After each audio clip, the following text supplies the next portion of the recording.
Welcome into Nate Hit the Foul Pole's live stream of the 2020 Major League Baseball Draft.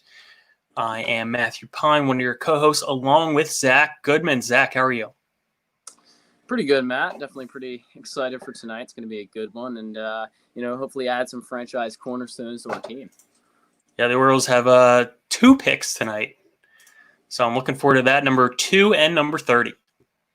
Should be fun. Yeah, I think there's going to be good value at both, and we're in a good position because we are a small market team, so we do we lose a lot, we get the high picks, and then we get our pick at number 30. Obviously, is a competitive balance, so that's always good. And I think we should come away with 2 really quality talents, but we'll just have to see how the board falls. And I know Mike Elias, the rest of the scouting team, they've done their work, they've got their board, they're ready to go. So we should be, I think we're looking forward to it.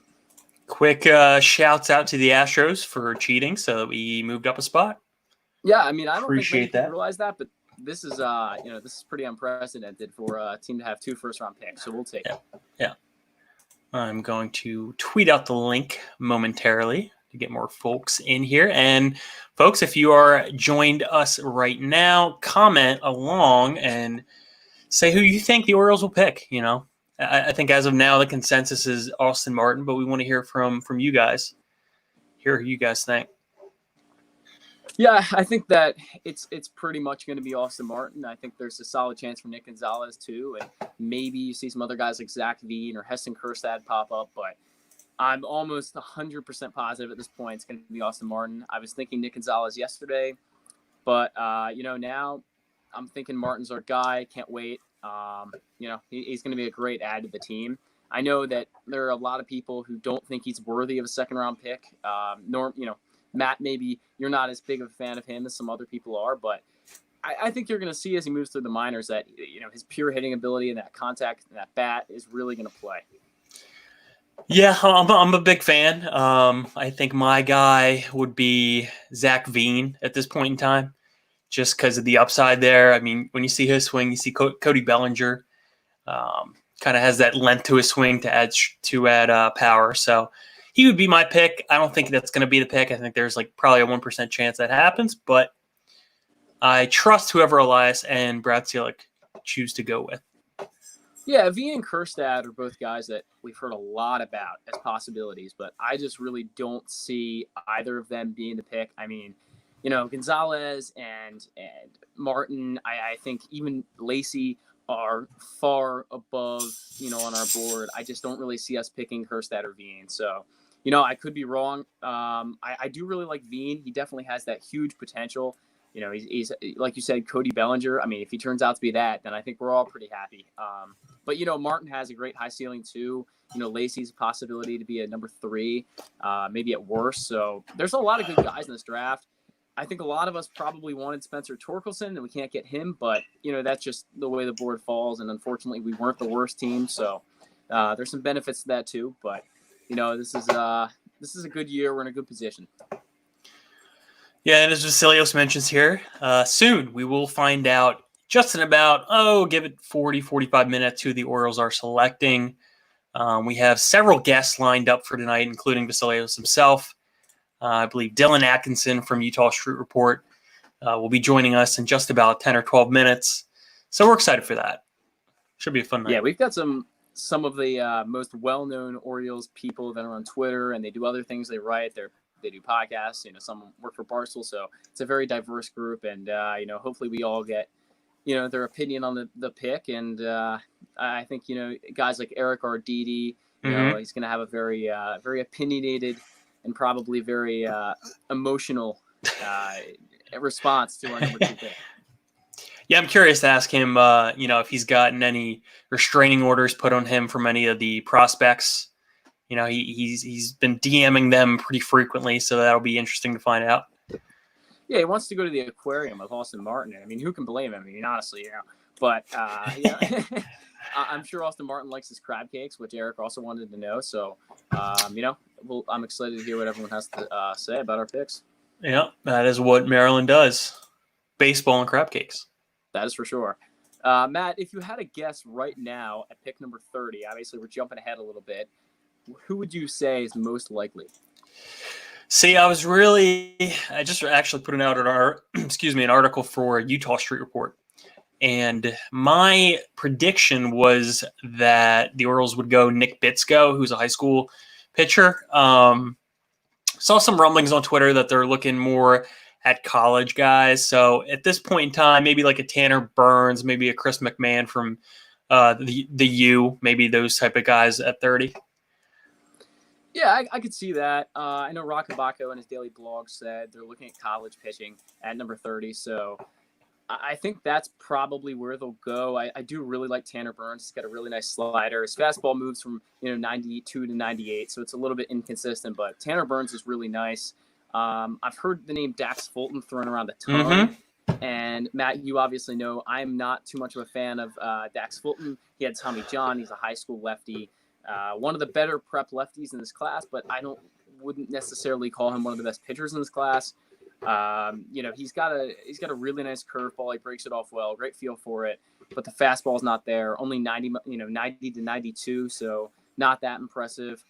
I'd be pretty disappointed if we took him at number 30, but he's a name I've definitely heard thrown around. Yeah, guys like JT Ginn from Mississippi State, who was already a first-round draft pick by the Dodgers, somebody like Cole Wilcox from University of Georgia. I feel like all these guys are in play at number 30. What are the odds? What would you put the percentage-wise that the Orioles would go for Austin Martin at this point in time for pick number 2? I just mentioned probably 100%, like 2 minutes ago, but I think that was way too much of a hyperbole. My bad. So I'll give you my real percentage. I think it's more like 60% at this point. And I would say Gonzalez probably around 35, and then maybe a Zach Veen and Kjerstad combined to be about 5%. Yep. So that 100% I gave you earlier, probably not a very realistic number, but I was not on the train that Martin was going to be picked at number 2 until probably this morning when I saw all the mocks come out from Callis and Collazo and every single publication. Yeah, it's hard to believe at this point we wouldn't take him. He has almost every tool you could want besides maybe the arm. We don't know where he's going to play defensively, which is just a little bit worrisome for a lot of people. But the bat's real. It's the bat. That bat's going to play. That's what sold me. Fantastic pitch recognition. He takes balls a lot. He doesn't swing it a lot in the dirt. He walks more than he strikes out. So many things and intangibles that you can say for him that there are a lot of other guys in this draft that don't have. Yeah, I think you pretty much nailed it. I'm a big fan of Nick Gonzalez though, and I think if they were to somehow strike a deal with him, I don't think he would be that much of a downgrade from Austin Martin. I don't think at this point in time that's going to be the pick. They're probably fishing around, doing their due diligence in the past week or so just to see if somebody would take that deal. And these players kind of have leverage now because they have the ability to go back to college if they so choose. So it'll be interesting to see how that shakes out in the draft as a whole, but I don't think it's going to be the case in the first couple picks. Yeah, I agree with you. Gonzalez isn't that much of a downgrade, in my opinion. He's actually third on my personal draft board. I really like Gonzalez. He's got great bat speed. He's a second baseman who I think is going to stick there. I've heard some talk of right field, left field, but I think he's going to stick at second base. He's got the tools. He's got plus power for a guy his size. He draws a lot of comparisons to Jose Altuve, which would be obviously fantastic. But yeah, he's a guy that I definitely could look at number 2. I don't know if he will be the pick, like you said at this point. It's looking more like Martin, but yeah, he's a great option. If anybody has just joined us, just a reminder that we were going to be joined by several guests this evening, starting off with Dylan Atkinson with Utah Street Report just in about 5 minutes here. And after the Orioles pick, second overall, Eric Arditi from Barstool will be joining us to give his knee-jerk reaction. And we'll have several guests on from Orioles Twitter from there. Should be fun. Should be a lot of fun. We're just, kind of killing time. We got about 20 minutes till the first pick is made. And obviously we're looking at Spencer Torkelson. What is your kind of feeling on Spencer Torkelson being first overall? If you were a GM, would you take him as a first baseman? I mean, Torque has been my guy for over 12 months now. Like, even if he wasn't, the first prospect, he would have been my pick. So I've always been a big fan of him, and I think that power really plays. He could be the next Miguel Cabrera, he could be the next Albert Pujols. That remains to be seen.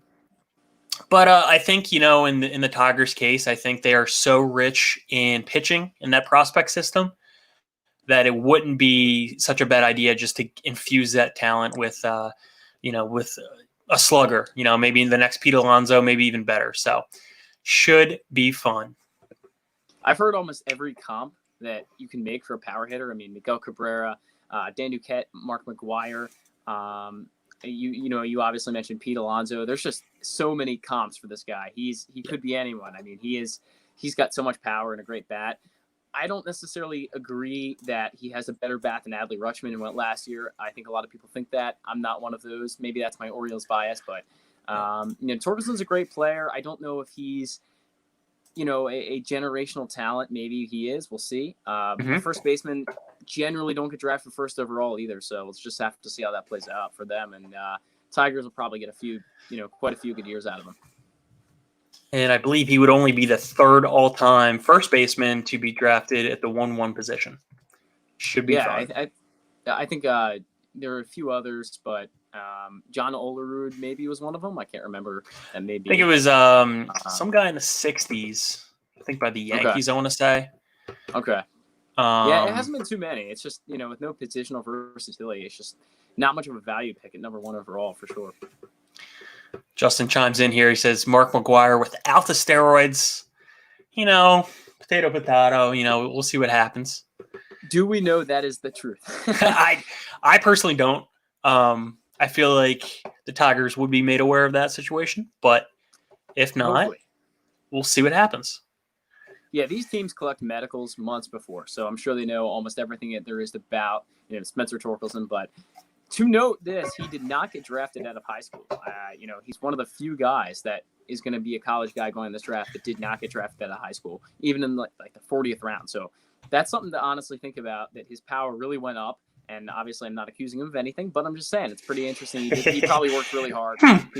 He worked really hard, did a lot. Really makes you think. It's as simple as that. He just got really good. He just got really good. Yeah. Yes. So just about, just under 20 minutes here. If you guys have any more thoughts who you think the Orioles should pick versus who you think they will pick, please comment along on our YouTube channel. And while you're here on the YouTube channel, please subscribe. It certainly helps us out. Yeah, I want to bring up a point that I've heard a lot, and that would be, who do you think will be the fastest player drafted to the majors? After reading several scouting reports, I think that's going to end up being Tanner Burns. And I think his stuff, A, already plays in baseball. And I think, B, he's going to be drafted in the late 20s. So I think he's going to be drafted to a playoff team that will need his services either this year or next. I think that's a fair idea. I would go more with Max Meyer. I'm a huge fan of his. He's going to be a reliever and possibly, could be a middle reliever in a bullpen right now. I think he's got the stuff. He's got a 70-grade fastball, 70-grade slider. That's, pretty insane for a guy who's not even in the, barely in the top 10. So, I think Max Meyer could get drafted to a team maybe that would be in the playoff run maybe next year or something like that, need him. I don't know, but Max Meyer is probably my guy. Another guy I think that if he stays healthy is Garrett Mitchell. Could be in the majors pretty quick, just because he's so toolsy and he's got everything. But he's probably going to get drafted in mid-teens, so he's a guy I think you could look at too. We got Vasilios chime in. These puns are going to be real with the names. Torque showing some torque. Austin Martin looking like a Aston Martin. I agree. Very good point. Very astute point. Yeah, apparently. I think I looked at this draft back in, November 2019, and I started doing my research and everything, and I found that so many of the names were so odd at the top of this draft, like Emerson Hancock and Spencer Torkelson, just not Asa Lacy, so many guys and Heston Kjerstad, just so many odd names. I thought that was really funny, to see that, because you have, obviously Adley Rutschman last year is a good one too, but definitely some interesting names at the top of this draft. Yep. And looks as though Dylan Atkinson will be joining us in just about a minute or two here. Give his take on things. Should be interesting. I'm curious to see kind of if Rob Manfred takes the Roger Goodell approach from his basement. Maybe he's on a recliner. We'll see how that works out. Yeah, I think that's probably what will happen. Goodell, people really kind of made fun of him for, chilling out on his recliner, but, I think he deserves it compared to Manfred. He doesn't deserve anything because of what's going on right now. So, maybe he'll be standing up, we'll see. But this is obviously his first draft that won't be live. So, it'll be live in his house, just not live in a studio. So it's going to be a little bit different for him for sure.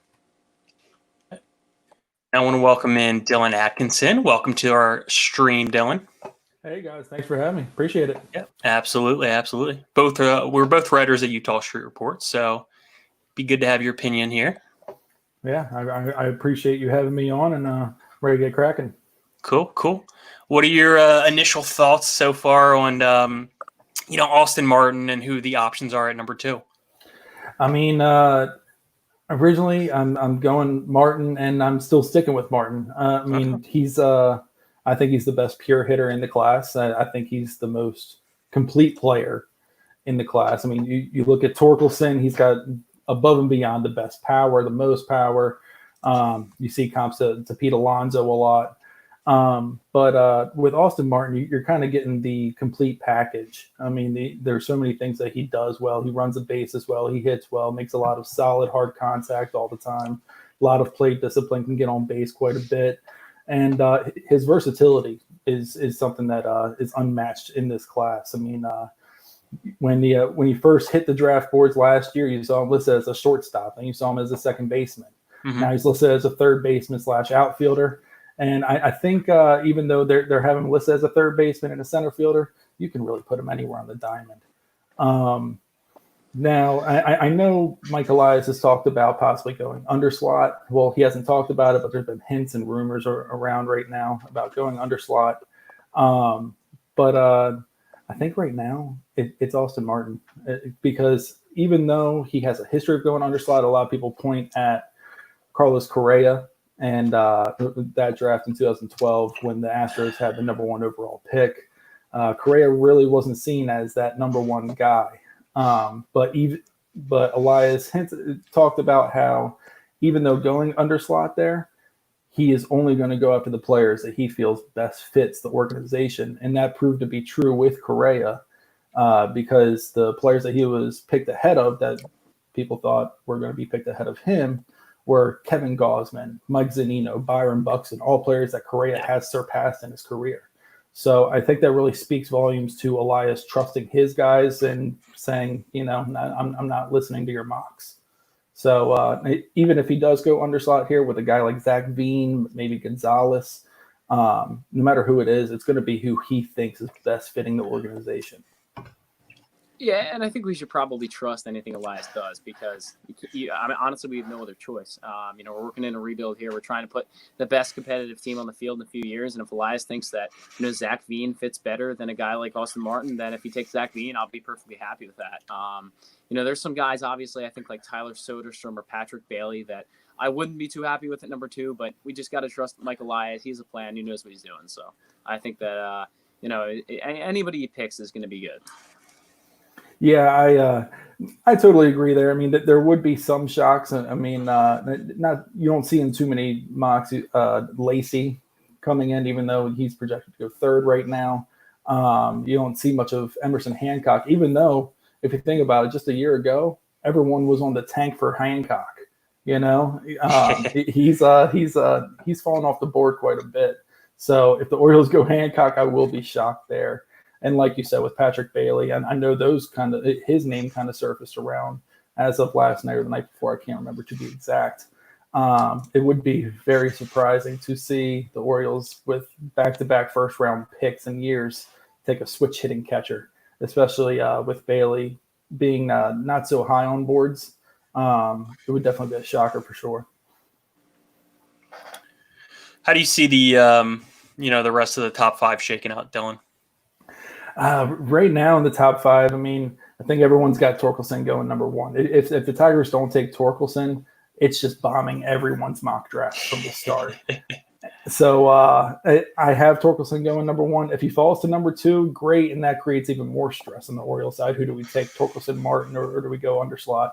I am sticking with Austin Martin at number 2, mainly because of Mike Elias's point that even if he does go underslot, he wants the best player for his organization, and I think the best player on the board is Austin Martin, so I think he's going to stick there.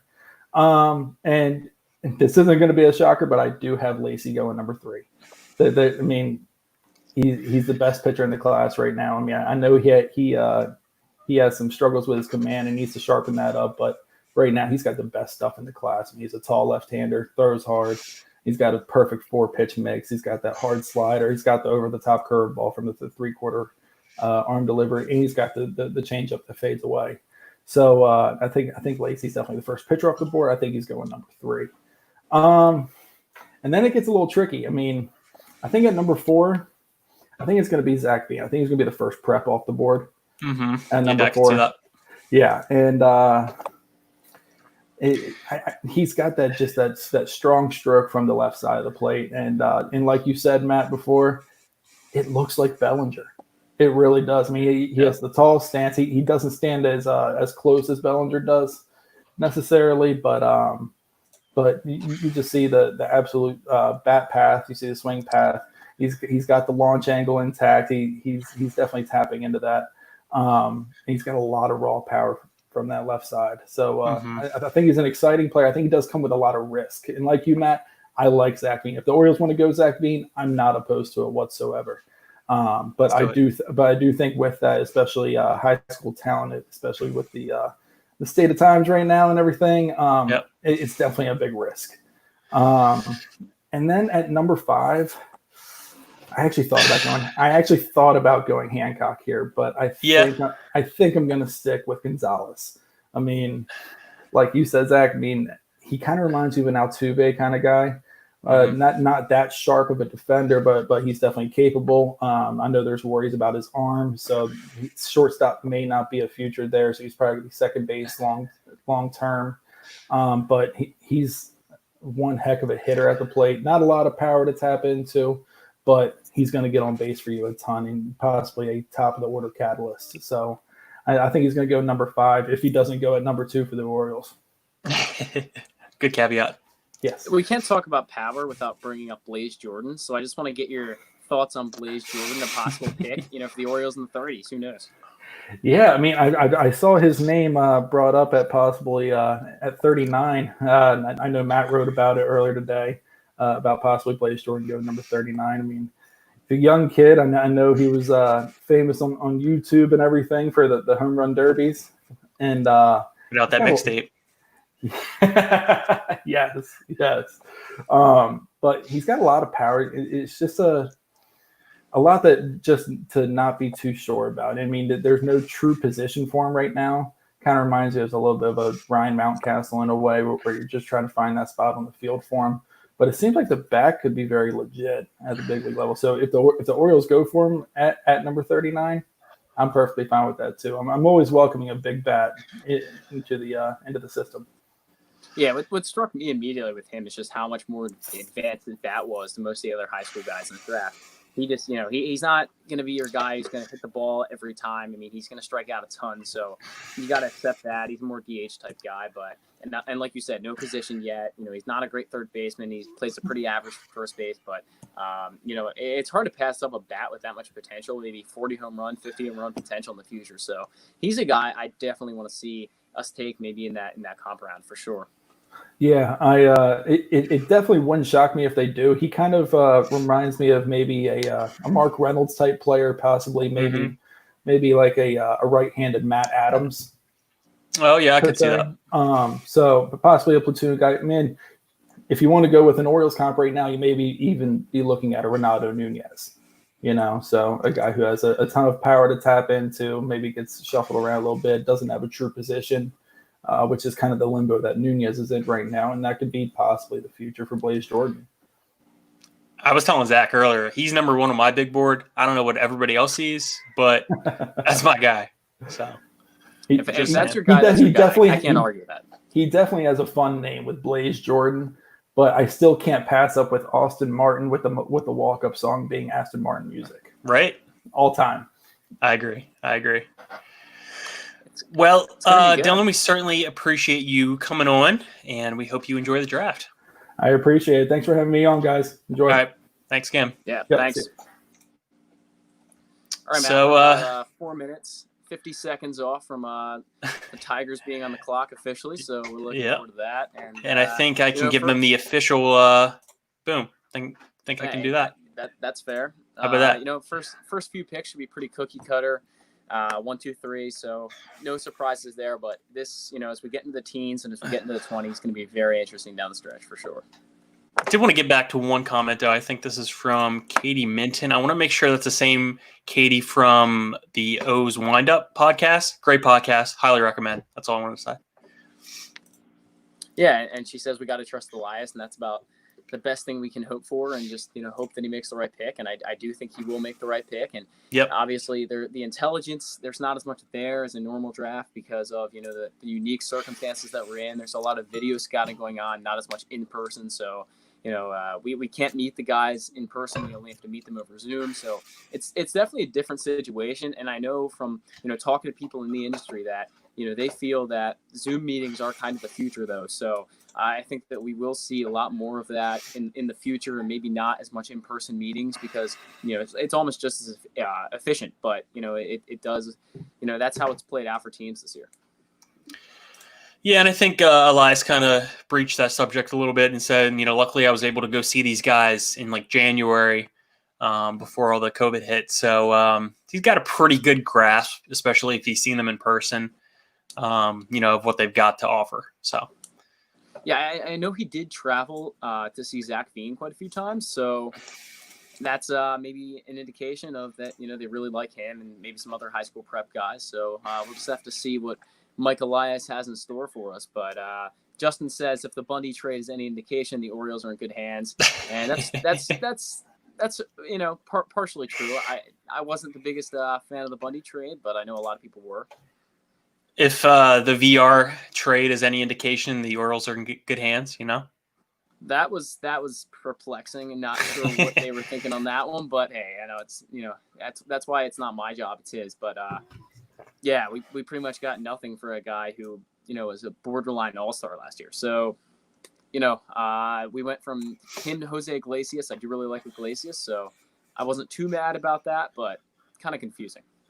He can be my hero. Anyway, we are just about 2 minutes and change here away from the draft. Always get excited. Yeah, sir. Any draft, you know, I watch the NFL draft, I watch the NBA draft. So especially MLB, I will be tuned in and ready to go, and should be fun. Do you see any big surprises in the first round, Zach? I don't know. I think that you're going to see some guys possibly drop some of the high school guys because of signability issues. Mm-hmm. Maybe like an Ed Howard dropping into the second round is a possibility. I like I'd that. love to nab him. He's one of my favorite players in the class. I saw some bad film on him originally and wrote up a terrible scouting report on him. But got to see a little more, and he ended up being, you know, one of my favorites in this class. He's a true shortstop, someone I really like, you know, for the Orioles at possibly 30 if he falls there. Yeah, I'm looking at some of those high school guys, like you mentioned, Ed Howard, Jordan Walker is another guy I would definitely target in that 30 range. It'll be interesting. I think there will be a couple high school players, whether it's a Jared Kelly, whether it's a Mick Abel who fall. I followed this one draft account, put out like the odds for each player, and they said who is going to draft Mick Abel, and it's the Red Sox versus the field. I feel like he's been mocked to the Red Sox a lot, so that'll be interesting to see how that plays out. But that would be a great get for the Red Sox. You know, Abel's a guy I would take personally top 10. I really like Abel. And I'm not the biggest fan of high school pitching. You know, maybe that's because I'm an Orioles fan and I've seen a lot of bad high school pitching turn out. And there's a lot of college pitching that turns out bad too. So I don't want to, you know, generalize. But yeah, he's a guy I really like. Nick Bitsko is a guy I talked about a lot a couple podcasts ago. I really like him. I hope he falls.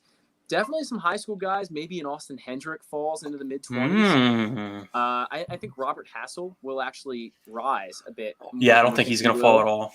No. I could see KJERSTAD possibly falling.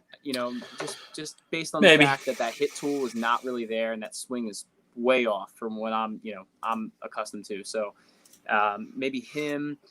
You look at a guy, maybe like Patrick Bailey going a lot higher than you expect. So I think we're definitely going to see some surprises. Yeah, I think it'll be interesting how the first 5 to 6 picks shake out, because I think that'll dictate the draft for the most part. Yep. Yeah, it's definitely a lot less in stone than the draft was in the NFL just a couple weeks ago, and it's more surprises for sure. But I would say that Spencer Torkelson is almost as much of a lock at number 1 as Joe Burrow was to the Bengals at number 1 a few weeks ago. So yeah, we'll see. Very good point. We didn't even get a chance to talk about my favorite guy, Garrett Crochet. Garrett Crochet, yes, who I love coming out of Tennessee. I think he's got he could be a great starter, he could be a closer. So I think there's a lot of potential with him. Yeah, I do think that he gets hit around a little bit more than I would like, but he does have the good fastball changeup combo. So there's that, and he has a solid breaking ball. It's not great, but it's solid. But yeah, he's a guy that could definitely go higher than we expect. He's ranked 18 on Pipeline. I think he could probably go 12, somewhere around that area, but we'll see. It's now 7:00, so draft should be getting underway at any second here. So if you are watching and you want to give us a thumbs up in the chat if you want Austin Martin, it'd be great to see that. I don't know. I know quite a bit of people are pretty concerned about that defensive position, so I don't know how many thumbs up we'll get on that. We'll see. Maybe nobody wants him. We'll see how that pans out. On MLB Network right now, they're showing all the different prospects lined up on video, which is great. The NFL did that too. It's glad to see they did that. I think this is a possibility for the next couple of years that they will do online drafts because it just, the MLB draft as a whole is not that exciting. So people might just like it online better. So I guess we'll see how this first one goes. Yeah, it looks like they got everybody virtual. They got all the GMs there. And, this is kind of the normal for right now. And, they, like we mentioned, they did this with the NFL draft. But, it's really not that big of a deal. You can just call them the pick. There's no trading in the baseball draft. So there's not, that problem that you're going to face. So do you wish there was trading? I do. I love trading. It makes the NFL draft so exciting. If the Orioles could move back a couple picks, to 5 or 6, I would be all for that. I would be so for that. Got a couple thumbs up. Dylan wants Austin Martin. We got Vasilio saying he wants Austin Martin. Katie says yes, but she's flexible. Could be another player. Justin says no. He's got to be the bearer of bad news here. Honestly, I didn't expect anything more. Justin is not a fan, so there you go. But let's see. Tigers should be on the clock right now, so we're going to see what happens. Tigers are on the clock. Got their resident. I'm watching. Are you watching on MLB Network? I'm on MLB Network. Yeah. Okay. I don't really like ESPN, so just kind of skip them. How dare you, sir? Got Ryan Blake. I don't know, man. Ryan Blake giving us a thumbs up. He too wants Austin Martin, so that should be. It's hard to pass up the bat. It's really hard. I don't know. I mean. Someone asked, I think his name was Matt actually, and he asked, how can I get excited about Austin Martin? And this was to Carlos Collazo from Baseball America. And Collazo replied, I don't really know how you couldn't be excited. He's got possible 75 hit tool. If it all works out, win a couple batting titles, going to hit 300, possibly get 20 home runs a year if he builds up the power a little bit. There's a lot to be excited about. Yeah, we got Paul Valley as well, who will be joining us a little bit later, giving us a thumbs up, who wants Austin Martin as well. So, yeah, we'll see how long this first pick takes, but I'm highly anticipating that it will be Spencer Torkelson and that the Orioles will have their pick of the litter and end up going with Austin Martin.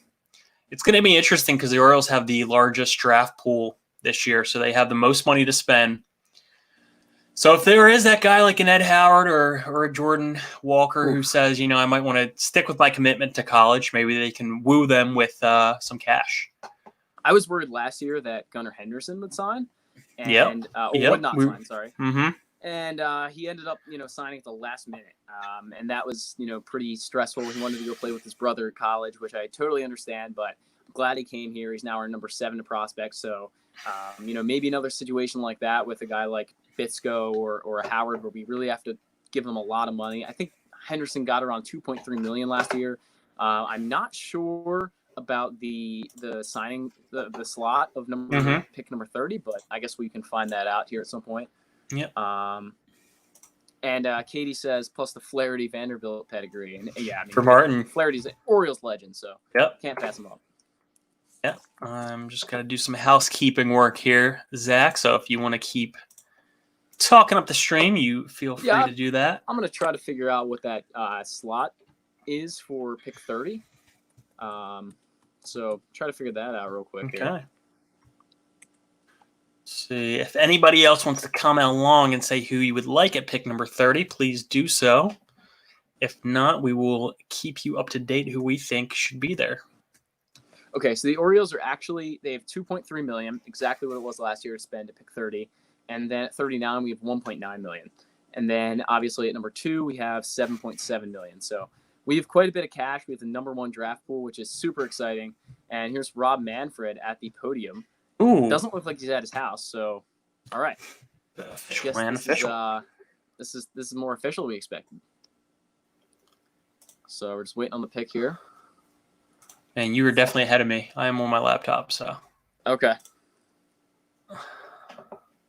Oh, there he is. Yeah, so I did not expect him to be at a podium. I was saying he'd probably be in his chair, but surprising. Let's make it official.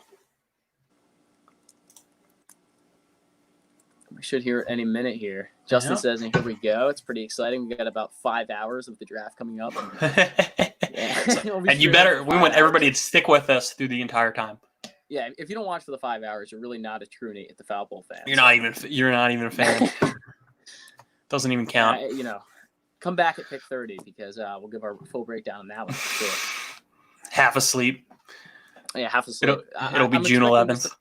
Probably end around 12. I don't know about you, but it's probably what I'm thinking. So I know Chris Restatar, a friend of the podcast, he said it took about 5 hours last year. So okay, I don't know.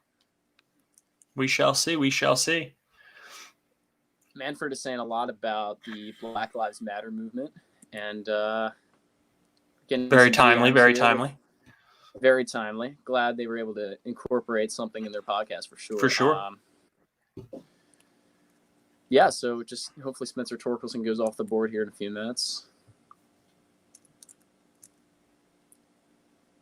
Matt, you were at Jimmy's Seafood last year for the draft. Yep. We will talk about that. We will talk about that, but would you have gone this year? And we probably could have done a live podcast from there, I guess. Yeah, I mean, no pandemic, I definitely would have went. Yeah. It's a fun environment. It might be a little bit loud to do a podcast. I don't know.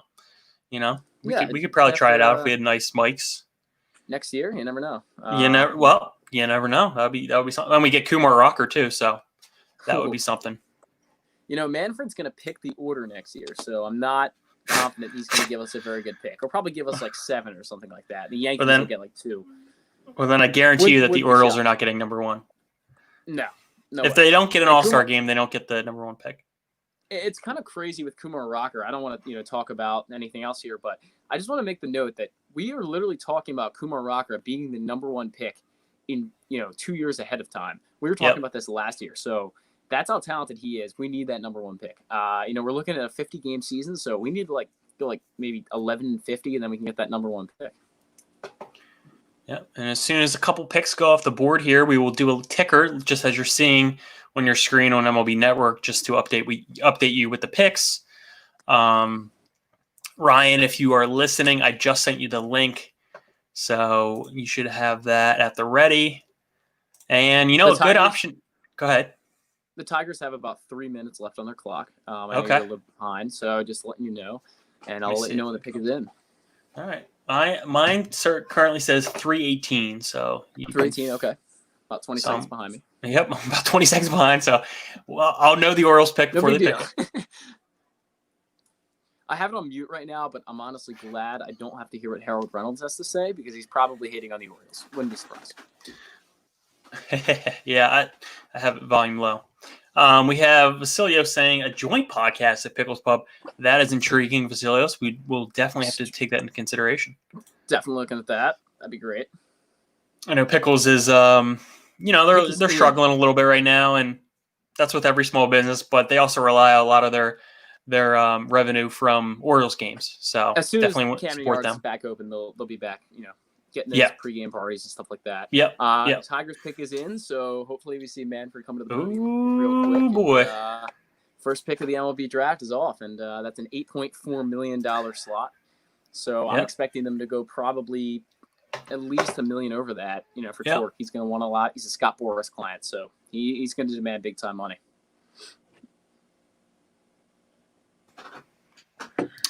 Yeah, right, we shall I truly see. wonder if Mike Elias made a decision, just now or when he would. I don't know, but last year I think it came down to Blade and Adley at the last second. They decided on Adley. Blade would have been an interesting option just because he's kind of a different type player, lots and lots of power. Another outfielder though, so I think with the strategy that Elias had, just going kind of up the middle last year, middle infielders, catchers, pitchers, center fielders. So it would have it might have reshaped the draft a little bit. It was a really interesting draft last year. They didn't take a pitcher to the 8th round. They went Zach Watson and a couple other up the middle guys. So Gunnar Henderson, obviously, Joey Ortiz, lots up the middle guys. So that's kind of the theme last year. We'll see what the theme is this year. Got our boy Jordan checking in here. Jordan is right. Harold did say that. But maybe it's the recency bias that the Orioles are terrible now, so he just hates on them now. But it's, from my experience. Yep. He does love Martin, though. I will say that. Harold definitely loves Martin. He does. Let me see here. See if this is the right link. Oop, definitely not the right link. And we're on commercial break currently, so whenever I hate when they do this when it's the first pick. I want to stick with the coverage. I'm not sure how long each pick is going to go. I know in the the NFL draft first round it was like 10 minutes between each pick. It was ridiculous. But I don't know about this one. The Ravens picked at 28. Obviously, we're both Ravens fans, looking forward to that, and it took forever to get there. So it's going to take a while to get to 30 for sure. Very true.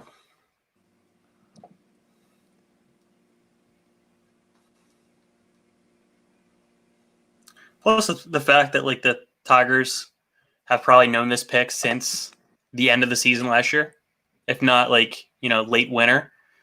Yeah, it's interesting. I mentioned Torkelson the other day. I didn't really see him as the top guy. I thought he was a top 3 guy, but until just recently when Callis and all the other guys started really talking him up, I don't think anybody thought of him as the number 1 pick. So I don't know how soon the Tigers made this pick, but I'm sure they've known probably for at least a month. Justin says John Heyman hates on the Orioles. That is true. Very big hater, but it's okay. It's all right. I mean, he's a hater of many teams and many different things, so it's fine.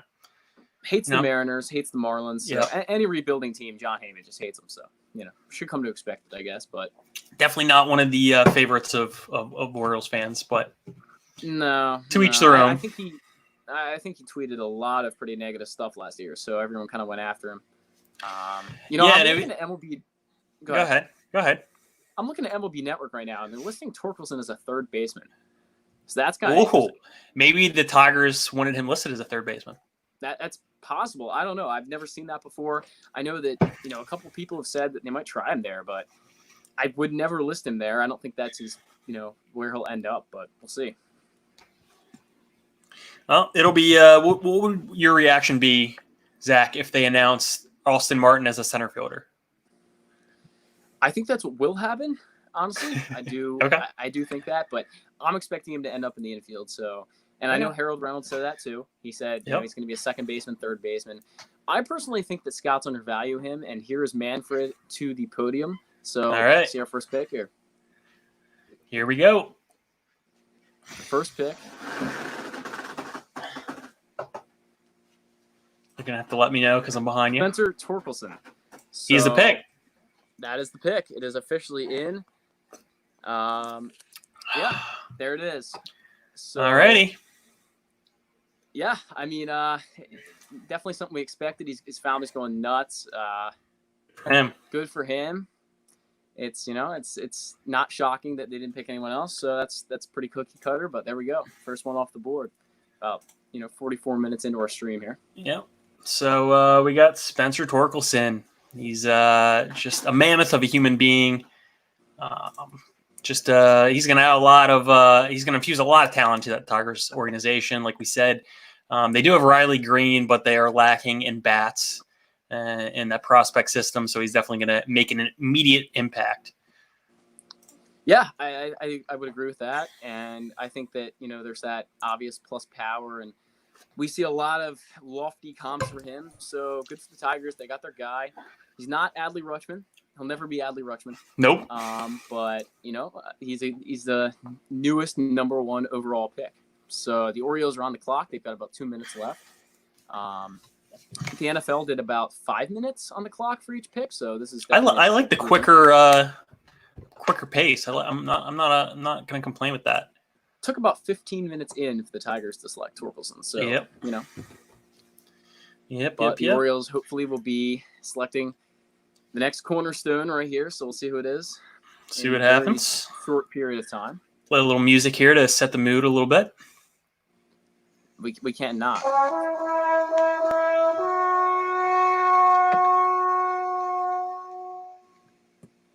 Something magic happens.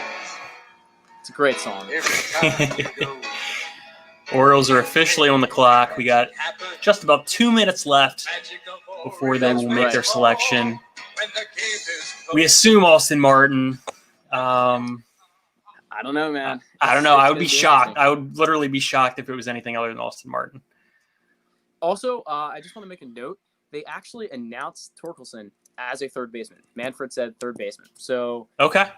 That is odd. I mean, that's definitely not something I'd ever considered, but maybe that's the Tigers' plan for him. And that makes me like him a heck of a lot more. Yep. Got Jim Callis here giving his analysis. Yeah. If anybody is watching ESPN, what are your thoughts? Do you think they have good coverage? I'm guessing Kylie McDaniel is doing the prospect analysis, but currently the Orioles have about a minute left, probably making their last-minute decision here. Only a minute, man. I'm so behind. Yeah, we're about minute 10 actually, but let me see if I get about live. 20 seconds behind. Okay. All right. How you feeling, Matt? Are you nervous? Do you think we're gonna make a right pick here? I don't know. I'm a little nervous just because I'm behind. So it's like you're gonna react, and then I'll be like, "What's going on?" The pick is in. Yep, pick is in. Here we go. Just gonna say it. I hope I'm wrong. I think they will go Austin Martin. I would go Zach Veen, but we'll see what happens. Fair enough. Before it gets.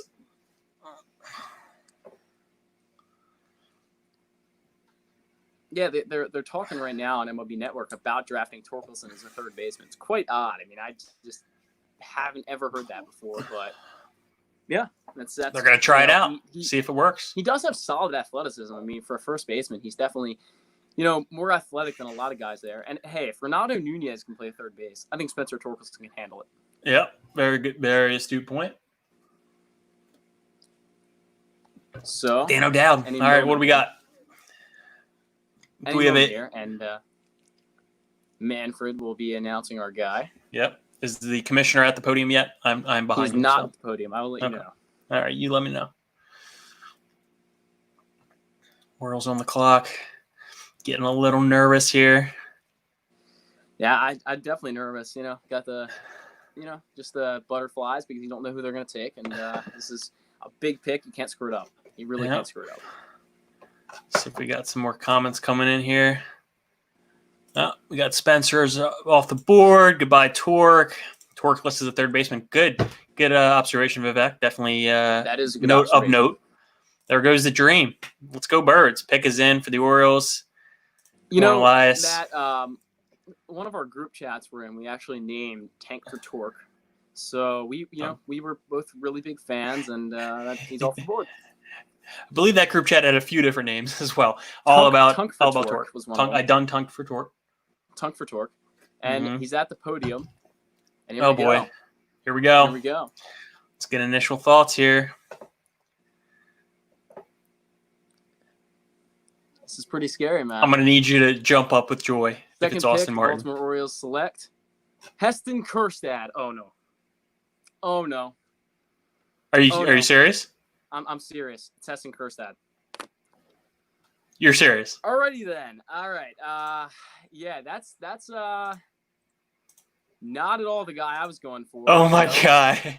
There were probably about 4 guys that I would have taken, maybe actually 5 guys I would have taken over Kjerstad. Oh my god. But I Heston thought Kjerstad. this guy might be a possibility, and they took him. So wow, That was not supposed to happen. Not a fan.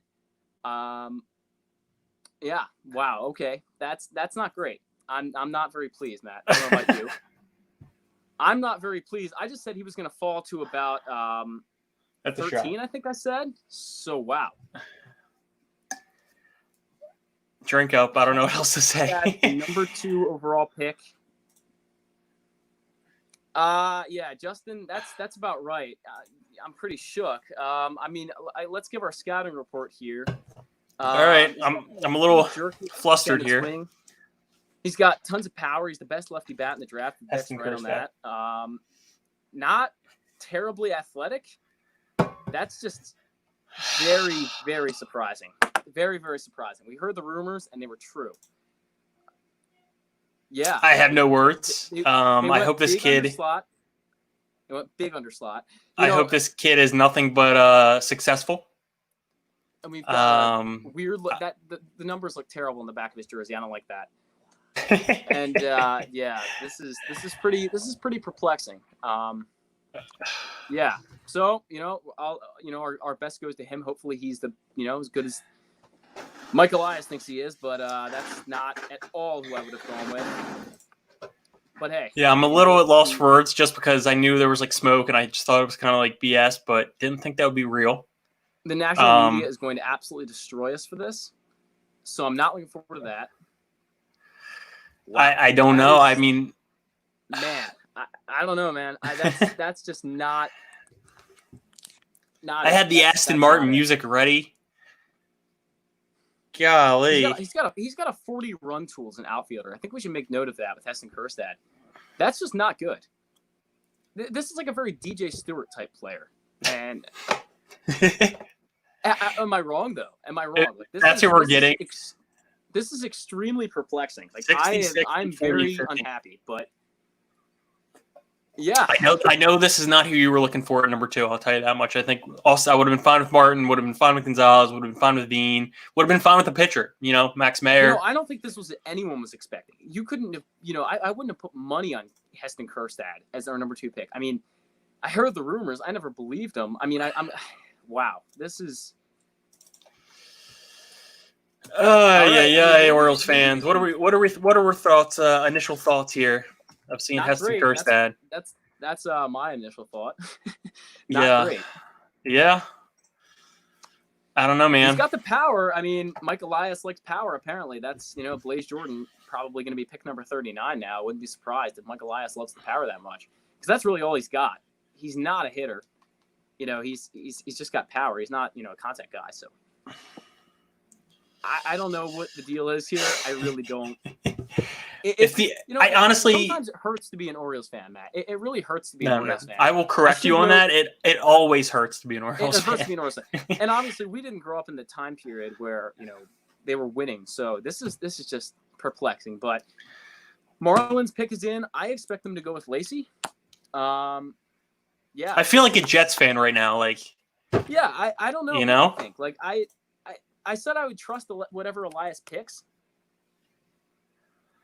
Kjerstad is not a 40 run. I tend to disagree. I did not think he was very athletic watching the film. I really didn't like him at all when I was watching the film. But Vivek's right. He is an impact bat. Hopefully, he needs to fix that swing. It's got some weird. Vivek, your optimism is appreciated at times like these, but we are definitely at a loss for words. That is. I don't know. I don't know what to say. Big trust in Elias. I mean, I think you're gonna look at this pick 5 years from now and just say it was a big mistake. If and only if this was the Angelos' doing, and they said, Elias, this is who you're picking, I will be so livid because this is exactly what we were promised with the new ownership, with the Suns, that we wouldn't be seeing. And not the case. I don't know what's going on. I don't know what's going on. Honestly. They better go. I want us to see him go over slot on every other pick. The next 5 picks better be all over slot. He better go over slot. I want This Nick better have Bitsko been like a at 30. $3 million deal. Give me Bitsko at 30 and give me Blaze at 39. Yeah, Vasilios is right. This is like drafting an offensive lineman. This is more like drafting, a terrible offensive lineman in top 3. It just this is not a good pick, people. Yeah. Katie says, "What does this mean for pick 30?" No Over idea. slot. Couldn't tell you. Hopefully over slot. But at this point in time, we have no idea. We have no idea, and So unpredictable. Matt and I are pretty shaken up about this one. I feel like you forgot that Mike Elias and Sigma Idol are in charge. No, I really, I'm aware of that, and I don't think anyone likes the pick. Paul hates the pick. I don't disagree, Paul. I mean, I think. What are we doing, Orioles? Like, what are we doing? All right, we got Vivek coming back in here. I'm curious how the shift things in the draft. Yeah, we just mentioned this. Zach, this is for you, buddy. This is all for you. This is perplexing. That's it, Vasilios. I think not gonna cry, but it's pretty. I might cry. It's just like you get really excited. Here comes Manfred for the Marlins pick at number 3. Yep. Vivek's right. Number 30 should be big. So let's hear what the Marlins have to do. I think they'll probably go Lacy, and it is Max Meyer. What? Number 3, Max Meyer. Is this the right draft, Matt? Are we watching? Is this the right? It's like, Okay. What's going on? This either just confirms that A, we're in a simulation, or B, we're living in the bizarre world. Did the Marlins just draft a reliever, number 3 overall? Someone explain this. What is happening? That's not right. What is happening? I don't know, dude. I really don't know. I can't tell you. What is happening? This is the opposite of chalk. This is the opposite of the 2019 draft. What is happening? All right, we got Max Meyer. Like, what is happening? Yeah, I got to find him here on the list here. I got to move him up for you. All right, you move him up. I got to send links out to guess here. Guys, what in the world? What's we're getting happening? more comments here. Hold up. We got more comments. Yeah, this is crazy. This is absolutely crazy. With the number 3 pick, a reliever. Let's just make that clear. He's got a 70 grade slider, but you're taking him at number 3 when Austin Martin's still on the board, Asa Lacy's still on the board. Reliever. This is the craziest thing ever. Max Meyer over Lacy. I'm on record saying that. Yet I just don't understand how you can take a reliever in the top 3. So the fact that the Blue Jays are guaranteed one of Zach Veen, Asa Lacy, or Austin Martin just boggles my mind. Gotta get it. This is why you can't trust Mock. It's so true. You can't trust them. Zach loves Cue the Twilight Zone. I'm not upset. I mean, the Marlins can pick whoever they want. All I'm saying is that this is just crazy. It's just unbelievable. But yeah, I don't know, man. This is shaping up to be the craziest draft I've ever seen in my life. This is really nuts. Like, who's is Patrick Bailey about to go 4th overall? Like, what's going to happen here? Like, Blake Jordan's next. Blaze Jordan's going. You never know, man. Like, wow. I would like to hear the rationale on this Heston Kjerstad pick as well as the Max Meyer pick, because both are wildly odd. None of this makes any sense. The pick is in for KC, so here comes maybe Tyler Soderstrom, whoever they decide to pick. I mean, who knows at this point? Austin Hendrick. I mean, anybody's in play. Nick Bitsko here. Why not?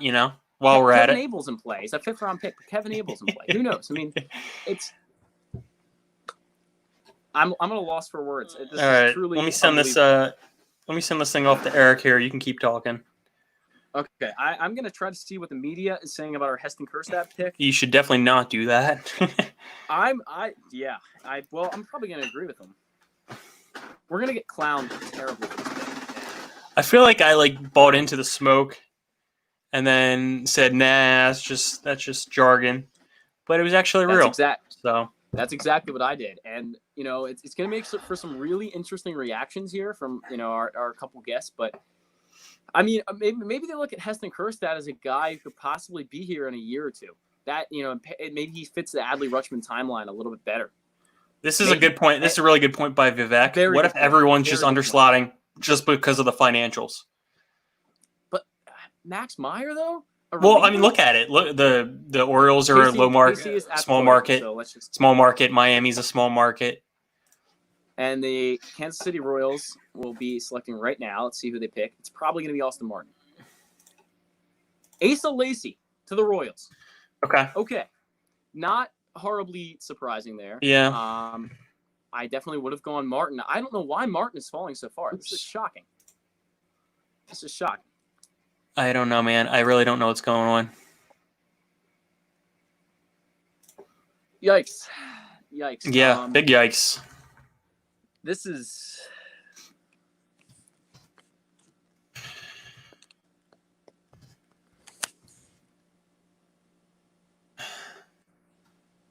Oops.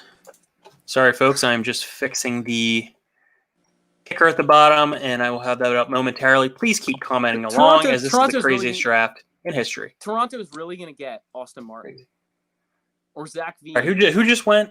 Kansas City? That was Asa Lacy to Kansas City. This is insane, dude. Man, this is, we're shaping up for a big pick at 30 and 39, so you got to keep that in mind, and I'm happy about that. But wow, this is Heston Kjerstad's an Oriole, man. That's not what I was expecting to say tonight. I was expecting to be posting hype videos on Twitter of Austin Martin because I had like a bunch of them queued up in my bookmarks. So now I got to find some Heston Kjerstad hype videos.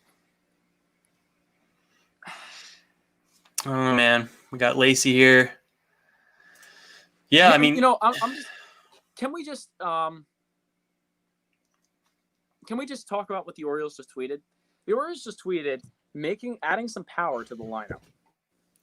If that's I feel bad for that social media manager. I'll log on later tonight and figure that out. Oh yeah.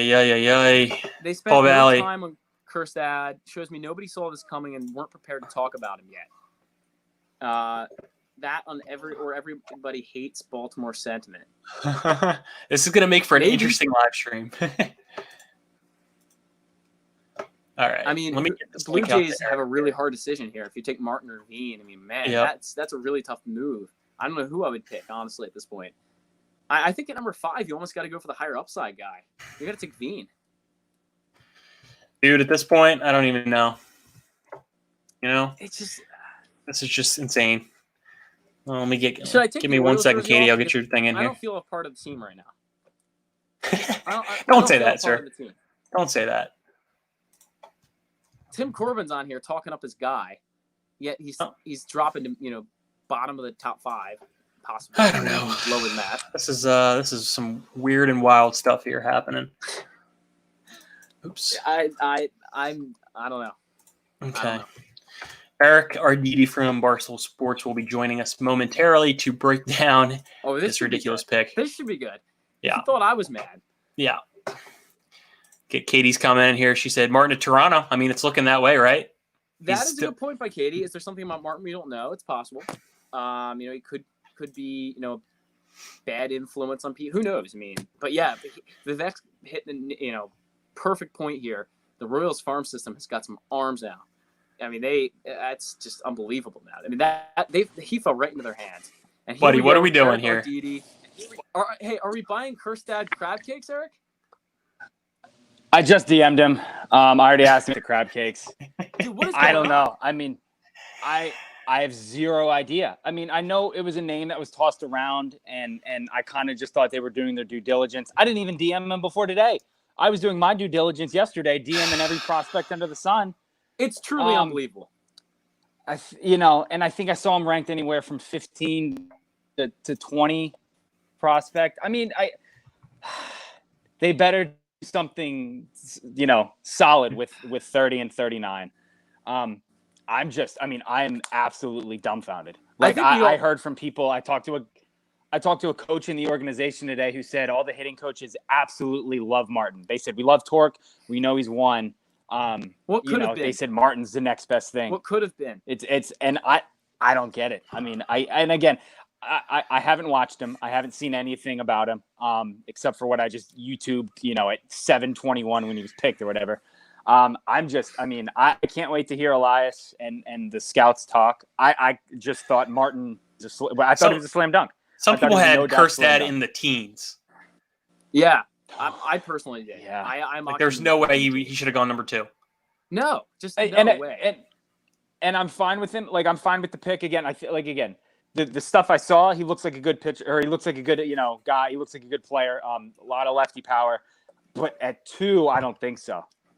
There's no way. If they were at 7, if they were at 8, 9, maybe, then I think you could have justified it. This is going to be it's going to be an interesting night on Twitter. I'll tell you that much. I've never deleted and retyped the blog so quick. It was unbelievable. Like the Packers taking Jordan Love in the second round, in the first round. Just truly shocking. Just a guy you never expected. Yeah, to go and inside. I can't wait to hear a lot of the. Tomorrow I'm going to read, or maybe later. How is Elias? Blogs, articles coming out, and I can't wait to hear what everyone says about Elias and everything like that. Sorry, I cut you off, Eric. You froze on my screen, so I didn't know you're still talking. But I don't know how Elias can defend this. I don't know. Is it possible that ownership had a hand in this? Is that possible? Yeah. I wouldn't think so, just because of how they've been recently. Like they've kind of been, hey, it's your car. Here are the keys. And this seems like that's a weird hill to die on, Yeah. I don't think he's a guy that D'Angelo's sons are going to stick their neck out over, saying, this is the guy you draft. This is the guy you pick. I would have thought, if anything, that would have been the guy they would have done that last year with Adley. Maybe they did, but I don't know. My mind is in a pretzel right now. I'm trying to figure everything out. I'm excited to read your report on him because I'm sure you'll break down all the aspects of his game. And I've done a lot of film watching on Kjerstad, just like I have pretty much every other top 10 guy. And, he's got the power. He hit a lot of home runs. He's got all fields power. That's good to look forward to. But he's a weird jerk in his swing. His swing's not really great. He's not that athletic in the outfield. His arms overall maybe slightly above average. Just doesn't boil down to a second overall pick. The Blue Jays pick is actually at the podium right now, so let's see what they're going to go with. Let me know who it is so I can put it up here. Yep, any second here. And I didn't even see that Martin didn't even go to the Marlins. Right. Right. Austin that's Martin something too. To the Blue Jays. He went to and Blue Jays. Great. Fantastic. So that's another guy. It's never going to burn us, right? Throw him into that young core. Yeah. Him, Biggio, Bichette, Vlad. It's whatever. It's no big deal. No. This sucks. This is. They got to nail. They have to nail 30 and 39, or else this is just a complete. I don't even know what to call it, because I hope Kjerstad has a great career. I hope he is an all-star and all that. But you can't pass up on 5 other guys that may have been better than him. And the weird thing to me is that he did drop to 5, Martin. So I don't. Maybe it's a medical thing. And again, if something comes out like that, where it's like, hey, he actually tore ligaments in his ankle 2 weeks ago and no one knew, or if it's something weird like that, because I don't know. I kind of figured that. I even saw rumors that the Marlins really wanted him and that he was willing to take less to go to the Marlins, and Elias knew that. But unless there's something that comes out like that, it's a weird pick. And I just got a text from a buddy saying, it's a good pick. He played in the best conference in America, yada yada yada. But it's like, so did Austin Martin. They're both in the SEC. They've played on the biggest stage, the biggest. They've played against the best competition. So, like we said, it's a weird pick. It's definitely a weird pick. Yeah, and as Paul Valley just said, it's salt in the wound. It really is, because now Toronto gets Austin Martin, who is a potential, to be this incredible player. Now we're gonna have to play him a couple, 20 times a year or so. So, Vivek says Heston was killing it this year. That's true. It's true. He was killing it. I like the optimism. I really do. It's a killer when you're expecting 4 guys. Go ahead. I want to like this guy a lot, and I'm sure I will. Too. But it's just like I was dead set on Austin Martin. Same and now here. the thing that I can't stop thinking about is Gary Thorne's going to have to say this guy's name. That's the only positive I can think of. Gary Thorne is going to be like, he's going to be hammered off some whiskey. Happy birthday. Was it yesterday or today, Gary? It's going to be a huge struggle for him. HESTON, KJERSTAD. You know, it's going to be something like that. It'll be good, but that's the only positive right now. Again, I'll probably wake up in the middle of the night and just watch a bunch of YouTube videos. Oh, I'll be watching it. I mean, I'm getting. Yeah, well, that's true. I mean, I may just go for my bleach. I'm drinking those now. But yeah, I mean, I'm just that much more excited to see what they do at 30. I'm gonna have to eat my tweet now. So I don't know if you guys saw that. I tweeted and said I didn't see it. No.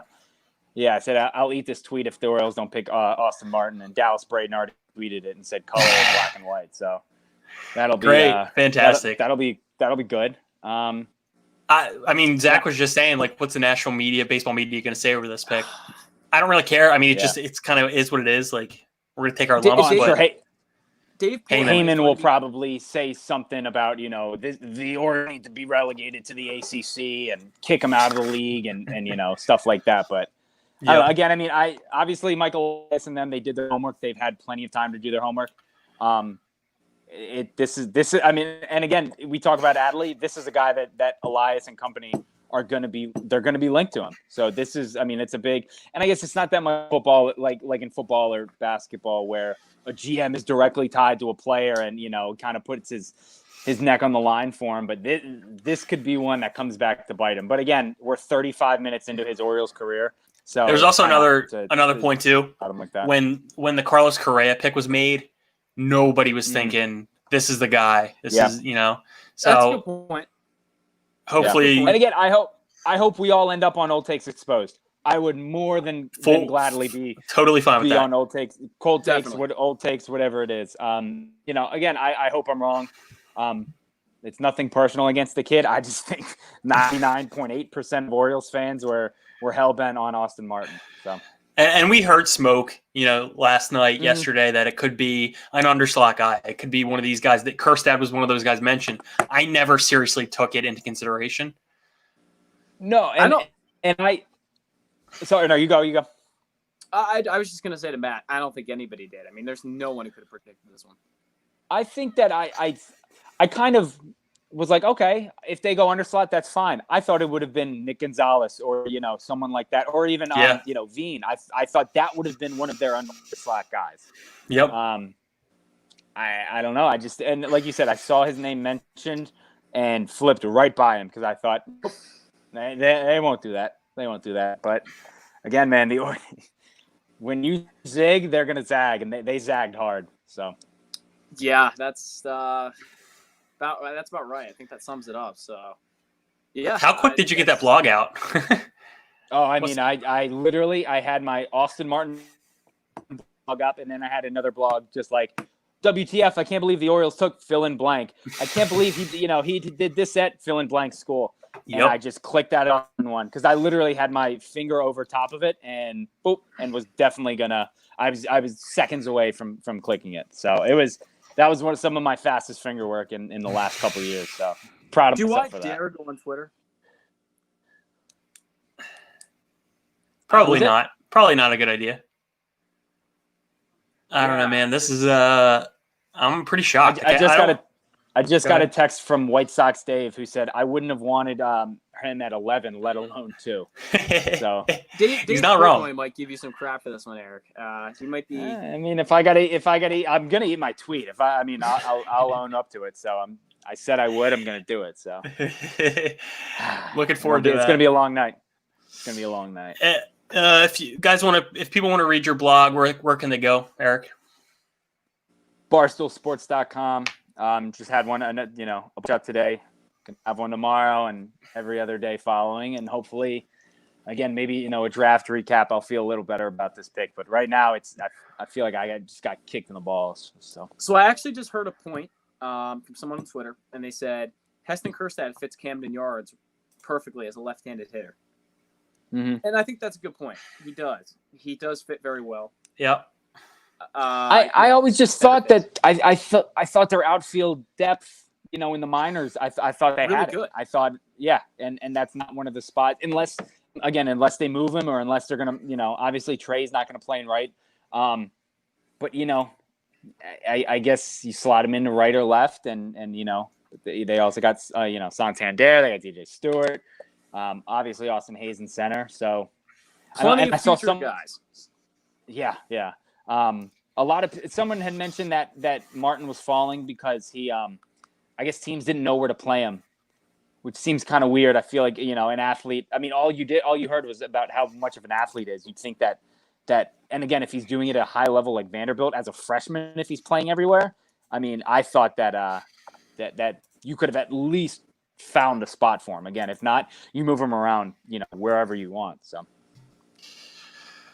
All right. Well, we appreciate you coming on the show. We will continue to wallow in this this news and try to make sense of it all. I don't know what else to say. Appreciate it. Absolutely, man. If I get a change of heart, I'll text you and let you guys know, and all right. I'll let you guys know that it's going to be okay. All right. Sounds good, man.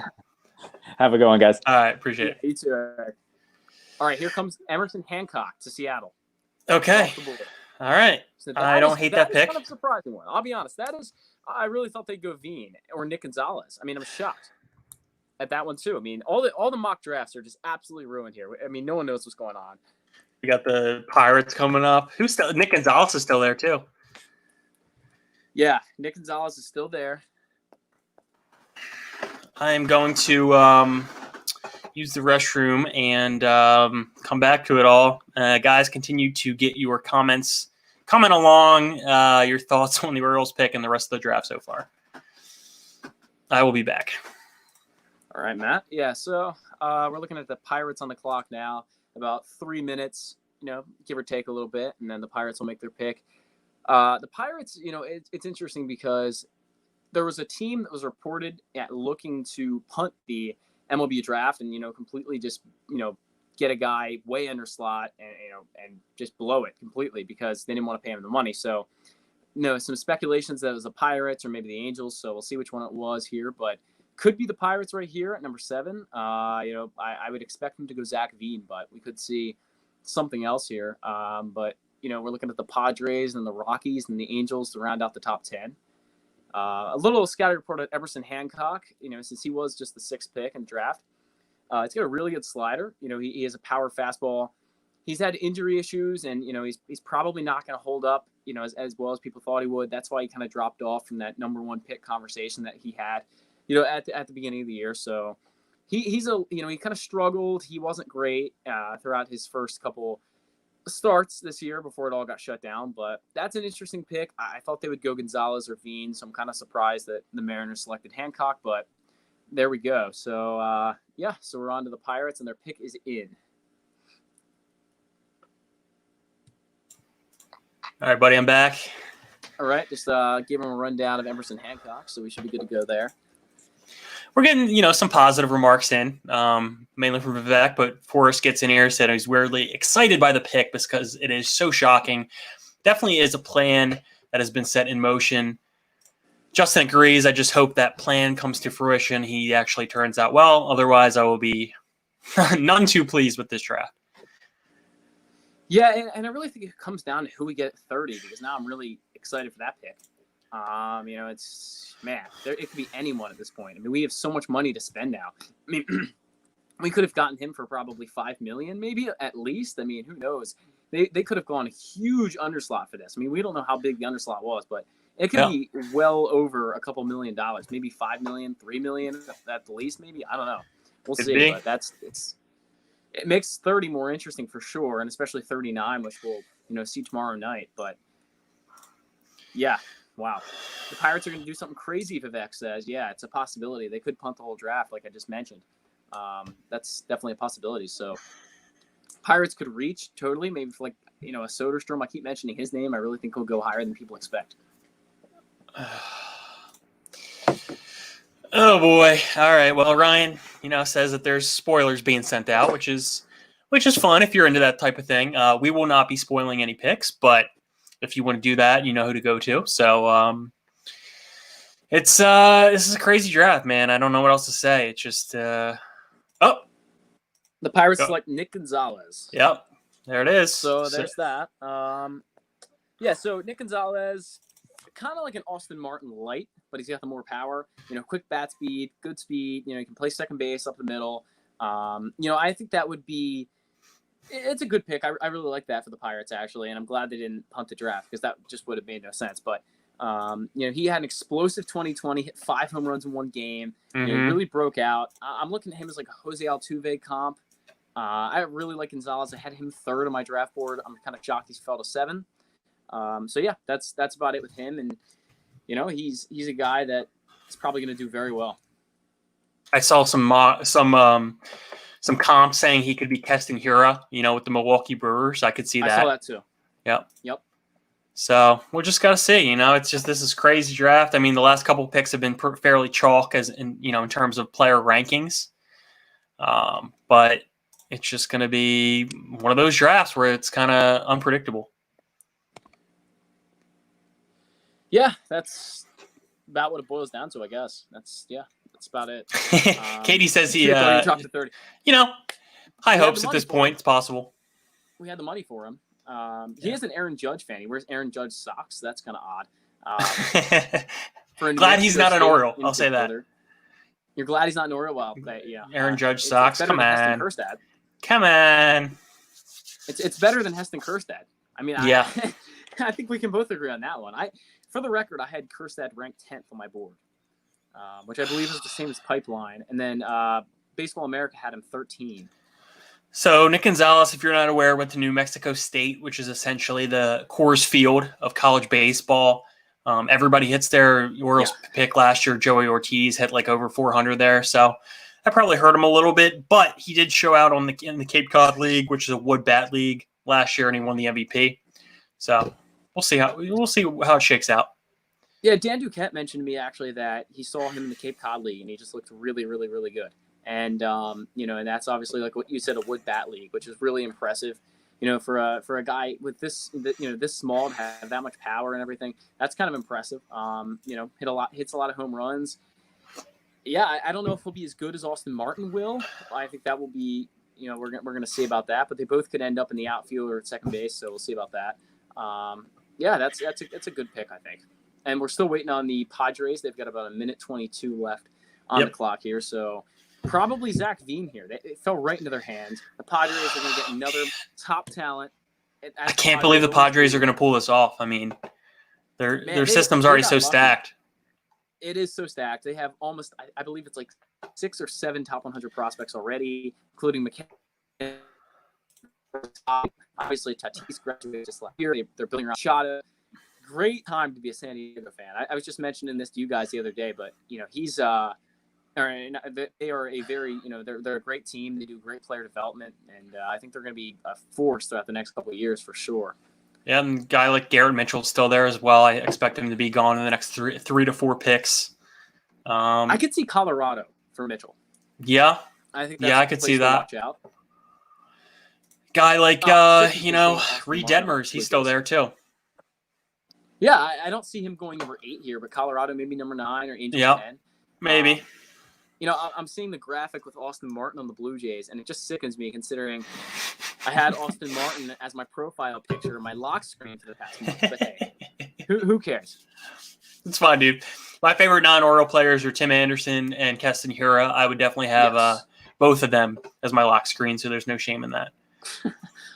Well, that's fair. I know you're a big Tim Anderson guy. Big Tim Anderson. Plays with a lot of flair. Stick talk. Player. Oh, By God. the way, That's terrible. On Martin, they announced him as a shortstop. Okay. So MLB Network's doing things differently. I guess they're taking what teams view them as and displaying them as that. I don't think Austin Martin's a shortstop. Just going to put that out there. He's a second or third baseman, in my opinion. So shortstop's a big stretch for him. I don't think he has the arm for that. Oh, guys, comment along. What are your thoughts on who the next couple of picks might be? And if you're not really sure on that, what do you think the reason is that the Orioles went with Heston Kjerstad? Do you think it's a money issue? Do you think that they thought he was the best player available? What are your thoughts? Eric tweeted yesterday, "Don't get cute." And I DM'd him and I said, they got cute. We really can't afford to, beyond Nick Gonzalez or Zach Veen. And we did. And I guess as an Orioles fan, I should just expect things like this at this point. I mean, it's pretty. Well, we got Adley Rutschman last year. They can't make us happy 2 years in a row. It's fine. Apparently, they don't want to be expected. So, Adley Rutschman was a great pick, and I was really scared they were going to take Blade. I'm actually a huge Bobby Witt Jr. fan. I really liked him. I thought he was the best prospect in last year's draft. Don't tell that to Justin, but that was my thought. I really like Bobby Witt Jr. I think he's a 5-tool, superstar in the making. So I was fine with either him or Adley, and they went with, they made the Adley pick, and it was great. So yeah. This year, yeah, we'll see. We'll see, man. This is shaping up to be a crazy draft. I mean, kind of shaking up there about 2, 3, and 4, and last couple of picks have been pretty chalk, so it's going to be interesting to see how this plays out. But I don't know, man. Yeah.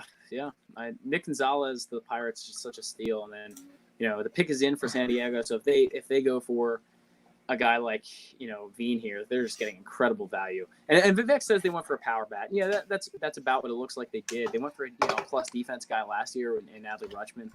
And this year they went for a plus power guy. And that's just the way I guess they saw it working out for us. And like I said before, maybe they see Kjerstad as a guy who can make the majors quick.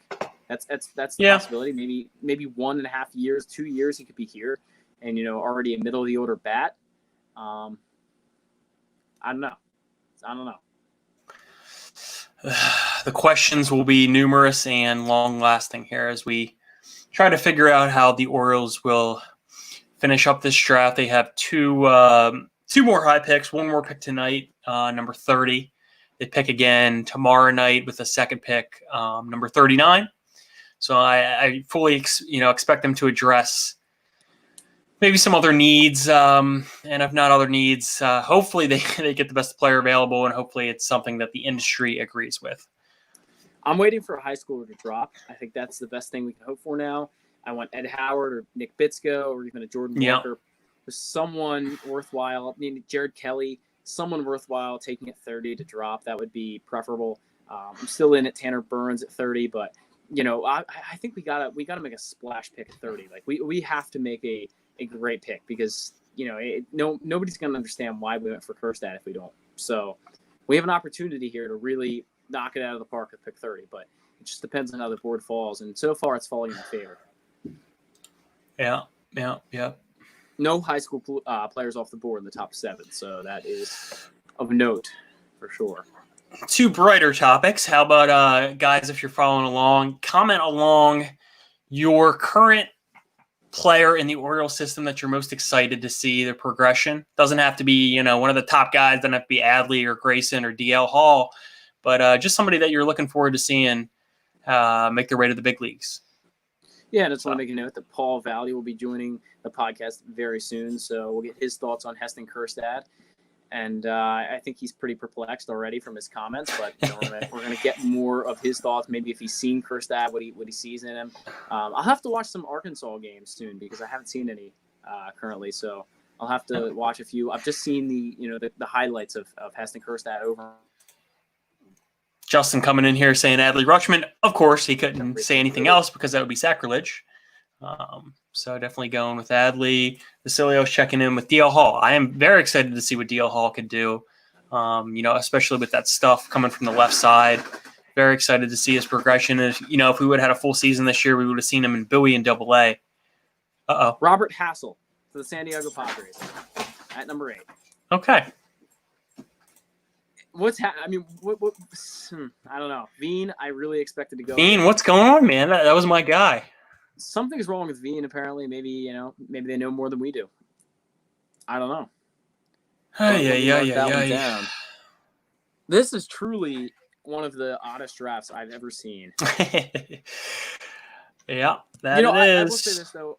I was pretty upset when we picked Grayson Rodriguez 2 years ago. Mm-hmm. I did not think he was that good, and I was totally proved wrong. So there's that. And that he was a number 11 pick. This is number 2. It's quite a difference. But I'm going to give, Kjerstad a great chance to become a great player in the system. And I think he has the chance to do so. We'll just have to hold out hope for that. All right. Yeah. We're making our way through. We're up to pick number 9. The Colorado Rockies are on the clock. So we will see how this shakes out. This could be a number of players. I mean, I would think. Also, let's give our real quick scouting report on Robert Hassel. He's got a really strong arm. I thought he kind of had a wild swing. He kind of winds up a lot. He has kind of a Bryce Harper swing in a little bit. Is what I saw on him. But he has the raw power. He won some home run derbies in high school. He's got good. I thought he had a good eye, nice patience. He works the count well. So that's Mm-hmm. what I think on Hassel. I actually projected him I had him number 8 on my board, so Okay. that's exactly where he fell. Yep. But I expected Veen to go before him. And it looks as though, before I get to Paul, bear with me one moment. My scouting report on Robert Hassel, good plate discipline, recognizes spin. He's no slouch as a pitcher because he did that as well, and he has solid tools across the board. Now we want to welcome in Paul Valley. Paul, crazy draft. What are your thoughts? I don't know how you don't take Austin Martin with the second pick. Yeah. To me, it was completely perplexing. I get wanting to go under slot, but you only have 6 picks and you have almost $14 million to spend on those 6 picks. Precisely. I look at it, it's like that's the best player available. A lot of people had him as arguably the best prospect in the draft. Am I really dark on your screen, guys? Yeah, you're a little dark. You're good. You're good. All right, let me see if I can adjust. There we go. There we go. So, I just don't know how you don't take a guy who is arguably the best hitter in the draft and, is athletic enough to play all over the diamond. To me, it's mind-boggling. I can't figure it out. And, I didn't even look up Heston Kjerstad when I was looking at players that they could take. I saw his name in a couple of articles, but I didn't even look him up because I thought there was no way. And looking at the guy, he has 60 hit tool, 60 power tool. He's not fast. He's mediocre defensively. I want to hear what Elias has to say about this because I'm totally befuddled by the pick. Yeah, I agree. I'll definitely want to hear Elias's reasoning for this because obviously he saw something that we don't. I don't know what it is. Maybe they just love that plus power. I actually saw a pipeline had him as a grade of 45 hit. Maybe someone else had him at 60. That would be a lot better, but I would really prefer that. But yeah, I'm definitely looking forward to Mike Elias having what he has to say about this. But do you think this sets us up better for 30? Do you think we went under slot for that 30th pick? I don't think that there's any other reason that you would have taken him if you weren't trying to go under slot. And the only name that I can think of right now that they would go try to pick at 30 is Nick Bitsko.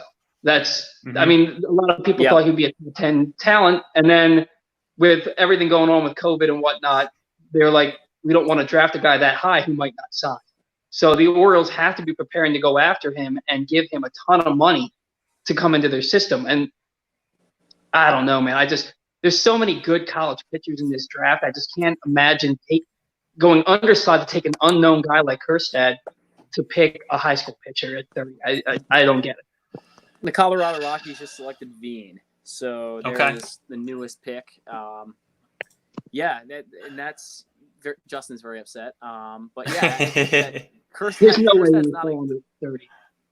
Yeah, I know. He definitely wouldn't have. But Veen's happy, and Veen. I was shocked that Veen went after Robert Hassel. So that's Rockies. Probably very happy with that. Number 9. So I don't know how he felt at number 9. I mean, he would have been my pick at number 2. I think he would have been the best player in the draft. He has that upside that you really, really crave at the number 2 overall selection. But good for him. He's going to be hitting in a perfect park for his swing, and hopefully he does very well. And he could play in the same division as Cody Bellinger. So that's true. Off twice a year, a couple times a year. But I do want to ask Paul, who was your top player that you wanted the Orioles to select? Was it Austin Martin? No, I wanted Torkelson. I think that's okay. I think that's a special bat that can hit in the middle of their lineup almost immediately. But there was no way he was falling past the Tigers. Yep. I mean, that was unanimous.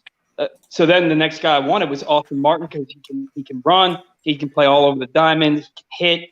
I thought that's a guy who can hit the top 3 in your order for 10 to 12 years. And now I don't you want to trust in Elias. I'm hoping that this is something similar to the back in 2017 when the Ravens took Marlon Humphrey at 17 and nobody saw that coming. Yep, and then he turned out to be an all-pro cornerback. Nobody saw Humphrey coming. So I'm hoping that's what this is right now. Those guys know better than I do, but I was very audible in yelling no when they made the pick.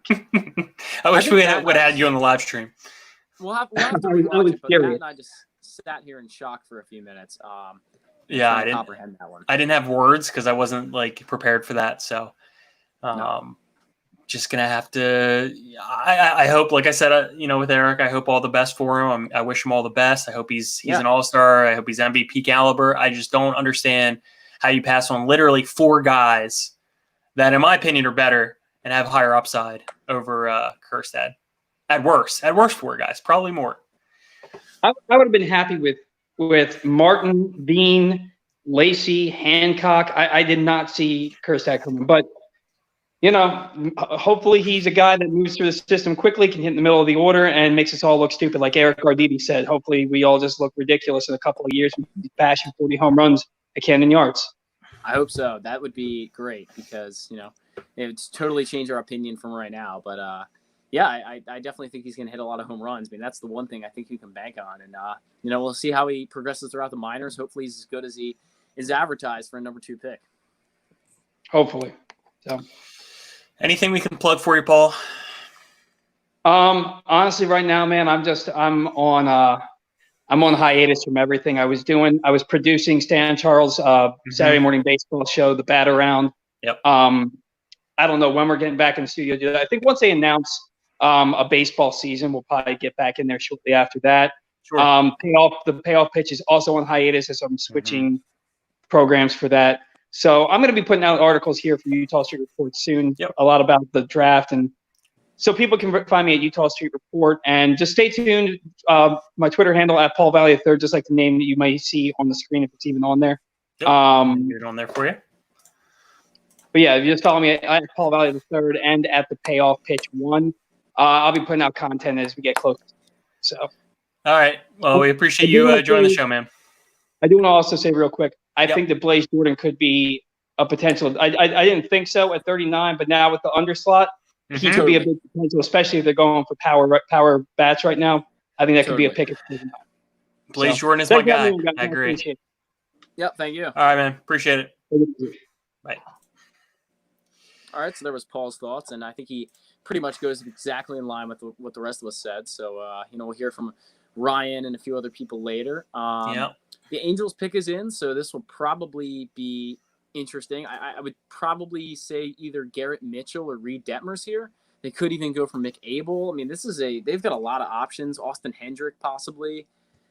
Maybe Bitsko. I mean, they've got a lot of options here to pick from. I mean, you've got a lot of guys still on the board, so we'll see what Angels do here. And they picked Reed Detmers. Okay. Angels, number 10. Okay.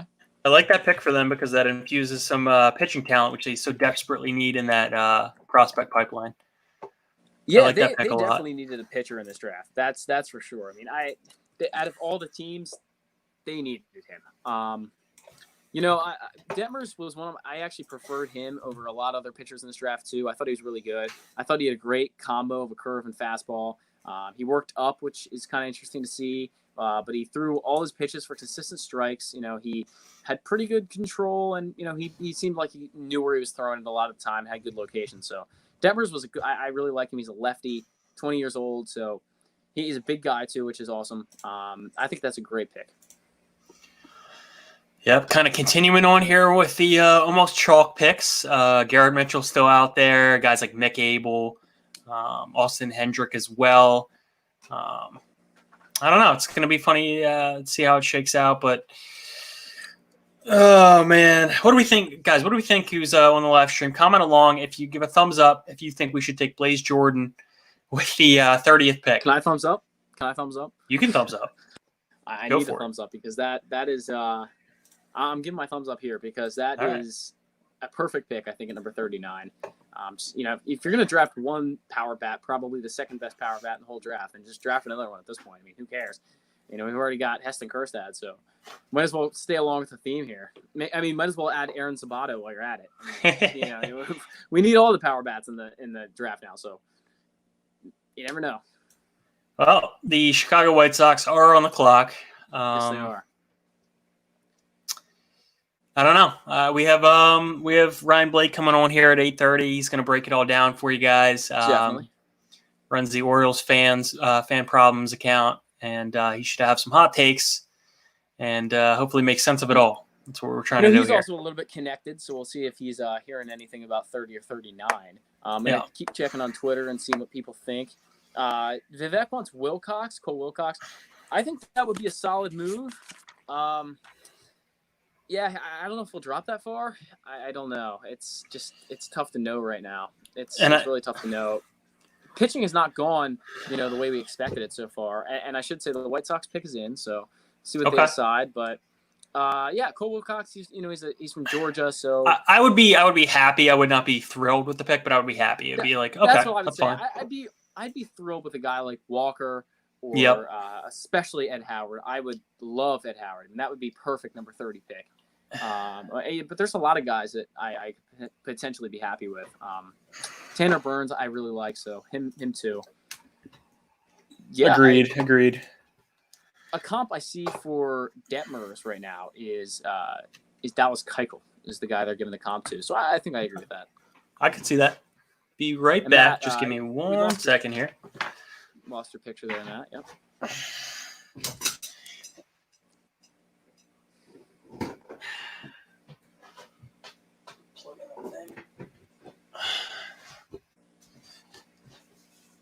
That's plugged in.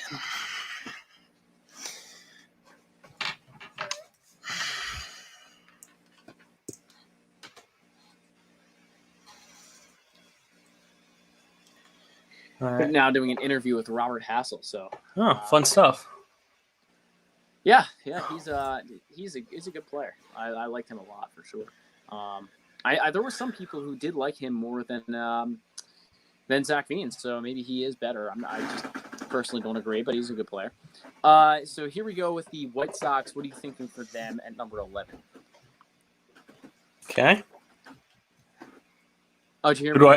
do I think they're going? Yeah, who do you think the White Sox will select? I think they got a lot of good options. I think the White Sox are kind of in a win now attitude, so I'm going to go Garrett Mitchell. I was going to say the same thing. I think he's a sure bet. I don't think, I wouldn't say high school players have worked out that well for the White Sox in the past couple of years, and they've been a rebuild for 10 years now. They need to win, as soon as possible. They've got the pieces in Andrew Vaughn that they took last year. They've got Jose Abreu still around. They've got Yohan Moncada. I mean, they just have some incredible players on this team. I think adding another college bat or even a college arm would be probably the way I would go for the Sox. But Garrett Mitchell is probably your best bet here. And knowing the White Sox, they could turn him into a fantastic prospect. Yeah, it's a very good point. My buddy Kyle just checked in with me, and he said he sees a little Andrew Benintendi and Heston Kjerstad. So we'll see. You got the Arkansas connection. Yeah, I mean, that's definitely – there's that. There's definitely they both went to Arkansas. I don't know if I see that. I think Benintendi's got a lot smaller guy, left-handed. left-handed. Yeah. I also think Benintendi is a better fielder, in my opinion. Because I don't really think Kjerstad's that great of a fielder. So they kind of have a little bit different skill sets, but they both came from Arkansas, so I can definitely see it in swing, both lefties. So that's not terrible at all. Kyle's Phillies should be coming up here pretty soon. Yeah, they should. Number 15, 4 picks away. They're gonna have they have a pretty solid amount of people to pick from too. I don't know. I'm getting the feeling maybe Mick Abel makes it to 15. It's possible. Really? It's very possible. I mean, high school guys have dropped in this draft already. So, first one taken at 8, and then Veen. So maybe it's definitely possible. Garrett Mitchell's getting left behind. Yeah, he is. He's getting left behind. This is also in relation to Heston Kjerstad. Vivek says more power than Benintendi. Yeah, definitely more power. That's true. And then did want to mention this because Vasilio sent this over to me. Some Kjerstad highlights. He's still not sold, but he could be a guy. I mean, that's true. He throws out a lot of runners, so he's got a good arm. Trying to think of the positives here. We're trying to think of the positives. Yeah, I think that overall, when we watch more of Heston Kjerstad, I'll probably watch a few full games in the coming days and try to get more of a gauge on who he is as a hitter. I'll become more excited about him, and I am excited about the pick because it is number 2 overall, and I still think he's going to be probably a star for us, and that's the good news. I just think there are better options at that point, but I do have confidence that he's going to be a really good player. He's got a lot of power. I mean, that's a good He's got a point, lot of though. power. That's a really good point. That lefty swing is going to work perfectly Yeah. on the concourse at Camden Yards. So Let's just be clear. I don't like it, but I think I'll come around to it once I watch more. right. And he's going to play in the short porch in New York. He's going to play Yes. around the pesky pole in Fenway. Yep. So he's built for the AL East if he's built for anywhere. I mean, you know, unless Colorado is probably the only place he could hit better in. But yeah, it's interesting. And maybe the Orioles have a different defensive plan for him. Maybe they think he could play third base or something like that. Who knows? I mean, we've seen a lot of interesting stuff, but I totally would peg him out as a right fielder. But outfield, future outfield's looking really good with Austin Hayes in center. Heston, KJERSTAD in right, and then maybe Yusniel Diaz in left. I mean, that's a pretty solid three right there. that would be a sick combination. We're about to hear the White Sox pick number 11 overall. We're seeing Tim Anderson highlights on MLB Network. Oh, that's my guy. Appreciate that, Matt. That's my That's guy. your guy. That's your guy. So we'll see momentarily. Oh, no, Vivek, no. I want Garrett Garrett Crochet. That's my guy. Don't do that to Matt, Vivek. You can't do that. Don't toy with my heart like that. It's very upsetting to Matt. I really think we're all undervaluing KJERSTAD just because we didn't think he was really in the conversation, but the power is legit. Yeah, and that's definitely true. The power is legit. I mean, we've definitely mentioned that already, and it's just all the other tools that we've got to see. Yeah. So here comes Manfred to the podium for pick number 11. Chicago White Sox select Garrett Crochet from Tennessee. I'm done, man.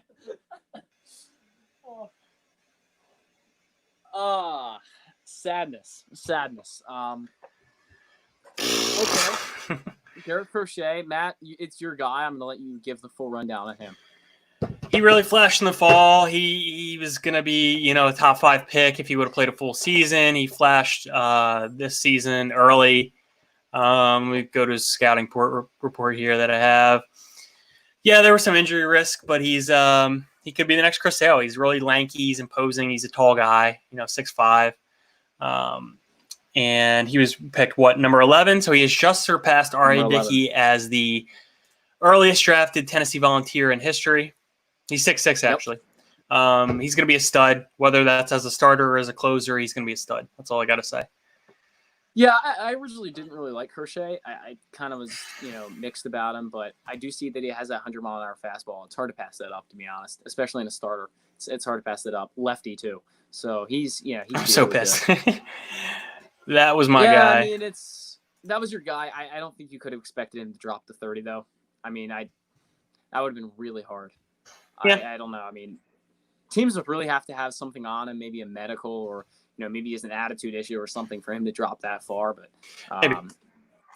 he is very similar to Chris Sale, as they're right now showing on MLB Network. He could be overall one of the best players come out of this draft. I think he will be. I think he's got that kind of upside, and this is tough for me. Let's have it all flood in here as we say, the White Sox, they did get Garrett Crochet. You are correct, sir. As we know, Vivek said that, and then we got it's Crochet. Sorry, Matt. Thank you, Vivek. I appreciate the sentiment. I'm fairly crushed. Matt's torn up. But yeah, one thing about the White Sox, I mean, I would personally like to see them win again, take over the AL a little bit, and it's been a long time coming for them. Now they've got Crochet to pair with Moncada and Vaughn and all the other great players they're bringing up. Tim Anderson. It's gonna be a dangerous White Sox team as well. Them and the Padres, I see really breaking out in the 2020s.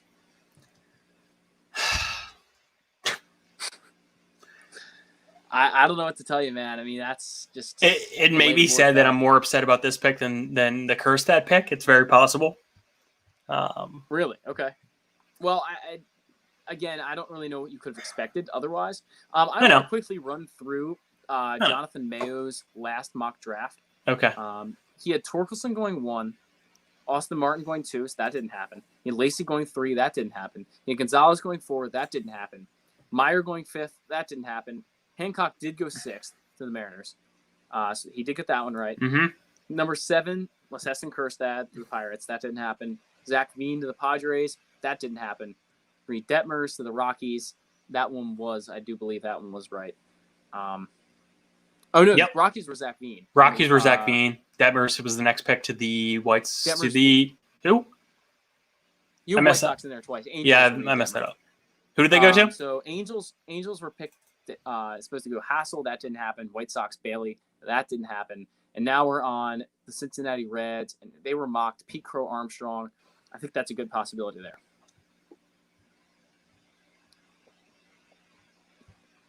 Do you see Pete Crow Armstrong as the pick here, Matt? I have no idea. Garrett Mitchell's still there, right? Garrett Mitchell's still there. In this mock, he was actually number 16, the Chicago right. Cubs. Well, maybe a real a guy steal, like Austin really. Hendrick, but yeah, I could see Pete Crow going here.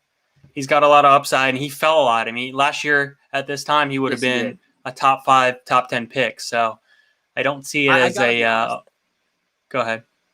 I was never a big Pete Crow Armstrong fan. Yep. So insider Joe Doyle, he's a minor league baseball insider. He says the Cubs are going to make a splash at number 16. Okay, I'm curious to see who that would be.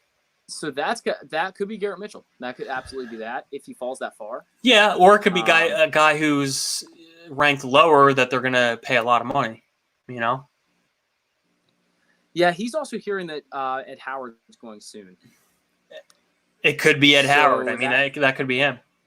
That would be a splash. That could be right. Yeah, that would be a splash. It could be him. I'm trying to find out what he said on Heston Kjerstad. All right, who we got with the Reds here? He's the biggest sleeper in the class. Tool is very advanced. The Reds took Austin Hendrick, by the way. So that's their selection. Let me write that down real quick. But that's actually quite surprising that they took a Hendrick in that. But okay, not too sure. My report on Austin Hendrick is, he's consistent. He has a 100-mile-per-hour exit velocity, and for a high school bat, I mean, that's great. That's better than what Zach Veen was. He was a big performer last year. There are questions on his hit tool, but not on his power tool. He's got a good power bat. Yeah, I kind of have the same thing. I really noticed the bat speed. I think that he has excellent bat speed. Some of the best in this class, along with Martin and Gonzalez up the top. I was really impressed with that. I do think he's a little bit inconsistent. That's the one problem with Hendrick that I kind of noticed throughout the film.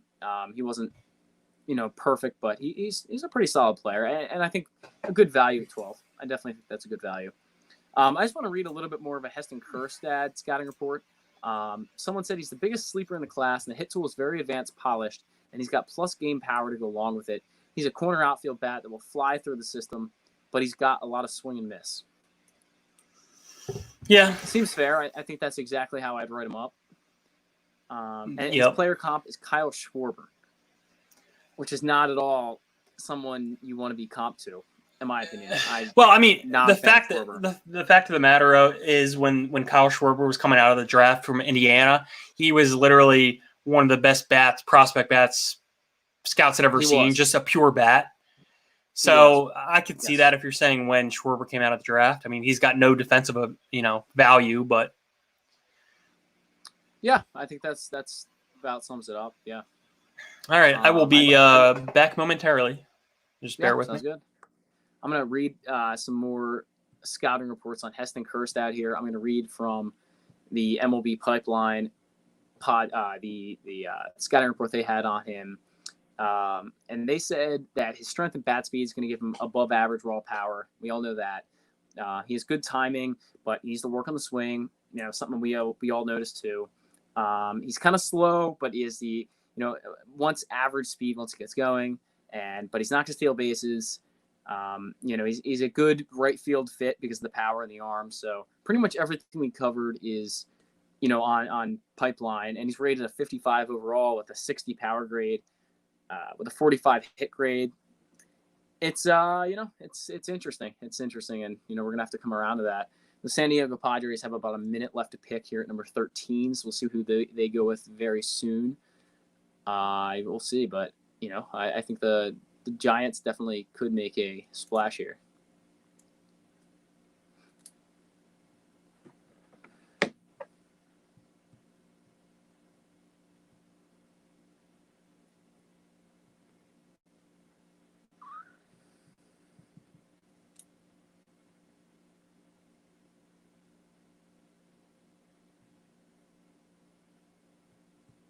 saw Heston Kerstad hugging his family.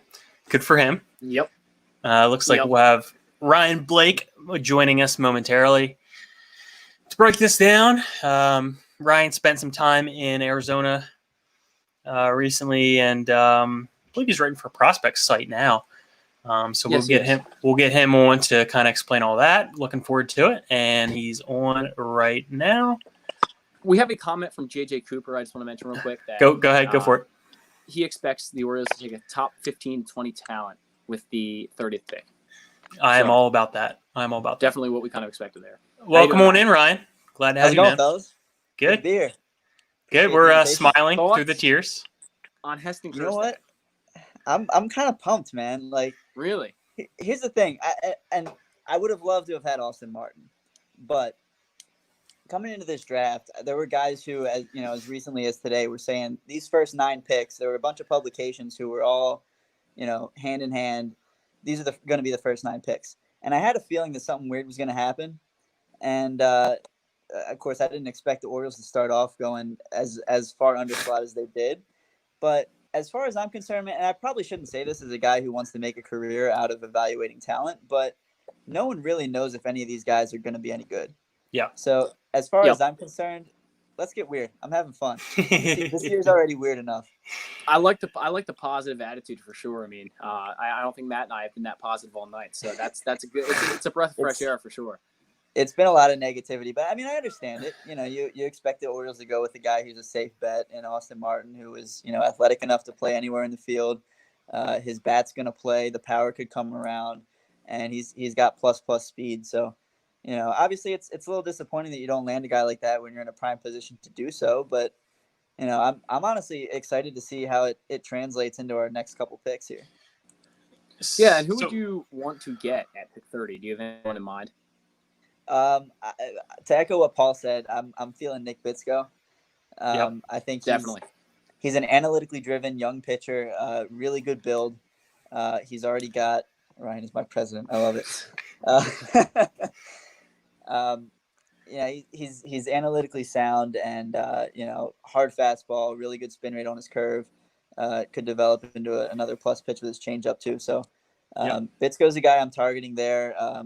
You don't know if the Orioles want to go with prep arms or go more the college level. There's going to be a lot of college arms available there, and a lot of guys who are considered top 20 or 25 guys. But Bitsko's the guy I'm really pulling for. So Ryan, give our listeners who are on the live stream right now maybe a little bit of a background. You went out to Arizona recently. Just talk about that a little bit.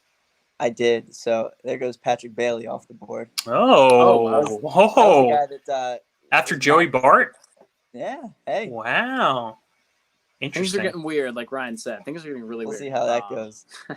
I was hearing a name yesterday. I don't get a lot of scoops, but I mentioned this in one of our group chats that Orioles were doing their homework on Tyler Soderstrom, high school catcher out of Texas, and he's a guy I thought maybe go to the Giants here, maybe the Rockies a little earlier on, but if that's a guy who's around at 30. Don't be surprised if the Orioles make a move there.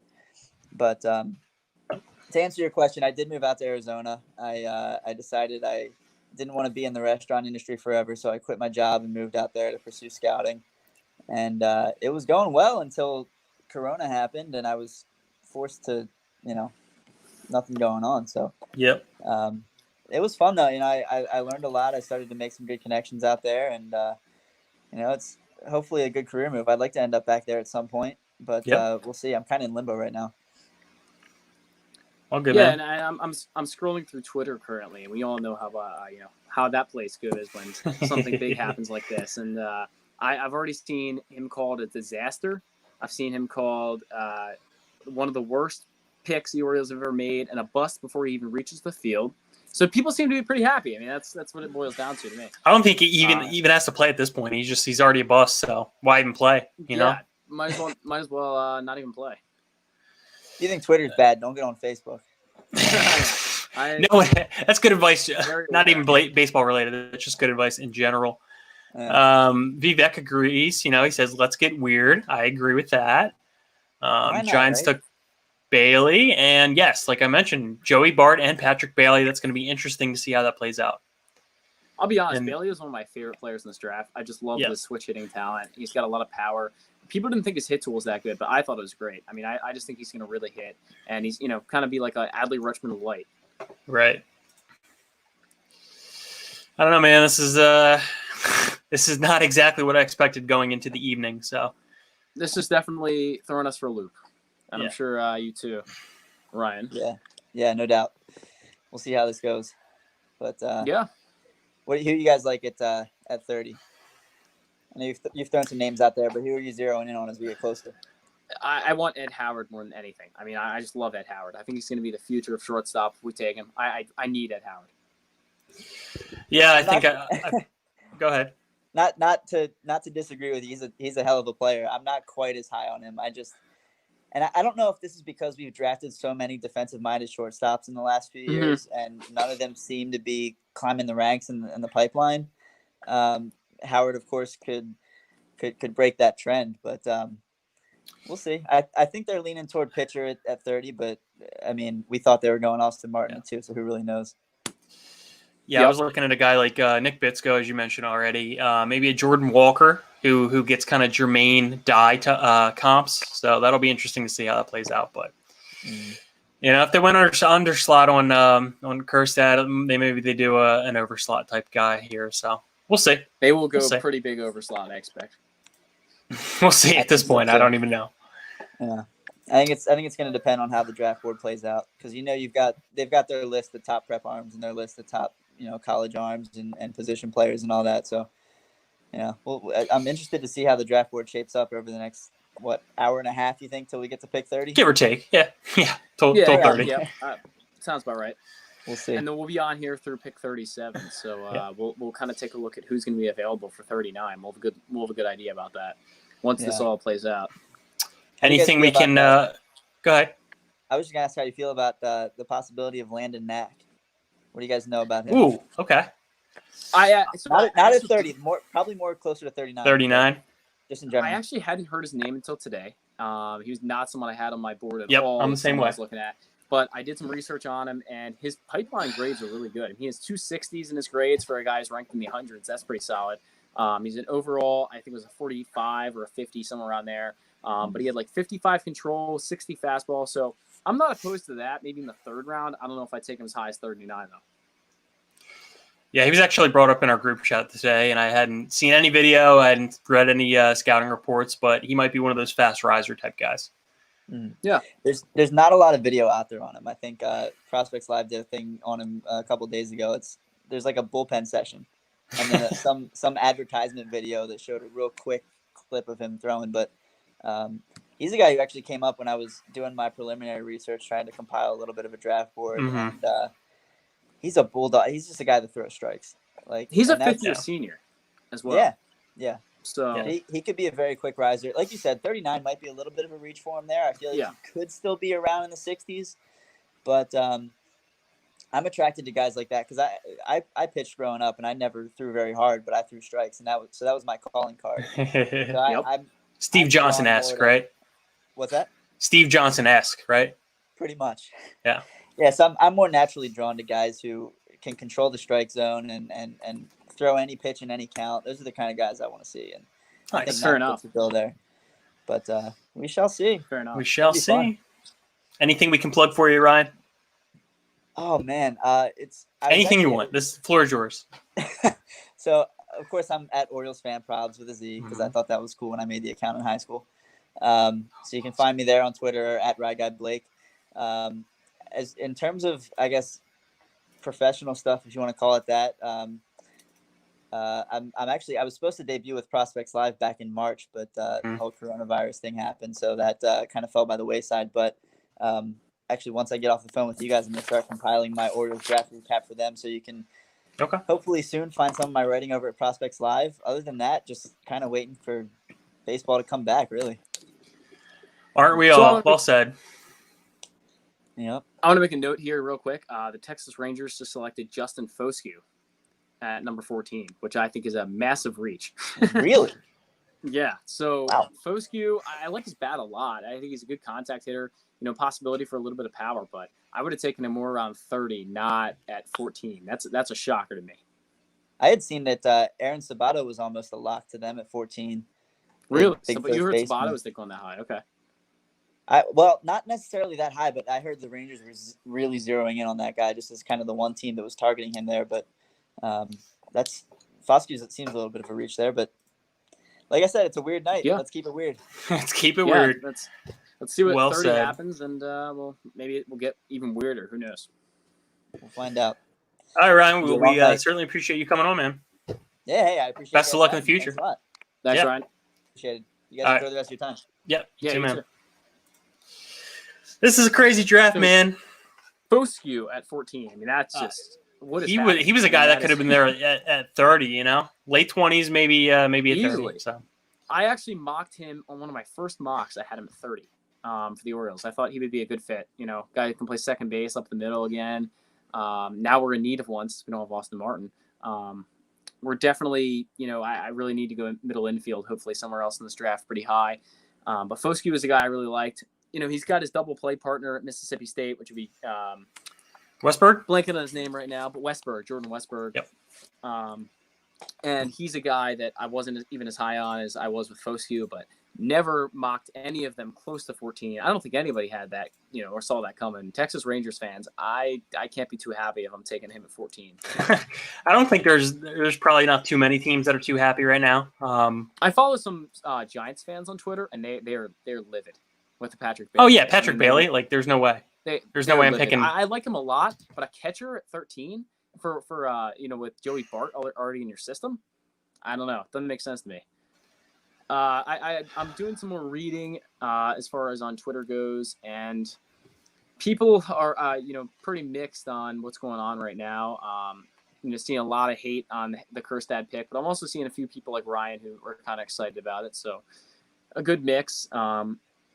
But people are saying expect more of the same. Just kind of the weirdness going on right now. The Phillies have their pick in now, and who knows who it could be. I mean, they could be going with Jordan Westberg here. Who knows? So I'm excited to see who they take. But this is just the craziest draft I can ever remember. Yeah, definitely. I don't know who the Phillies would pick. I mean, I'm trying to look at my board here, and then I have Foscue I'm way doing down the same. there. I had Foscue ranked in the late 20s. So I could see a guy like Pete Crow Armstrong going here. Garrett Mitchell's still there.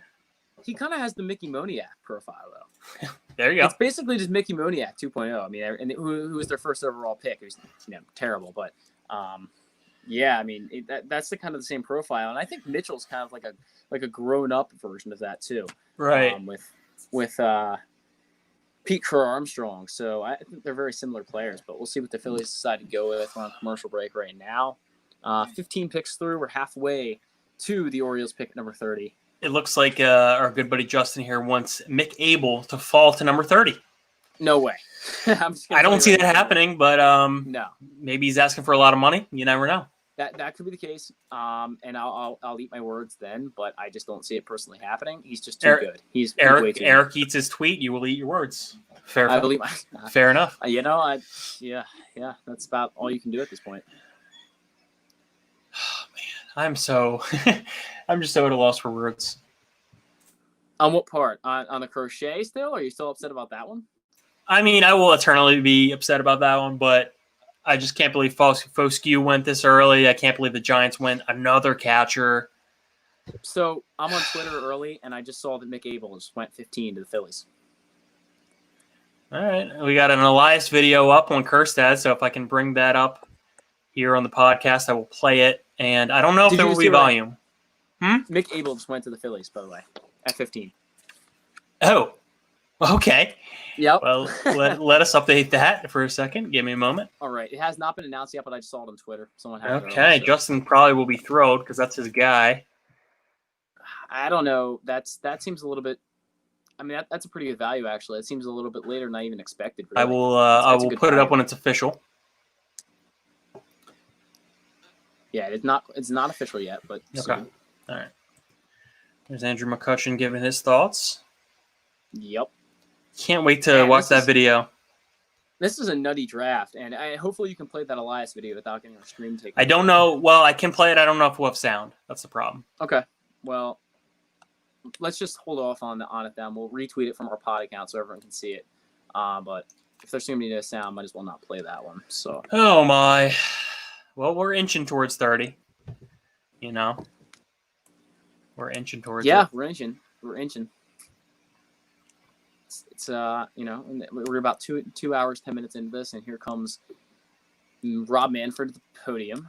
Be nice if he was just like, oh, baseball's going to come back next week. There's our boy Klentak. Yeah. Former And Oriole. Nick Abel is official. All right. So I'm going to write him in, and there's another one off the board.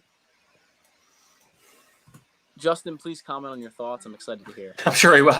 I'm sure he's preparing them. I think he already did. I just have to show him on the. He's quite good. Justin actually opened my eyes to Nick Abel. I hadn't really seen him before Justin talked about him a few months ago, and he is quite good. He's electric. And he was working out with Adley Rutschman recently too. He was working out with Adley Rutschman, both Oregon guys. He's a bit small, in my opinion. I think he's a little undersized, but he is 6'5". But I would like to see him put a little more weight on. Justin is saying no. I assume, Justin, that's because you wanted him at number 30. Please explain yourself. We will be waiting. I'm just going to say this right now. He's my prediction for a guy who might not sign. I can see McAbel not signing at 15. Yeah, I could see that as a possibility. Commitment to Oregon State, and that's as we know, one of the top programs. It's possible. It is possible. We shall see. Yeah, I'm sure the Phillies did their due diligence, though. I'm sure, and this will probably end up being an overslot deal if it does happen. I would expect. The Cubs are now on the clock. This will probably be Garrett Mitchell. I think it's got to be because he was mocked everywhere to them at 16. That kind of makes sense. Well, I can tell you in I believe it was Jim Callis's second edition of his mock draft, he had Garrett Mitchell going 13 to the Giants, so a little earlier. I'm speaking on Mayo's behalf here. Mayo usually has him. Yeah. Around this area, so maybe you never know. Maybe Garrett Mitchell has terrible medicals and he falls to 30. You never know. Yeah. I gotta feel like, and I keep thinking this is that Elias has a greater plan in place here with the Kjerstad pick. He's really maybe knows something that we don't about someone who's really gonna fall to 30. It's even better than we think. Yeah, I'm gonna actually watch that. I'm gonna watch that video now, and I'll see if I can put it up here. Even if we don't have sound, I can kind of narrate as he's going along. Okay. Sounds good. All right, let's see if we can get this here. Let's see, give me one moment here. He's got to defend this well, I got to say. He's just, he's got to give me a good reason as to why they took Heston Kjerstad 2 overall. All right, let's see here. All right. Michael Elias needs a haircut. Just putting it out there. Saying we took Heston from the University of Arkansas. We absolutely love this bat. Best left-handed hitter in the class. Good right field. Big guy, gigantic power. Power to all fields. Tremendous career at Arkansas. He's been flying up the board. Middle of the order bat. Blue collar kid. Lunch pail type guy. Let's just hope our stream doesn't get shut down again, but there it goes. All right, that's it. So there it is. Picked in for the Cubs as well. So Michael Elias likes that power, and that's pretty much what we've been saying all night. The power is that's it. That's Heston Kjerstad in a nutshell is the power. Sorry, Zach. Disappoint. Oh no, Ryan. Don't tell me it's Dax Fulton. Don't tell me it's Dax Fulton. I'm just gonna leave that there. Probably shouldn't have showed you. I'm gonna go to Ryan's account, see if he's tweeted anything, and wow. Let me know who the Cubs haven't picked yet, have they? So Ryan has not tweeted anything, but maybe he'll give us a little insight on here and a comment. I don't know. All right, we'll be waiting with bated breath. The Cubs select Ed Howard. Oh no. There's your splash. No. That was my guy. That was my guy, and maybe that's what Ryan was referring to. Yeah. That's not Speak good. your piece on Ed Howard, and then we will get to Vasilios next. He's my guy. Plus defender at short. Great swing. One of my favorite swings. So smooth for a high schooler. I think he's Mr. Smooth, and that's what I love about him. He's just he's quick. He's got a power all fields. The bat's coming along even more over the past couple of years. That's a steal for them at number 16. He's going to be a really good defender. I would give him a comparison to like Jose Reyes is my comparison to him. Okay. I love that guy. Little League World Series guy, as they're showing on TV right now. I'm very disappointed in that one. All right, we will now bring in Vasilios to give his thoughts on the current draft. How you doing, V? How you doing? Hey, folks. I'm doing well. How about you guys? Pretty good. Doing okay. Hanging on by a thread. Yeah, I know. I've been keeping up with this whole thing you guys have been doing, and it seems like the general consensus is that we're not quite happy here. That would be the case. Before you go any farther, Vasilios, I just want to see if Matt can put the video that the Orioles just posted on Twitter up on here real quick. Yeah, for sure. The one that I just put up or another one? No, there's another one now. Okay, it says we got him. And I just want to, ladies and gentlemen, we got him. Including Vasilios, give his thoughts on this video. It's quite interesting. Let me you guys talk. I'll go look for it. Okay. So knee-jerk reactions on HESTON KJERSTAD. Okay, I'm really digging deep here, okay? But let's just say this. They say Matt knows what video I'm talking about now. Come on, man. You gotta put that up right now. Oh no. Oh my god. No. Matt's face is turning redder than a lobster right now. It's great. Oh my god. You gotta see this god. video immediately. Oh man. Give me a second, buddy. So the MLB draft, unlike and people say the NFL draft, first of all, is a crapshoot. If the NFL draft is a crapshoot, then I don't know what the MLB draft is, because you're absolutely right. You could take a guy and he might never turn out, but the thing is you have to wait 3 to 4 years to really see if there's any improvement in their game. And Lord knows I'm better at looking at prospects in the NFL. But I'll put this in perspective. There's the NFL draft, there's the NBA draft, then there's 50 feet of crap, and then there's the MLB draft. You're not wrong. You're not wrong. Right, let us share this video with the world real quick, because this is about the funniest video I've ever seen in my life. Let everyone see this. I wonder if there's sound. I haven't seen the sound yet, but this is fantastic. I think everyone's got to appreciate this. Oh no. Everyone's got to appreciate this. Oh no. Heston and Adley hugging it out. They're excited. Dude. Oh man. Why does this look like? Hold on. Did the Orioles put this out? The Orioles put this out. This looks like something Eric Arditi would have made. It's nothing short of fantastic, man. It makes me like the KJERSTAD pick a whole lot more seeing that. But you gotta wonder if Adley had any decision, or if anyone had any kind of influence on this pick. Maybe they did. Who knows? And that'll probably be something that we won't know for our entire lives. That's not something we'll probably know maybe until who knows, Mike Elias, maybe he'll write a tell-all at the end of his career. But true.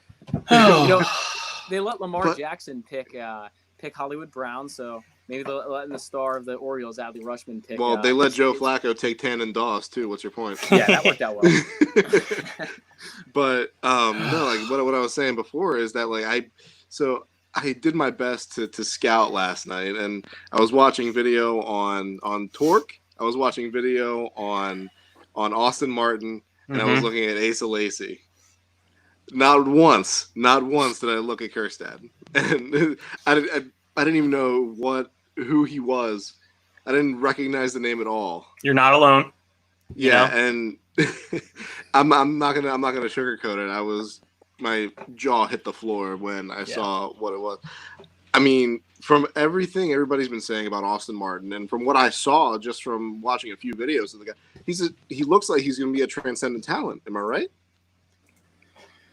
Yeah, I would say so. You're talking to the guy who's the absolute #1 Austin Martin fanboy in Zach right here. So you're not wrong, Matt. You're not wrong. No disagreement whatsoever. Yeah, he's pretty great to me. I mean, transcendent might be a good word for it, I guess. Yeah, he's pretty great. I don't know if he's Adley Rutschman quality or even Bobby Witt Jr. quality. I don't think he's up there, but yeah, he's a really great player, and Blue Jays got a good one for sure. Yeah, I did see a nice video, and I sent it to Matt earlier while you guys were doing the show, and there was a couple of highlights. One was a defensive highlight where KJERSTAD threw a guy out from the outfield at second, and then there was a nice dinger to walk it off in his last game of the season, or the last game that they played. And I mean, he looks like he has a pretty solid swing, but I'm not gonna take it at face value, because I know there is a definite level between the MLB and college baseball. But I mean, I'm trying to look at the positives here, and I think we all should try to do that a little bit, because I mean, Michael Elias hasn't let any of us down yet. I kind of like the way this rebuild is going. Let's give it a couple years. We still have to see some of these guys coming from the minors, like DL Hall, Grayson Rodriguez, Adley Rutschman. So we don't know what's he could be a role player, he could be a cornerstone. But I mean, I think he's going to be a role player, but I can't really speculate that far ahead of time. He stinks. That would be a pretty disappointing second overall pick. Heston KJERSTAD turns out as a role player. And the first time the Orioles have ever taken a player at number 2 too.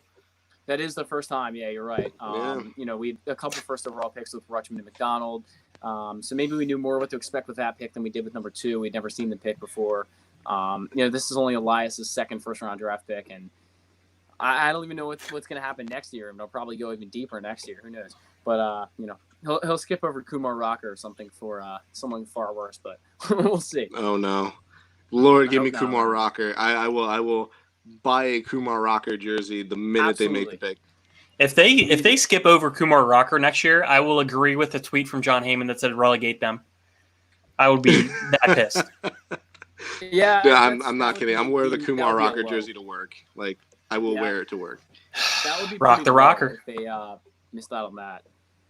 But hey, you know, maybe they had something on Austin Martin that we didn't know, or you know, Asa Lacy or anybody else, or you know, Max Meyer, whoever else was going to go in that top 5. Nick Gonzalez, who knows what they had on him. I'm still interested to hear the more specifics of the deal and how much he signs for. You know, maybe $3 to $5 million in that range. So. Yeah, so Vasilius, is there any guy at number 30, maybe not necessarily a player in particular, but maybe a position or a high school or college guy you would look towards? See, I'm glad you added the position thing in there, because I was really dreading that question because I literally didn't look past the top. Got you. I got you, bro. No problem, I mean, I definitely would love to see some competent pitching. Mm-hmm. And that's just me. I really wish I had gotten more in depth into this draft, especially with the shortened draft and the fact that the Orioles had quite a few picks in the first couple of rounds. So, but yeah, I think pitching has to be the way to go. You know, the people always say draft the arms and buy the bats, but the Orioles seem to be heading in a different direction by taking KJERSTAD at number 2. That's for sure. That is for sure. And I know I was listening to 105.7 The Fans today, and you know, a lot of their analysis on the Orioles is not exactly, you know, the best, but top tier. They were saying that what'd you say, Vasilius? I didn't catch that. I said yeah, it's definitely top tier. It's not top tier, but we can move on from this question. I really found true, and that they said basically, you know, the Orioles have to draft their pitching because no one wants to come play in Camden Yards. So we need that 6 years out of whoever we can get. So, you know, pick 30 and 39, maybe look at that. The Red Sox are selecting right now, and they took Nick York. What? What in the world? Okay. I do not know Nick York. Nick York? Nicholas York. Yeah. That is not someone I'm familiar with. Chaim Bloom, dude. Archbishop Mitty High School in California. Chaim Bloom is he's on another level here. Wow. Okay, this is a reach if you've ever seen one. Is this the youngest player that's been taken so far? Nick York is ranked number 139 on Pipeline and just went number 17 with the Red Sox. Was he that? I mean, like, are we being honest? Was he that in danger of not making the second round that the Red Sox couldn't just pick him in the second round? What is happening? What is Nick York? Vasilius, we're going to lose our minds over here. So we're just going to let you plug whatever you want to at this moment in time so we don't lose it. Nick York. Absolutely, but I think we should all go and look at. I forgot what that gentleman's name from Barstool is, who's the Red Sox fan. Carabas. Jared Carabas. Carabas, thank you. Somebody go and check on him, please, real quick. I'm good, actually. I'll let him go. Yeah, you let us know, Zach. But no, thank you guys for having me on. It's been great. You guys can find me on Twitter at Vasilios WBAL. It's right down here. So, you can see it right there. Oh, I got you. They're right there. Cool. And I put out work for the Ravens Wire, which is the USA Today affiliate. It's a little Ravens blog. And I work here at the scenic WBAL TV studios, where I am right now, about to put the finishing touches on the 11 p.m. sportscast. Very nice. Nice. Appreciate it, man. Thank you, guys. Appreciate you. All right. Nick York. Okay, let's break down this one. 139th ranked on Pipeline. That is Be my guest. This is probably the most astounding pick yet. I mean, Kjerstad and obviously Meyer were both shocking, but wow, this is a reach if I've ever seen one. This guy is ranked only of a 45 overall on Pipeline. That's just not good. He's a second baseman. That's not really a premium position. He's a natural hitter, they say, with a pure swing, but there's not really that much power. And they say that there's really no plus tool. This is the weirdest pick. I don't know if they made a mistake. I mean, you have to think they made a mistake. The Red Sox have the worst farm system in baseball. Chaim Bloom is one of the smartest people in all baseball. I think you can point to him. You can point to him, and you can point to Michael Elias as two of the smartest guys in the sport. I question the pick. Everyone questions the pick. I think he knows what he's doing, and he's got a game plan. I have to imagine that. Unless they're punting the draft, I don't know what they would be doing here. That could be that absolutely could be it. They could be the ones that are punting the draft. That's a good point. I didn't think about that. Nick York is just not at all someone you would expect. They had a $3.6 million slot for that. I can't see anybody paying Nick York $3.6 million. All right, let's get to some questions here from fans. Sounds good. Yep, Justin. Red Sox take York. Yeah, we're as surprised as you. Neither of us knew him. Neither of us scouted him. We know nothing, but just going off what Pipeline says, he's really not that special. Says Vivek. Vivek, I got to ask, how would you feel if we took York at 30? Because I'd be pretty upset. Would have taken him, yeah. Maybe we can That's a good one. I feel a lot better about Kjerstad now. I feel a ton better. Okay, here's a good point by Vivek. They do not have a second-round pick. They do not have a second-round pick. Okay. So that could have played into things. But Nick York? Why? Just why? You had a $3.6 million slot. You don't think you could have gotten someone better? I mean, Pete Armstrong or Garrett Mitchell or anyone. There's 100 guys that would take over Nick York. Yep, Vasilios sent us a thank you note. Appreciate you coming on, man. That was awesome. Thanks for great insight. The time. Yeah, and we'll see if we get our last guest on here. Not, I may reach out to a couple of our Orioles group chat fellas. We'll see how that goes. Yeah, I'm still completely flabbergasted by that pick. That Nick York is the. I mean, I've never heard of his name, number one, but you couldn't have ever predicted that. That is the farthest thing from a prediction that you could have ever made. Yeah, and I think that might be the shock of the draft, even with Kjerstad going too, and Patrick Bailey going to the Giants. That might be the shock of the draft so far. The Red Sox really used to be one of the premier organizations in baseball, but I just don't agree anymore. I mean, that's their prospect system is one of the worst in the league, probably 30. But wow, that's just not adding to it at all. I mean, he's probably not even a top 10 prospect for them, and their prospect system is horrible. I think they have one top 100 at this point. They have who? The Red Sox? Bryce Jarvis has just gone number 19. Oh, Duke. Arizona Diamondbacks. Jordan's gonna be pissed. Pitcher. I do like Bryce Jarvis. I do, fan, actually. Not really this high, but I do like him. Yeah, Matt, if you want to break into his analysis a bit here. Yep, I can do that for you. Let me just find him here on my sheet. Where you at? I know I had him on here. Just bear with me. Give me a second here. All right, Bryce Jarvis from Duke. Let's see here. Let me pull up this thing. Bear with me. Actually, didn't have him on Jim Callis's initial mock draft, so that's why he's not Okay, here. I'll do my I'll Okay. do a little bit of analysis. I thought that his best pitch is a two-seamer. Runs really well. It's got insane break for a two-seam pitch. It's really nice. That's honestly I made a note that I said it's one of the best two-seamers I've ever seen for a draft prospect. I just thought it was great. Overall, his breaking stuff was okay. I didn't think he was overpowering. That was one of the things I mentioned about him. But I think that two-seam fastball is going to make a lot of hitters swing and miss. Like that is, it's so good. It's even if it's not thrown at 99, it's so good. I think they reached a little bit. I will say 18 is not exactly what I thought for Bryce Jarvis.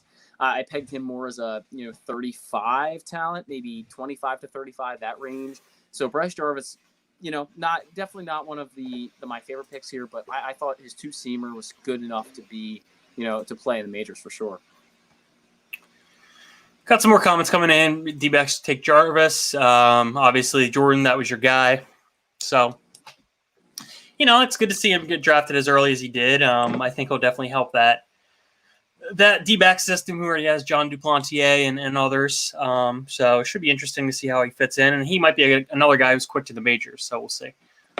Yeah, Bryce Jarvis, definitely. And there's a lot of pitchers here. If there's a 20-man taxi squad, like they're talking about, there could easily be a few pitchers from the majors that are going to be in the majors this year. And a team like the D-backs who probably aren't going to be in playoff contention, but maybe they might use them on that taxi squads. We'll see.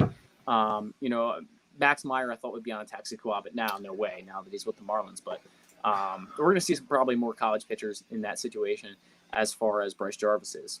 So we're waiting on the Mets here. They've got about a minute 35 left. We got a little bit of breaking news here, as Vivek is saying that the Marlins already have a deal in place with Max Meyer.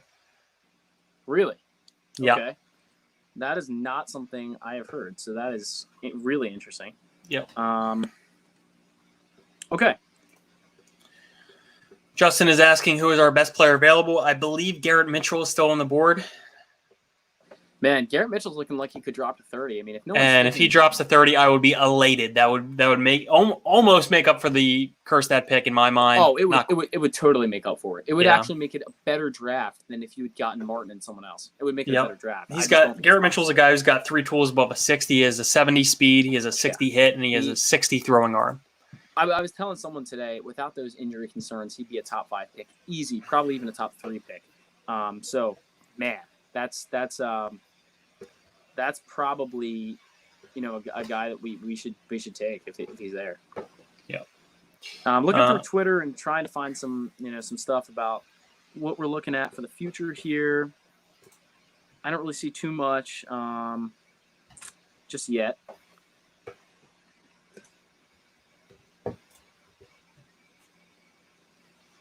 Get the Mets here on the clock here.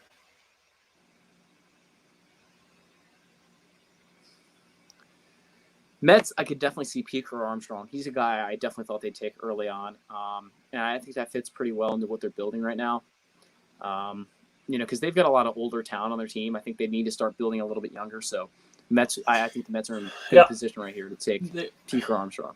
Mets are kind of interesting because last year the big news with them was Matt Allen getting him a little bit later on and getting him under slot. So they got some young guys in that system. Just got to build up that pipeline.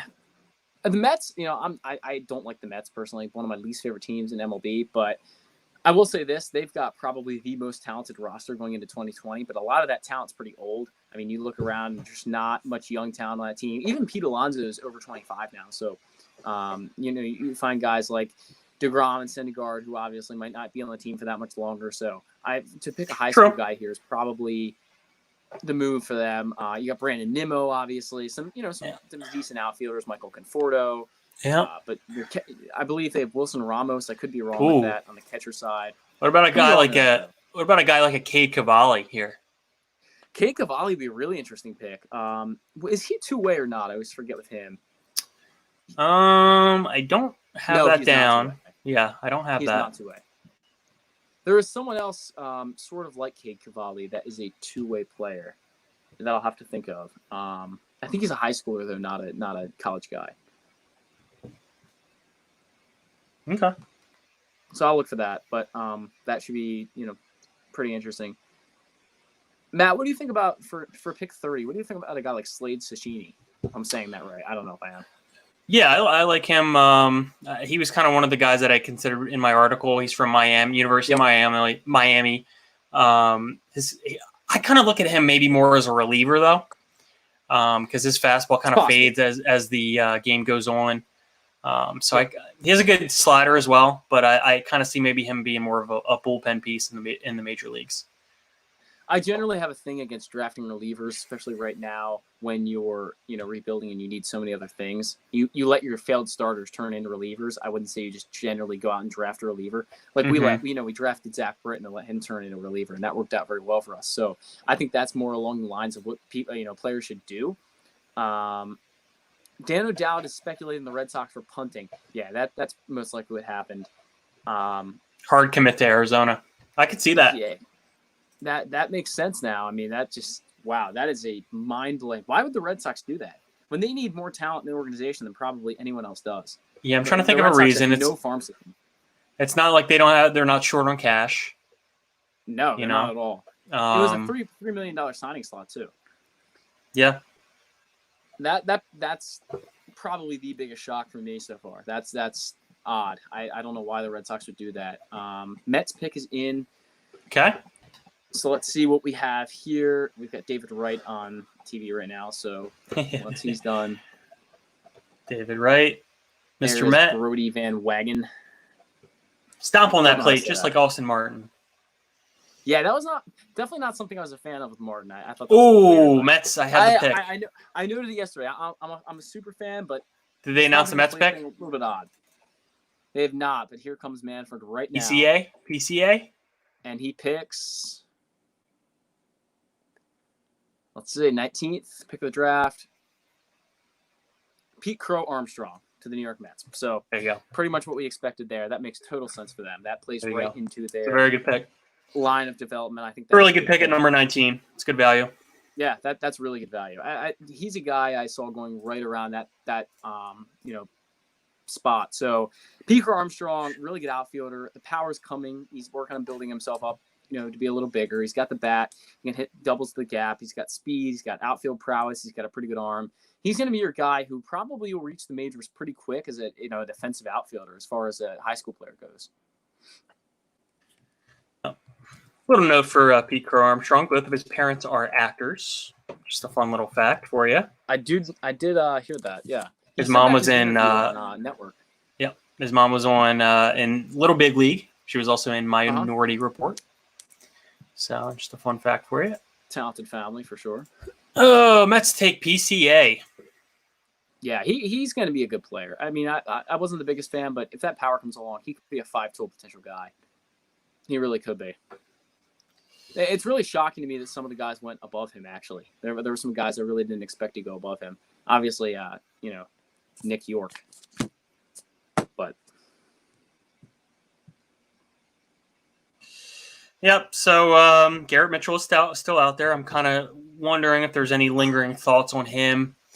10 picks away, man. We're 10 picks away, and Garrett Mitchell's still on the board. Yeah. Yep. I'm completely shocked by that. Yeah, that is true. I did see him as an Arizona guy too.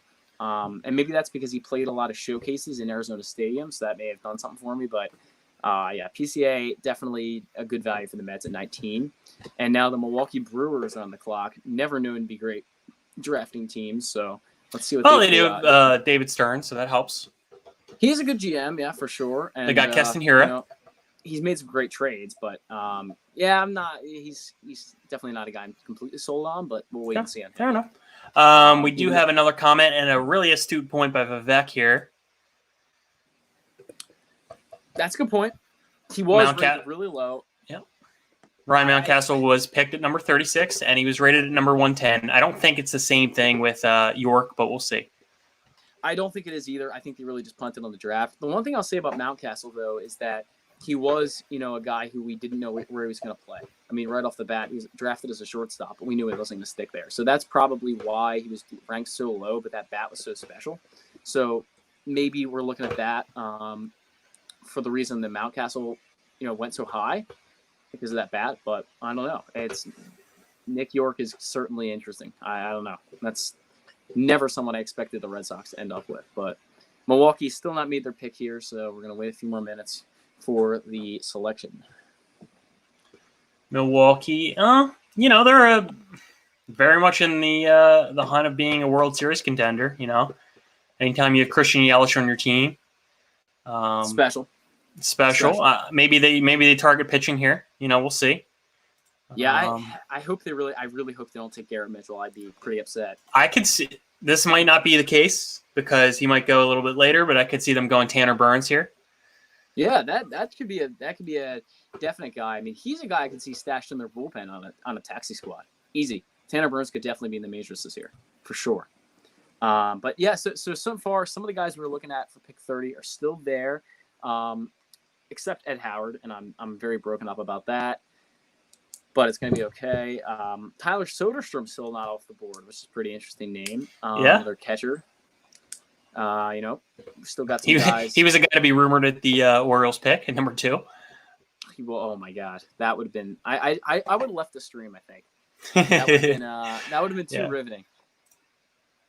Maybe that talk with Mitchell go to UCLA is stronger. We think. Yeah, definitely.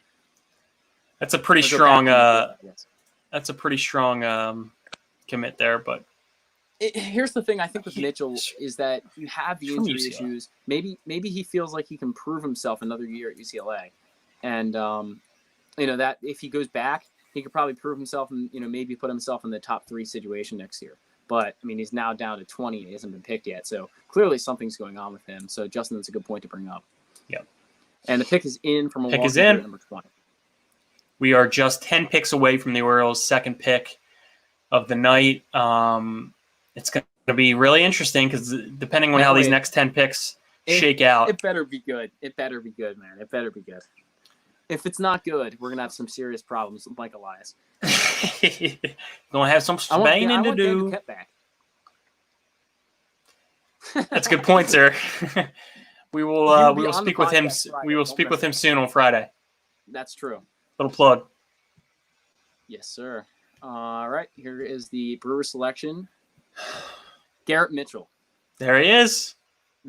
And I do not expect him to sign there. I just don't know. At 20, that slot's not huge. Let me see what the slot is. It is the Brewers actually have a $6 million slot. So, sorry, no, I'm wrong. The Brewers had a $3.2 million slot. So that could be a tough sign for them. From UCLA, so it's not like a commit issue.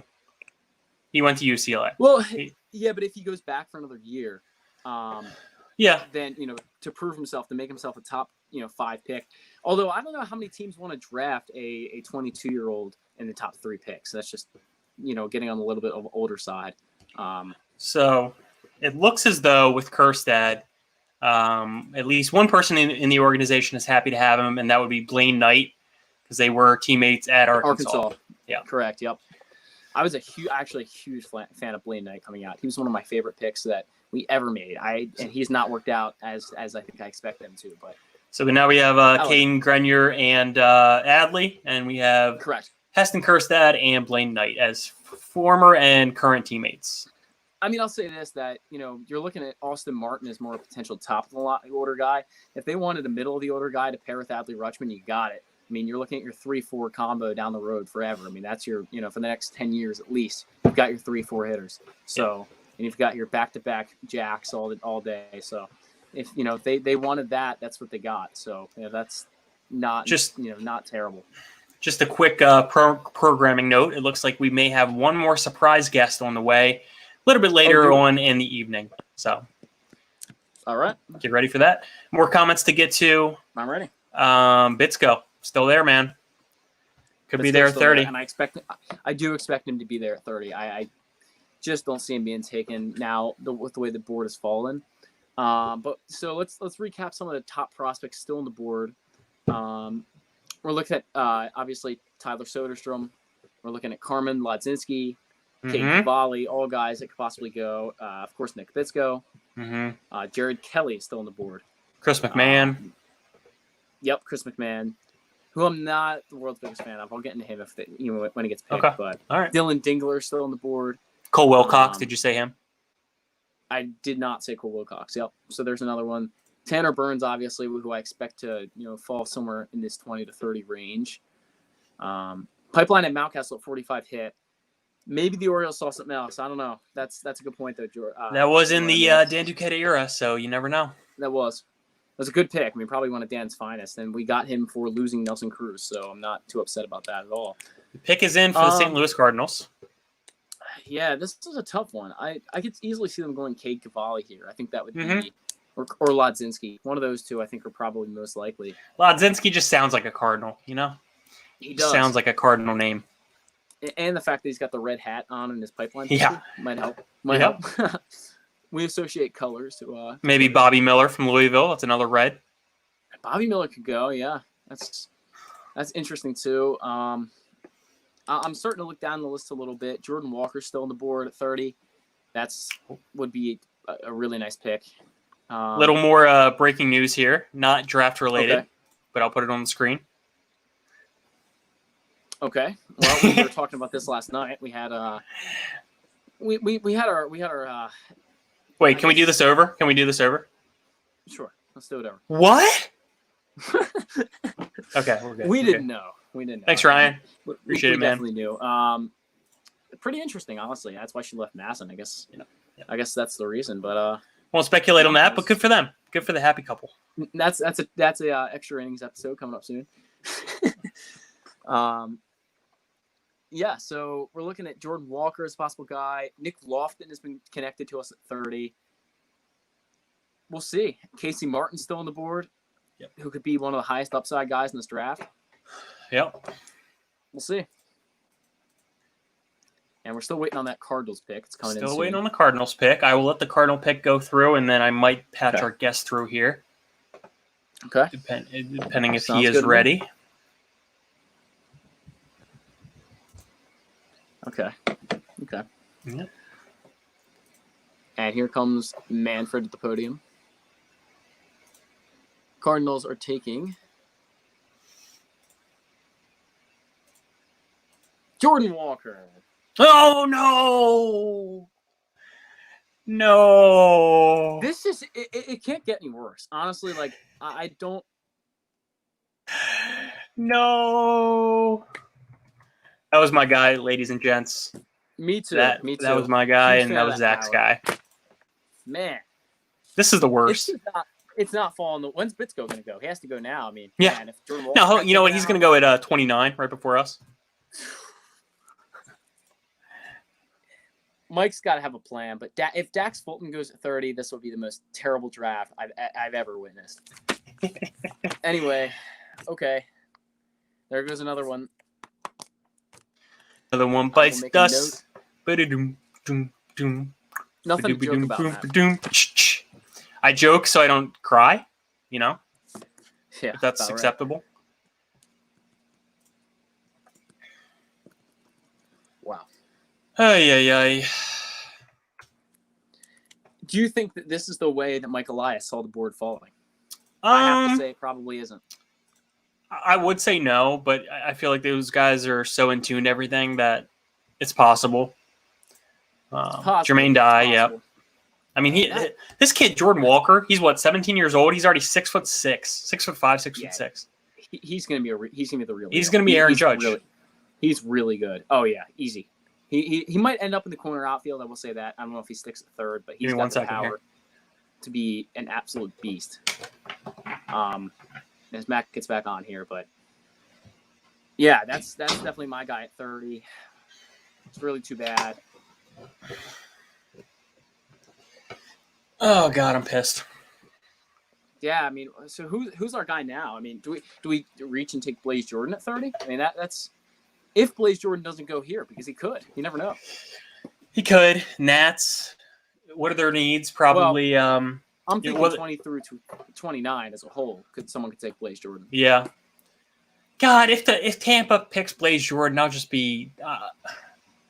They probably. I would be so upset. No one Tampa. No in Tampa though. They take young arms. They could go Bitsko. They do always take young arms. If they take Bitsko, I'm going to be really upset because it can't get any worse. Nick Lofton's a guy I still think at 30 is a possibility. Glove for a shortstop. Another one I really don't think is going to be ever a star player in the majors. I don't really see much in Lofton. I'm asking this to. I'm going to ask this to our listeners right now. We need support. We need support in the chat. We need some optimism. We need some. We got this, guys. Something. We need something. Please. You got to wonder with Kjerstad too, where he's going to fall in our top 30. I mean, he probably makes the top 5, I guess. I don't know if I put him above anyone in our top 5, really, but once Hayes graduates, he'll get up a little bit higher. I definitely wouldn't say he's better than Grayrod. I probably wouldn't even put him above D.L. Hall. I don't think he'll be a top 100 prospect to start off either. Right. Yeah, I don't think better at this point better than Mountcastle. Very similar profiles, actually. Really, they are very similar profiles. Okay. Well, so that's something to consider. Got a little bit of optimism coming in here. Just give me a minute before it comes through here. Golly. This is the worst. This is why I wish you could trade up or trade down in baseball. I really feel like we're blessed with pick 30 because it's a really great opportunity to have another cornerstone who we can pick.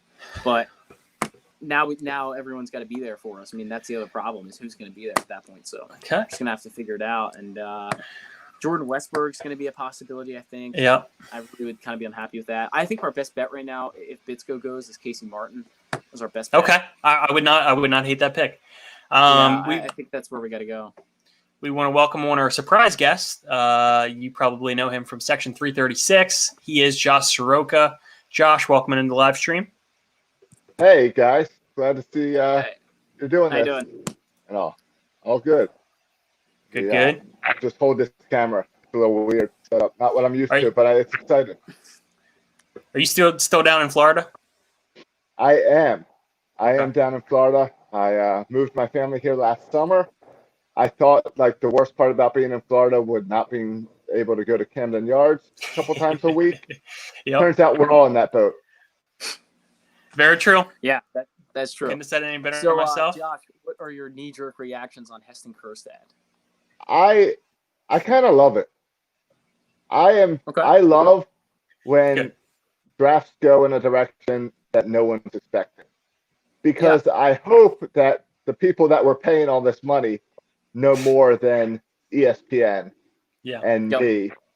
I mean, if it's all just straight by the book, there'd be no point for a draft.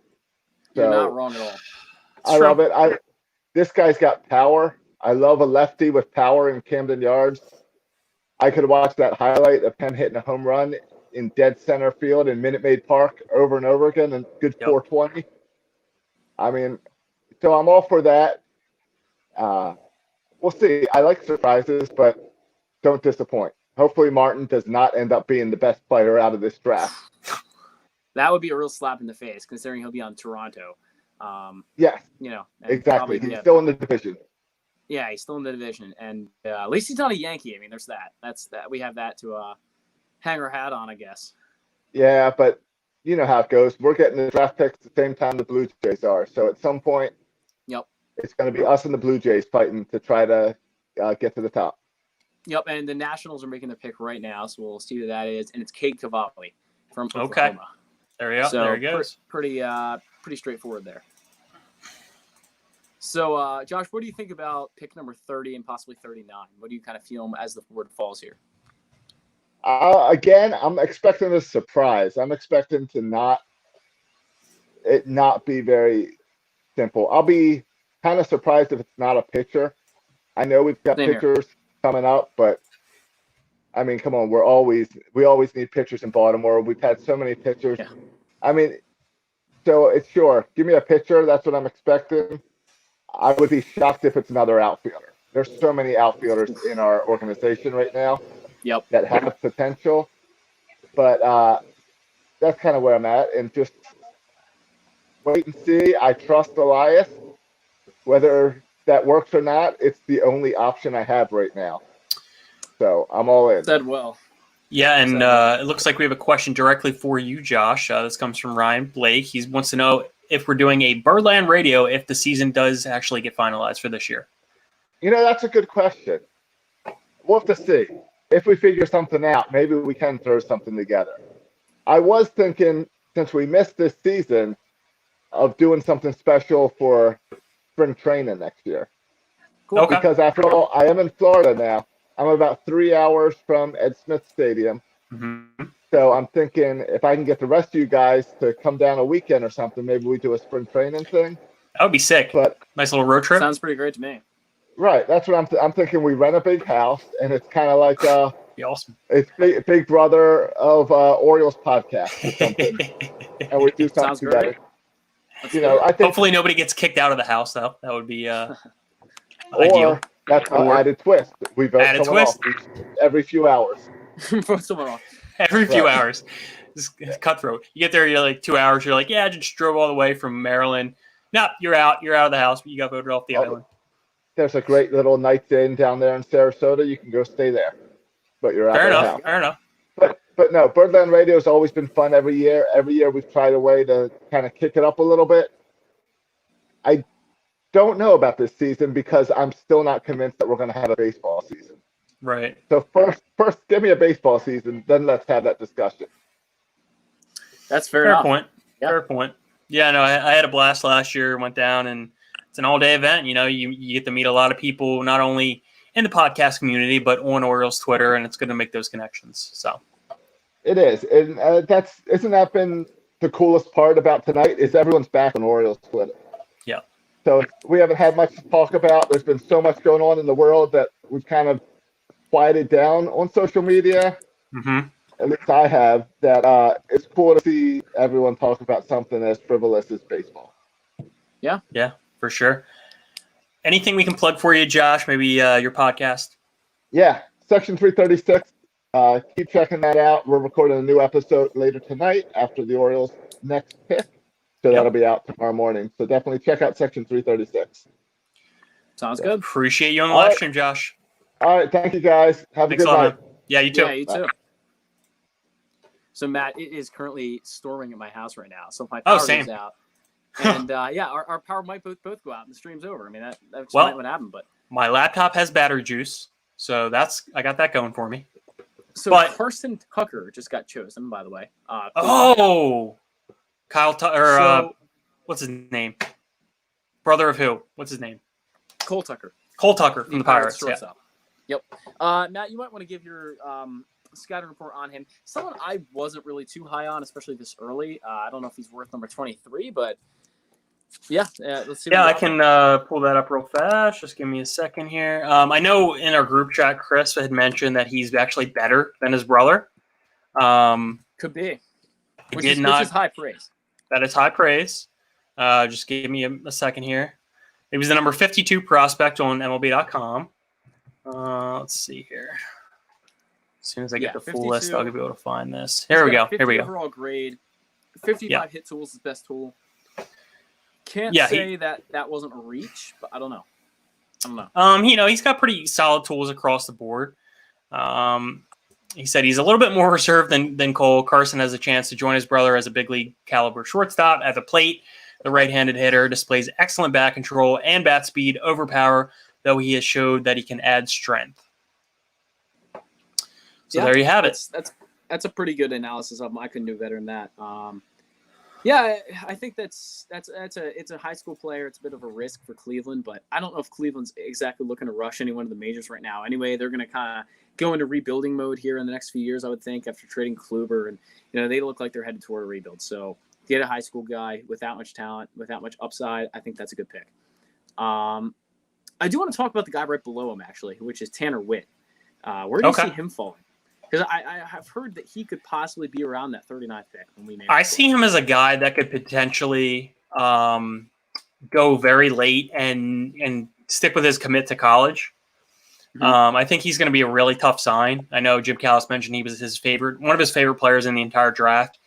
He's got that kind of potential, but I don't really. If he's not picked in the next 3 or 4 picks, maybe by 30, I see him sticking with his commitment. And he's a kid out of Texas, so he might want to play some college ball out there. Yeah, sounds about right to me. Tanner Witt's a guy I really like too, and I think he could possibly be in play for pick number 39. So we'll see. He might be a tough sign, but we do have all that money now, and especially with KJERSTAD, we have even more. So Carson Tucker, Vivek, I guess he likes him. Yeah, it's an interesting pick at 23 for sure. The pick is now in for Tampa Bay at number 24. This screams Nick Bitsko to me. Tampa Bay, man, they could do it. I could see it. It's a perfect match made in heaven for Tampa. They love Really, guy they got last year was John Doxaxis that I really liked. yes. And they love developing that young pitching, and they already got Wander Franco as their guy, as their position player. So build on that pitching. That's what they're good at. They develop pitching really well. Brent Honeywell is really good. You know, obviously you've got a lot of other guys coming up through the system. I mean, it's unbelievable the kind of pitching they've acquired. They've got a couple guys. You know, a guy who went personally to my high school was Brian Schaefer. He's in their system now as one of their, you know, possibly a really nice reliever down the road. That he was traded a few years ago from Arizona. They just find a way to get some of the best pitching you can possibly find. They develop pitching better than any organization. I have a little bird, Joe Doyle. Okay. I don't know if you're seeing the same thing. Saying Soderstrom right here could be a possibility. Okay. That makes sense. That makes actually real sense. I don't mind it. I could see that, man. I could see that. And I think the Orioles might, they might have went Soderstrom at number 30 anyway. So makes sense. Yeah, that definitely makes sense. Bitsko still on the board though, and we got about 5 more picks before the Orioles pick. So let's pray. If the Yankees pick him at 28, I will lose my mind. I don't think they could sign him though. I just don't see that happening. Playing for the Yankees. After 25, I just don't know who could sign him. I mean, if we look at the slots, and here's something coming in from Justin right here.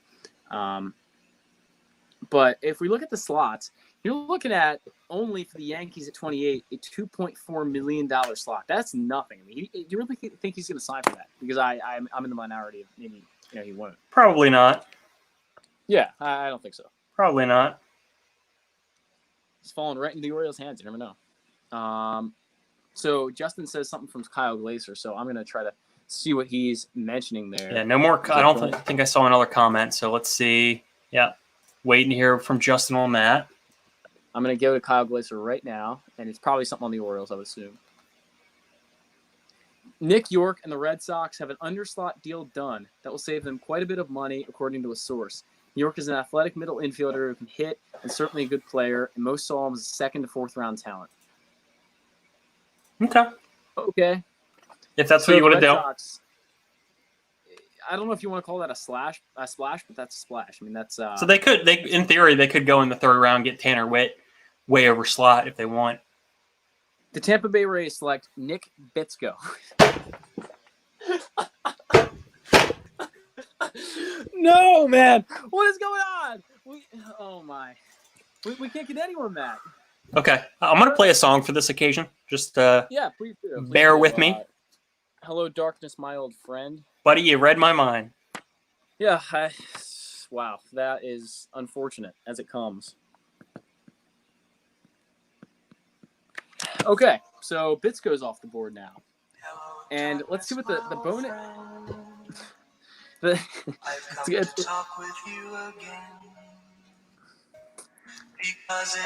is a $2.8 million signing slot. So I don't see that.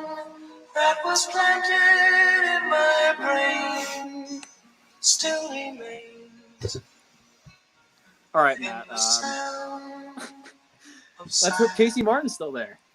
I think he's our target now. He has to be our target. I can't see anyone more worth taking than Casey Martin at number 30. You good there, Matt? You gonna recover from this? Blaze Jordan at pick 30. Let's do it. I'm warming up to that idea. I don't think that's the worst idea in the world. I think he might be one of the best values at 30, honestly. If he doesn't go here sooner, I wouldn't be shocked.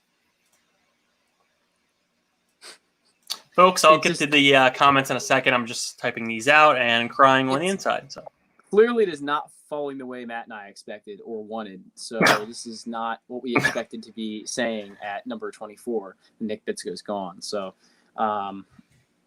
Yeah, Told you. I said the Rays are going to pull this, you did. and I'm You going to be said very that. sad. You called And it. let me I check mean, the I'm not comments gonna deny so I that can one. cross some more. All right, so let's reevaluate the board here. Tanner Burns is still there. Just go through these comments real fast, actually, if you don't mind. Okay, yeah, go ahead. Just I'll let them flow in here. They do it again. They do it again. That's You know exactly what Matt said. We aren't. You know what, Vasileios, we aren't. But this moment in time called for it, and if we do, so be it. And I'm gonna less than cry. 7 seconds. Less than 7 seconds. It was 7 seconds to me. It was the longest 7 seconds ever. So. Well, let's see if we get suspended. Yeah. So Casey Martin's still there. Tanner Burns still there. Slade Cecchini. Jared Kelly. There. Jared Kelly. Yeah, Jared Kelly's still there. I don't really like Jared Kelly though. So that's clearly why he hasn't been taken yet. I mean, he's Tyler Soderstrom looks like he'll be going soon, I would assume, but I'd definitely be down for him. I'm gonna keep tuning to Joe Boyle. Let's see what he's got. Joe Boyle not this early. He's Please, someone let us know. Please, someone let us know if we get suspended again. We'll be fine. We'll be fine. Okay. Don't worry about it. Okay. Ooh, we're getting subscribers on YouTube. If you're listening on We YouTube, are. please subscribe. Appreciate it. Eric Arditi, latest Yeah. subscriber. Yeah. I don't know, man. This is getting thin. Yeah, It's getting real thin here. Extremely thin. Got the best available for Baseball America: Jared Kelly, Soderstrom, Austin Wells, JT Ginn, Cole Wilcox, Lizinski, Tanner Burns. I really don't want Austin Wells. I'm not a fan. JT Ginn I do really like, but not at 30. But he could be, I wouldn't hate it, but Lizinski's, I like him. Wilcox, I like him too. Burns, I like him too. Dingler, I'm not a fan of. So we'll just see how this goes. I'm on the Casey Martin train, though. And the Braves pick is now in. Okay. Let's see where they go. Who do you want at 30 as of right now? Probably Casey Martin. It's got to be him or Jared Okay. Kelly at this point. Casey Martin be good. Ryan Blake was in the comments earlier, said he's a big fan of Casey Martin. We'll see. I want Jared Kelly, but that's just me. He doesn't have a breaking ball that's that good, or Yeah. good at all. So that's something to consider. But I had him. Where did I have him on my mock here? Right.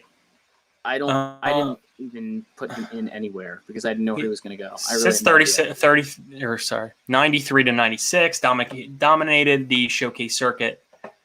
Yeah. I'd be a fan. I have about the same kind of notes on him that you do. Let's just see what this Braves pick is. I expect to be Soderstrom right here, but I could be wrong. Okay. We'll see. And the pick is at the podium.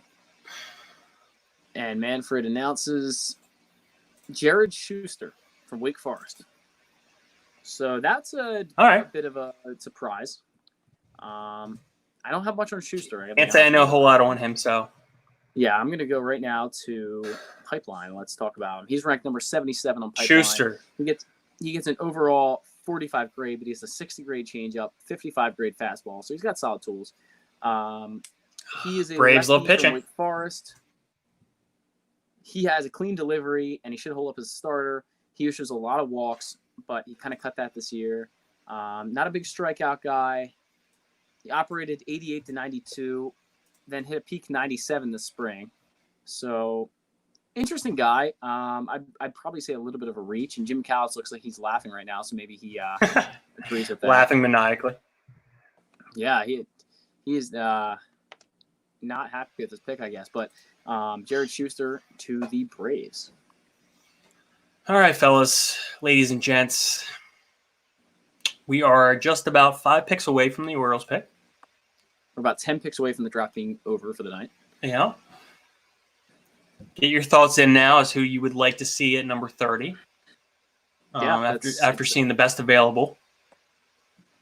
And we will take your comments on the pod. Heston Kjerstad.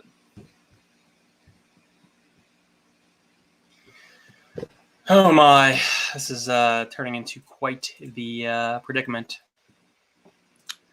Yeah, I'm just looking up and down my board right now, and I just don't see many people worth taking at 30 right now. It's Cade Horton's a guy I think it's pretty interesting. He's got the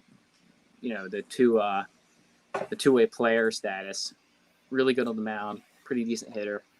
So maybe a guy like him if you want to reach a little bit. I still think Dax Fulton's in play. Wouldn't be surprised if they went Dax Fulton at all.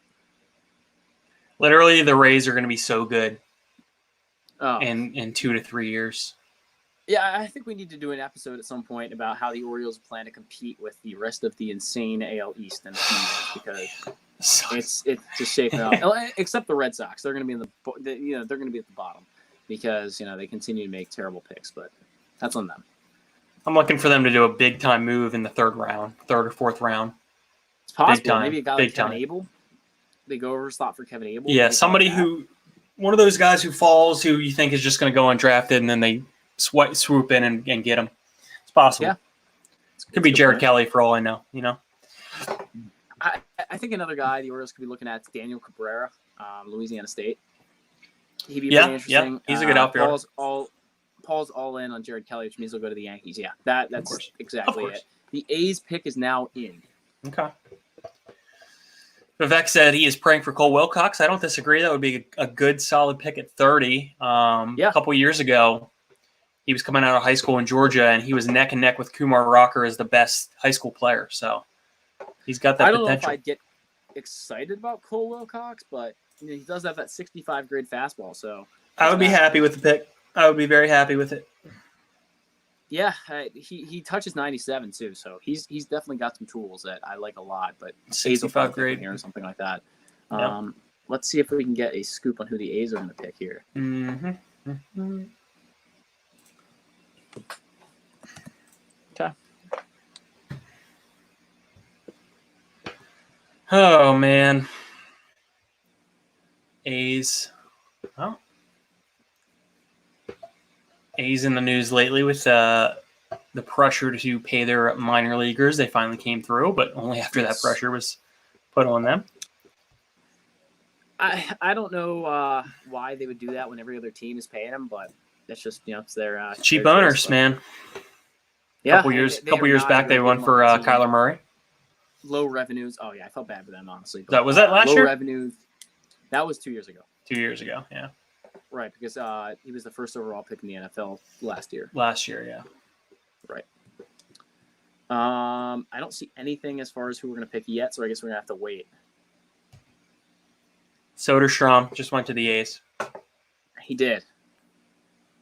Okay. I'm fine with that. Yep, that's fine.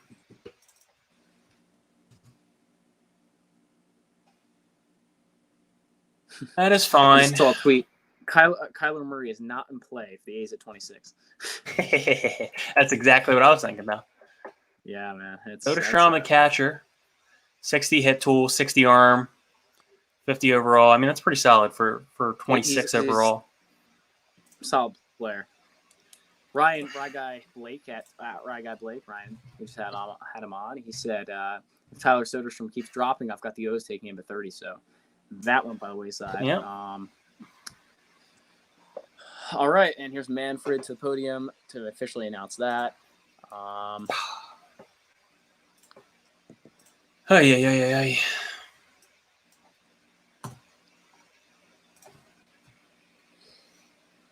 Matt, during the NFL draft, we both got pretty upset when the Ravens passed up on trading up for a few of the top-level receivers like Jerry Jeudy and CeeDee Lamb and those guys. And I don't know how you're feeling, better or worse than you were at that point right now with this draft. I'm feeling a little worse. Yeah, I got to agree with you. And then we ended up getting Patrick Queen, which made me feel a whole lot better. Because I still wanted Cesar Ruiz and Patrick Queen, so yep. I'm fine with it. Callis said Schuster should be much higher. He was late on him. And then obviously the A's just took Soderstrom. So we were, let's see here, 4 picks away from the Oriole pick. We will be, as a reminder, we will be going all the way through 37 and then giving our analysis on who 39 looks to be at, tomorrow at 5:00. Yep, it'll be a nice little preview here, depending on who is left on the board. So Yeah, I think that pick 30 should be really interesting here. I just don't know. My guess is Dax Fulton. That's my guess. My want is Casey Martin.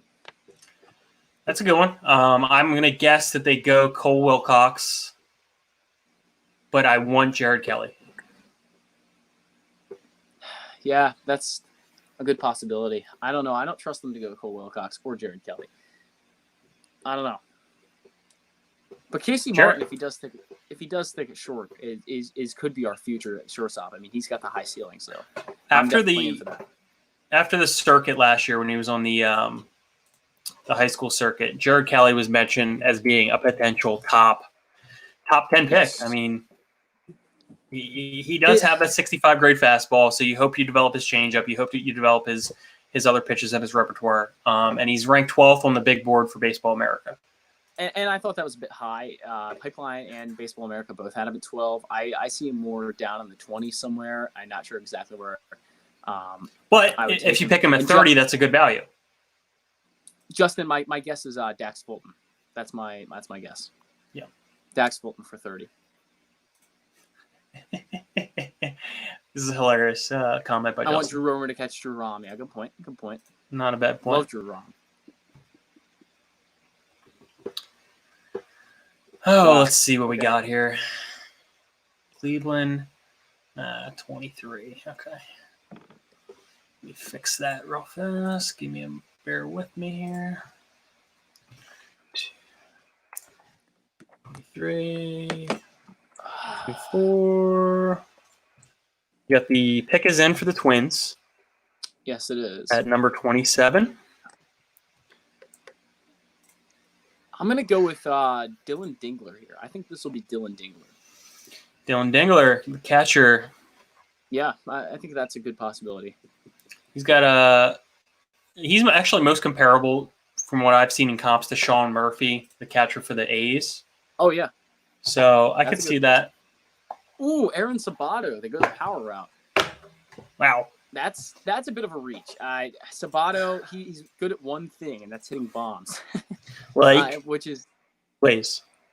Like Blaze. But I like Blaze a heck of a lot better. Sabato put up insane numbers. I mean, he's probably one of the more major league ready guys in this draft. I mean, I think he's up there with Torkelson and Max Meyer and a few of those other guys. But I think Sabato is really polished as far as bat goes. But he's like a 30-run tool, I believe, and he's just really not great at anything else. Chonk. So, they're gonna have him and Miguel Sano on the corners as those huge power bats. It's a good pairing. I'll say that. They've made a good pairing. And Matt, I will be back in 1 second. Okay, go for it.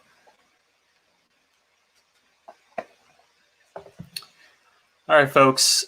We are just about 3 picks away here in the 2020 MLB draft from the Orioles' second selection. Who do we got? Comment along who you think. Guys like Jared Kelly, guys like JT Ginn, Tanner Burns, Bobby Miller, Slade Ciccone. Who do you think is going to be there at 30, and who do you think we're going to pick? I think the Orioles might go high school here, but Nick Bitsko is off the board. Casey Martin would be a good pick just because he has all those tools, that 70-run tool. Last year at this time, he would have been a top 5, top 10 pick, so I would be okay with that as well. Who are we discussing? I was just talking about who they might pick at 30, and I was just talking about Casey Martin. Yeah, that's. I think we might stay college here, says Justin. Yankees pick is now in. This has got to be Jared Kelly. I don't know if we'll be able to pay him, but I just expect it to be Jared Kelly because that's just such a Yankees move, and I hate it. But that's that. All right, we'll see in a moment. I'm seeing a lot of people angry at Heston Kjerstad. Yeah, I haven't checked my Twitter timeline at all, so I'm probably gonna stay off for the rest of the night. I think it's not a good scene on there. We will get to that. Tough scene, Barry. It's a very tough scene. All right, let's get this Yankees pick in. How are we doing on that? I'm still 20 seconds behind. So We are still in commercial break, so Okay. nothing yet. All right. I'm trying to find out early who the Yankees will take here, but I don't see much.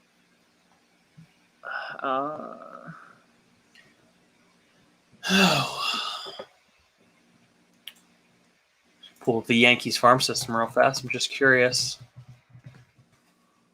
I don't think they're going to go catcher. No, I think they'll probably go pitcher here. I think they really need those young arms in their system, specifically high school. That's why I really think I really think that Kelly works well here for them. They got that Anthony Sealer guy in the draft in Yes. 2018, the catcher. Yep. And last year they got shortstop, I believe, in the first round.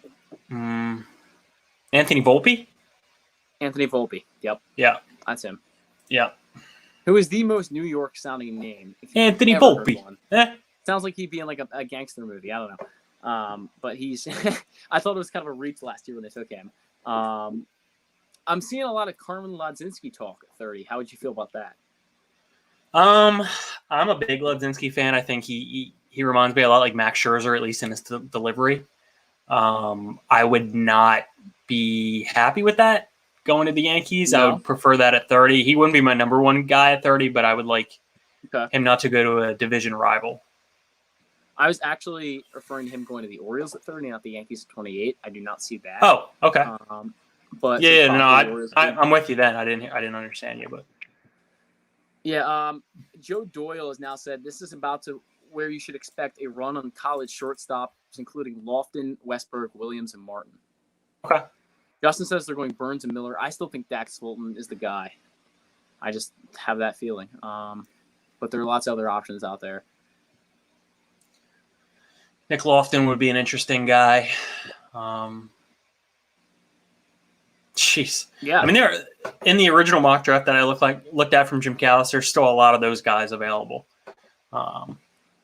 Yeah, for sure. So it depends what the Orioles have their own evaluation system. I think Sigma Idell probably plays a heavy piece into this. I mean, he's got to see some of these advanced metrics with Kjerstad that the scouts don't really pay attention to. I don't know what the case may be, but. And here comes the Yankees pick. It's going to be Jared Kelly, but let's see. It will be Austin Wells. Oh, they did go catcher. That's kind of a bad pick. I just don't really see much in Wells. Let me talk about Wells for a minute. Find his write-up here. Yeah. Let me know if you can't find it because I have him up here. No problem. Yeah, go ahead and start on him because I'm having 6'3", so he's tall for a catcher. He might move out of that position. He had a really quick pop time, so he's good defensively, and he had a really strong Cape Cod last year. Okay. Yeah, I had him on as a really polished hitter. I thought that he was not particularly great at anything, but I thought he was pretty good at everything. He had a quick hand, but I just didn't think he was a great defender, and that's what really takes away. His hitting is okay, but I really don't think he's going to be a good defender, and that's, maybe they like that Gary Sanchez type guy, so that's on them. But yeah, so still waiting on pick number 29 here to the Los Angeles Dodgers, and then we move on to Conference A. One pick away. Orioles take their second pick of the draft tonight. We're just about probably five or 6 minutes away from the Orioles pick. So Austin Wells was pretty pumped, man. Good for him. Well, yeah. He's a big guy. He's a big kid, so he might not stick there at catcher. We'll see. He's got more of an athletic build too. Yeah. Yep. Maybe a corner outfield spot. Who knows? Palmer, he's kind of like an insider, I guess. He said there's an unbelievable amount of talent still on the boards. The first round comes to a close. In a normal year, most of these guys would be mid-level first rounders, and he refers to Dingler, Kelly, Wilcox, Wells, Fulton, Beater, Burns, and Lofton. Obviously, now Wells is off the board, but still some really good options for us. And I'm surprised he didn't include Martin because I still think that's one of our best options here. God, they're still showing RBIs and runs on people's stat lists. It's not great. Give me on base percentage. Does he get on base? That's all I want to know. All MLB Network does all day is they talk about analytics and then they go out and show RBIs. Slugging And the pick is percentage. in for the Los Angeles Dodgers. So okay, Exit here we velo. go. Sprint speed. Carlos Collazo looking shook. Always looking. He's looking sharp though. He's got the suit on. He's looking sharp shook. Sharp, yeah. Dodgers. I see the what if the Dodgers go back and get JT Ginn again, saying, "No, you are mine. We picked you once before. We want you again." Hey, honestly, I wouldn't really be surprised. I think that's probably a way they could go. I don't think Ginn's a good pick at 29. I think that's a little bit early. At least wait, until you get out of the. That's where they got him before. Yeah, they did, and he didn't sign. But I really loved Ginn a few drafts ago, and I really thought he was great. One of my favorites in that draft class, and he didn't end up signing. But we'll see what they go with now. The pick is in, so we're gonna hear any minute now. There's your boy Andrew Friedman. Eric Arditi is already calling Austin Wells a bust. Good. I wholeheartedly agree. The Dodgers Folks. will select Bobby Miller. So Okay. Jared Kelly is on the board for the Orioles at number 30. Let's go. We got to Let's do this. Jared Kelly. We got to get Watch him Jared go, Kelly here. Joe Boyle. This could yeah, man. All right. Bobby Miller, what do you got on him? Bobby Miller, he's a good left-hander from Louisville. He has a jerky head motion, kind of similar to Max Scherzer. The Orioles drafted him back in 2017, so he was a 2017 late-round pick for us. And he can be erratic, but he does have a good plus fastball. Big thing with him though, that sinker. Not sinker. I'm sorry, it's splitter. He's a splitter that hits 90, which is just unheard of. I mean, that's insanely good. So that's the pitch for him. It's going to blow people away. I think that's a solid pick by the Dodgers. I don't really think there was a better option for them right there as far as signability goes and who they could have had. So I think that's a solid move. Yep, very good pick. Very good point there. All and right, the Orioles are officially on the clock. On the clock. So There's your boy Bobby Kelly, Miller. Casey Martin. We'll see. I'm a little nervous because the first one didn't go so great. I know. Hot take, Paul Valley. Let's they win talk games. about that, Paul. So their team stats. I mean, that's what I think is the reason we say that. I mean, they're definitely not to be not valued. I mean, there's still some value behind them. Sure. They're a clutch player and that they're able to score and let people score. But I think overall they're a team stat. And if Trey Mancini's in the Yankees lineup, he's going to have a lot more RBIs in the Orioles lineup. So it's pretty subjective. And another point too, RBIs. If you're clutch, you get a lot of RBIs. Yeah, that's pretty much it. They're not horrible stats. Like I think pitcher wins is about the worst stat you can have. They meant a lot back in the day, but not now. Got a little heat going on here in the chat. Yeah, let's tone it down a bit. I don't think the Orioles are actually officially on the clock yet, so we might have to wait a little bit longer because it looks Do they like take a break? Between, Yeah, they might take a break. I think there's a transition between round 1 and comp round A. So we're gonna see what the break looks like here. Folks, during the break, if you have something non-baseball related, keep it tame. We will answer your question. Yes, sir. If you want to ask me about my movie reviews, I got you. Matt Kremnitzer tweeted, O's on the clock, which means it's time to get angry again. Not wrong. Matt Krem. Steve Molesky thinks Jared Kelly, but he doesn't know. Alrighty. This is a funny comment. Just takes a second to get through our streaming platform. Okay. As soon as it does. All right. Katie's pumped. Katie, who do you want here at number 30? Drop it in the chat. Basilio says, anyone notice there was only 29 picks? Wonder why. Someone cheated. I don't know who it was, though. Listen, I do know there are 30 teams in baseball, right? But only 29 picks. Oh. You're right on. World may never know. I just saw a tweet. Who did the Astros take round 1? Who knows? Justin getting feisty. It was just, come on, man. It was sarcasm. All right, chill out. Uh-oh. It's getting heated. It's getting way more heated in the chat than it is on the on the live stream. Okay. We're waiting on this pick here. This is going to be a few minutes, I think, but I'm trying to find out who the Orioles will take, and I will break it as soon as I hear it. Okay. While we're waiting, most unsung Oriole of all time. Who do you think, guys? What's your guess? Hyun-Soo Kim is my vote. Who gets your vote? Hyun-Soo Kim. No, not mine. It's fair. Recently, Embrace debate. I would say Wayne Chen. Probably recently. Got a little Nick Markakis action. Yeah, I don't know. I mean, unsung. Robert Andino is a pretty great player. Adley Rutschman? Yeah, unsung. Melvin Mora. Andino is a good one. Melvin Mora is a good one. That's a really good one. If we're looking back, like Mark Reynolds. Yeah, Mark Reynolds. Maybe I guess you could say that. Sir. 2004 specifically, David Newhan. I like it. David, yeah. That was first couple years I started watching Orioles baseball. my boy Greg gets in. Length of time between the first round of comp picks is however long it takes to recharge me. We have the pick. The pick is in for the Orioles. I know who it is. It is Mississippi State's Jordan Westburg. Was it official? Or you just rock? Huh. Come on, man. What are we doing? Huh. What are we doing? Huh. We save a bunch of money and then we go out and get Jordan Westburg, who is easily an under slot, a full slot guy. You're not going to take him over slot. What are we doing? Huh. This is just not Mike Elias' draft. This is not going well. Don't hold back, buddy. Don't hold back.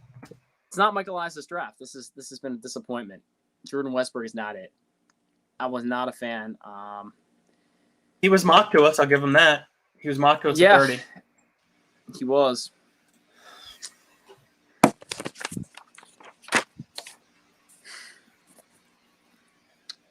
Well, folks, it's been real. I'm just kidding. We're not leaving yet. We got to commiserate together here.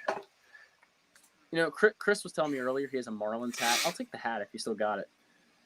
I'm ready to change my fandom. As Vasilos notably points out, we're werewolves, not swearwolves. Shout out what we do in the shadows. Better than Kelly or Wilcox? No, Justin, he's not. No. Paul Valley is officially #done. I'm done, man. And so are we. Like Jordan Westburg? Like, what are we doing, man? I don't see it. I don't see him being best player available. I don't see him being. No way. He's not even remotely close to the best player available. You go with underslot at pick number 2, and you say, okay, so we're going to go overslot at pick number 30, and then you get a guy who could potentially go underslot at pick number 30. It just makes no sense. This is way off. Jordan Westburg is far from the best player available. Katie, we're joining him. Matt and I. This is now called, Giancarlo Stanton hit the foul pole. Like it's not an Orioles podcast anymore. Miguel Cabrera hit the foul pole. All right. Justin, I read that wrong, and I'm not going to say how I read it wrong. Anyway. Yikes. This is probably, I would say, worse than the first pick. I like number 37 prospect on MLB.com, 6'3", 203. I wrote down he is average, extremely average, and he does nothing particularly well. That's what I wrote down. So he's got a decent fielding tool. Man,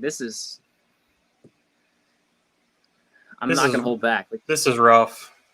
This is really rough. The darkest of timelines. He has a 45 hit tool. Let's just make that known. He has a 45 hit tool, 50 power. I mean, there is nothing special about that bat at all. Competitive balance A.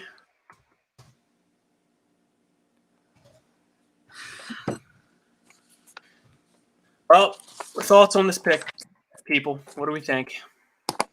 It's not good. What do we think? What are our thoughts here? Westburg is better than Austin Martin. That is a hot take if I've ever seen one. That is not it. the Pirates pick is in here. They seem to be going a little bit quicker now. If they get Jared Kelly, I will flip my laptop. Yeah, it's probably going to be. I will flip my laptop. All right, Greg, he's giving me hope, man. He's giving me hope. Trust the process. Lodzinski has from the 76ers. Oh, is it Lodzinski? Pirates. It is Lodzinski. I would have liked that a lot at pick number 30, but is that official? Okay, yes, it is. That's official. Trust the process. Yeah, I know. Where in the world is Carmen Lodzinski? So I thought he had great break on the 2-seam. So that was one of my first impressions of him. I thought that, like Jarvis, he had one of the best 2-seams in this class. So I really like that. I thought he had a solid curve. He kind of threw it in the dirt a lot like that. He doesn't throw very hard. He kind of has control issues, which are two things that don't really mix. I don't really see how that's possible, but that's kind of his profile on my end. I like that pick. I think it's good. I like South Carolina too. Yeah, he had subpar production his first couple years, but he bounced back. So, we'll see. I would have taken him. I would have taken him at 30. I would have taken him at 30. No problem. No doubt. No doubt. This is the worst. I mean, I just don't know. I mean, Kjerstad, okay, we can deal with it. I've gotten around on that. But Jordan Westberg is just not it for me.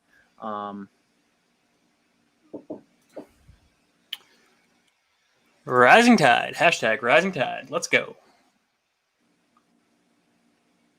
Who came up with that hashtag? Like, the Norfolk Tides. The Orioles system was like, yeah, yeah, that's a good word. If they do another video like they did with Kjerstad and Adley, I will laugh, but I will be angry. I would totally angry. How do you go underslot on? How do you go underslot on Kjerstad and then not pick Jared Kelly? It just doesn't make any sense. I wish I had the words to express my thoughts. I don't. Tanner Burns would have been an excellent option there. They could have went. Excellent pick. They could have went Casey Martin. They could have went Wilcox. They could have went anybody. Even Daniel Cabrera, I would have taken. And I would hope he's better than the first Orioles Daniel Cabrera. There goes Nick Lofton to KC. That I would have taken him too. Casey's having a good draft. They got AC Lacy too. I still like Lofton. I'm not a huge Lofton fan, but I think he is better than Westberg. Got a good draft. That Wilmington team will be fun. Casey did. I'll definitely go out and see that whenever we can. Oh man. Yeah, I'm gonna have to hear the Elias thought on this one, but I feel like Elias is getting way too cute here. It's just not working. It's not working. I still trust him. We could look back in 5 years and say, wow, that was a great pick at number 2, and that was a great pick at number 30. But I don't think I still trust him. I don't know why, but I still trust him. We have no choice. We literally have no choice. Yeah. I'm really curious to see how analytics played a role in this. I'm really curious. And Brad Seelick too, man. He's the director of domestic scouting. He was out scouting these guys, last summer and early in January and February. It's not only Elias. I mean, that's definitely not. No, it's definitely they got Lacy and Lofton. Oof. You know what, Vasilios? You don't know, but we've done a good job. And honestly, Vasilios, it's been a painful 3 hours. It's been a painful. It started off pretty terrible and then kept going. So we've had some laughs, but only to break up the tears a little bit and the sorrow. The Diamondbacks are taking their dear old time here, down to 20 seconds. So we got 5 picks left here in this night 1, and then I guess once we get to pick 36 or so, we can do who we think will be at 39. We'll start looking at 39. I still think Blaze Jordan's got to be the guy. It has to be. Yeah, I mean, if he's not picked in the next 3, can you imagine Blaze Jordan with the Rockies? Oh man, that would be amazing. Oh man, that would be insane. Wow. Trevor Story on that team too. That's just bombs all day. David Dahl. I mean, you got Arenado. It's just unbelievable. 3.5 hours. Yes, it has been 3.5 hours. All right, here's the question of the night. What pick at 39 would justify the pick so far? Blaze Jordan, get him. Give me Blaze. He's my guy. You fully Yeah. are aware that he's my guy. I don't even think that would make up for it. I honestly think these first It two wouldn't picks make are up so for it. head scratching. They're so head scratching, especially the second one. I mean, Jordan Westberg is not it. But call me crazy, but I feel like Elias and Celiak know what they're doing. Maybe. Brad Celiak is he's been in the organization for a while now. They kept him for a reason from the old regime. Sashini. Who is it? Slade Sashini to the Diamondbacks. It's a good pick. Good pick. I wouldn't have necessarily thought of him right away, but it's a good pick. I actually preferred him over Chris McMahon. I did not, the same school, so the Miami guys. Yep. I did not think that McMahon was better.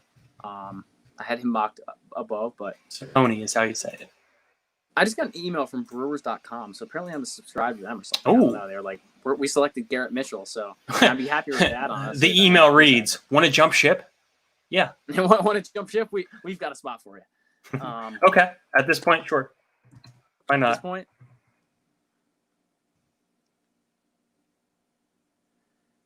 All right, San Diego now on the clock, and San Diego left for them. And we're looking at probably maybe Dylan Dingler here. Could he, finally get picked? Him and Cole Wilcox are still on the board at 24 on Pipeline. My only hope to bring me some solace in times like these, in dark times like these, is that Blaze Jordan gets picked in the 4th round with the 20th pick. Man, wow, that would be incredible. But we'll see. I'm still looking at Blaze for 39. I think that's our best option. The warehouse in right field in Baltimore's in trouble. Right, but what else is he going to do? I want to see a number 2 pick do more than hit home runs. What else you got? Yeah, that's the thing. Like, I don't want to see him just hit home runs. I want more.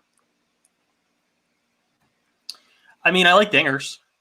Dingers are fun. Who doesn't? But I want more. Right, at number 2 overall. Number 2 overall, yeah. I can't decide which one I'm more mad about. Rather a Blaze taking 39, yeah, me too. I want him there too. So who the Padres going here? Justin Lang is the Padres pick. Ooh. Let me search through and see if I have anything on him. He is off the radar. I don't have anything on Lang. So let's go search him up a little bit. Buddy, Blaze is still alive for 39? Yeah, Blaze is still alive. And we're looking at a 70 fastball on Lang. Ooh. That's nice. You got an 80 fastball on my boy Joe Boyle. The Padres know what they're doing. Yeah, Joe Boyle, yeah. He's got a good one. Padres just know what they're doing. He's got a 55 slider. Yeah, that's a good pick. He reached upper 90s, touched 100. It's a good pick. The Justin Lang. Justin Lang with an E. All right. Pick is in for Colorado already. They know they want Blaze. They know it. They're like, Blaze. I wouldn't be half surprised. He fits so well into that culture there, like with the home run culture. I mean, he fits in well. I can't see them not taking him, honestly. I think it'd be a good one. Oh my. Jared Kelly's still there. He might go so late. What did you have on Westberg? Did you have a scouting report on Westberg? Jared Westberg, I have him in here. I believe he was in the original mock. What was your thoughts on him? Because I gave mine, but I don't think we heard yours other than meh. Oh, don't have him in here. No, I don't have any okay. extensive notes, I should say, of him. There's good reason for that. Yeah, he's average. So average.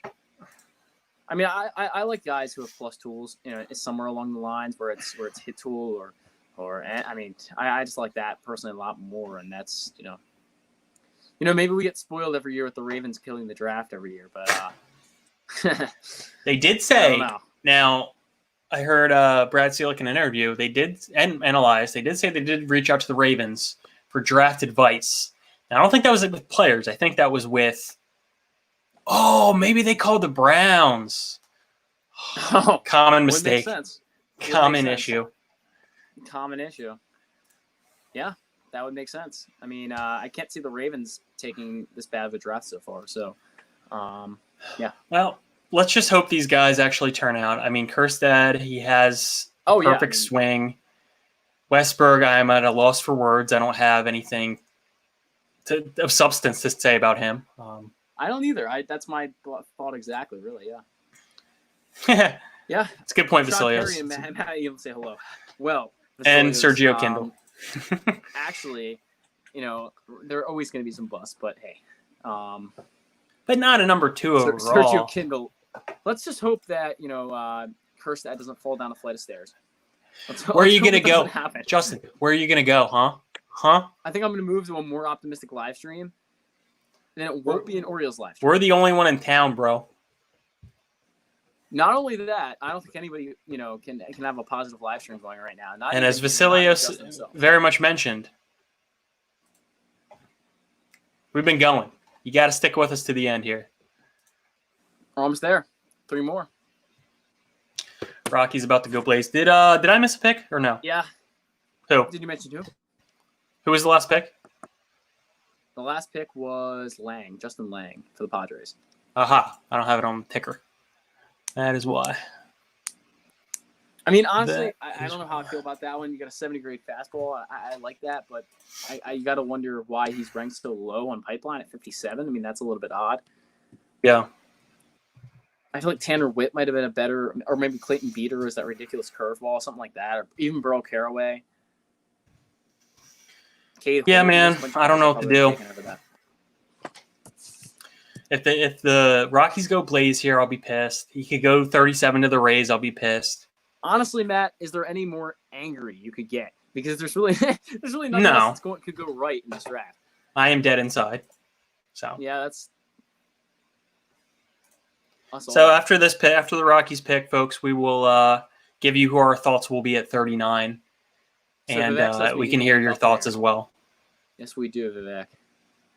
Do you think Jared Kelly could be a guy in play? I mean, maybe give him way over slot money, like the guest on Friday. Justin, if the guest on Friday was still in charge of the Orioles draft, we wouldn't have Jordan Westberg right now. Let's just say that. Are we officially to that point where we want to bring Dan Duquette back? I say yes. I like Dan Duquette. Always drafted pretty well. His trades were. Well, we're one pick away from giving our predictions and then hearing your guys. Here comes the Rockies. Please don't be Blaze. Drew Romo, catcher. Oh. Okay. That's good. I like his swing a lot. I think that's one of the first things I noticed with him. I think his swing is pretty good for a high school guy. He's got nice size. It's smooth. He's a catcher. I believe he's a switch hitter. I could be wrong on that one. But we should check out on that. I like that pick. Yeah, he is a switch hitter. He's got 60 arm behind the plate too, 60 field. So he can hit and field. So that's a solid pick. Switch hitter too. Like Adley Rutschman light. I say it once again. I think it's a nice safe pick, Yeah, I don't think that's like the Rockies going, crazy with someone like Blaze, but that's a safe pick for sure. It's not Blaze. You're right, V. You are correct, sir. It's not Blaze, yes, sir. If they pass on him at 39, I mean, I have honestly, to write. I'm not expecting anything at this point. If they pass on him at 39, I know I have to write articles for Utah Street Report, but I will not probably be watching the draft, and I'll probably just check. I'll probably just check the good old updates. Not be watching. I'll be watching, but I don't like the pessimism either. But it's just like I have no. Oh yeah, Matt. Let's just make this clear. I mean, if you watched a lot of the podcasts before this, Matt and I are not very pessimistic guys. When we put we say just how great the Orioles farm system is going to turn out to be. So we're this pessimistic about the 2 picks we've made so far. We really don't like it. Yeah. So. It's not good. All right. We've crowned Adley Rutschman king on this podcast multiple times. So we have reached pick 36. We are now. Pick is in. We can now give our predictions if you so choose for pick 39. I don't even want to speculate because we still got 3 to go. I don't see the Tigers going Blaze. I wouldn't pair Torkelson with Blaze. I just think that's too much of the same thing. Tampa Bay, I don't really see that. They're not a fit for Blaze at all. They like their, they got the guys they can develop and, kind of the guys who have the speed and the contact tools. That's more or a really good pitcher. That's a great fastball. That's kind of what the Rays more like. I could see the Indians going with Blaze right here, but we'll see. My prediction for pick 39 for the Orioles' next pick, I'm going to go with Tanner Burns because he's still there and he's not been getting traction. How about Casey Martin? Casey Martin's a possibility, but this draft is so deep at college pitching that even if you get a guy now, you're still getting a quality arm.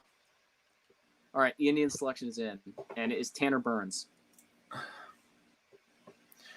Ryan, I'm at what are we doing, Elias? That's where I'm at right now. That's what I'm at. Who did the Indians pick? Tanner Burns. I'll just stop talking. we really should just stop the live stream here. I'll just stop. It's just going downhill. All right, last pick of the night. Tampa Bay is. Here's a question though, Ryan. Here's a question, Ryan. If you're still listening, you said you were putting bad mojo on the Orioles today. Is that still the case? Flat tire. Any one of our guests was on here before. If you want to pop back in for a few minutes and talk about Jordan Westburg, feel free. Or talk about pick number 39. Feel free to pop back in.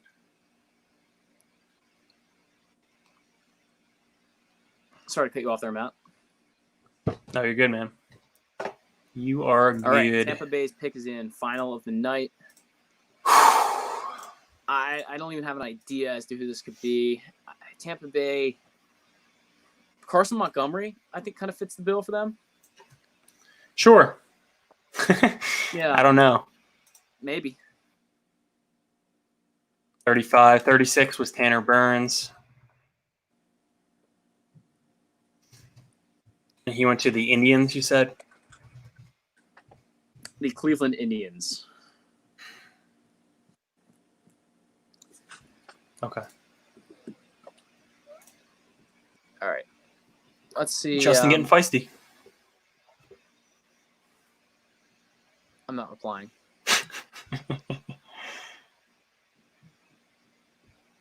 Good for you, Tanner Burns. At least someone wanted you. I liked him. I actually had him as one of my favorite sliders in the class, so there's that. Here we go. Here's the bad mojo. Yeah, that's just a weird. It's just a weird day. That's a good way to put it. Just a strange turn of events. After KJERSTAD, I would agree with the word weird. Now after Westberg, I'm more moving toward bad, but that's just my opinion. And so far I don't really see any Orioles fans' reactions to Westberg's. Maybe people actually like him, because usually when you see reactions, it's people hating. So I'm gonna try to go to their Twitter account and see what's going on here. I feel like the common fan also doesn't really know too much about him. Yeah, I mean, he's definitely not one of the biggest guys. Still can't believe I picked this in KJERSTAD. I remember a couple years back when they got Caden Grenier, I wasn't too familiar with him, even though he went to Oregon State. But I did watch him in the College World Series that year. Alika Williams.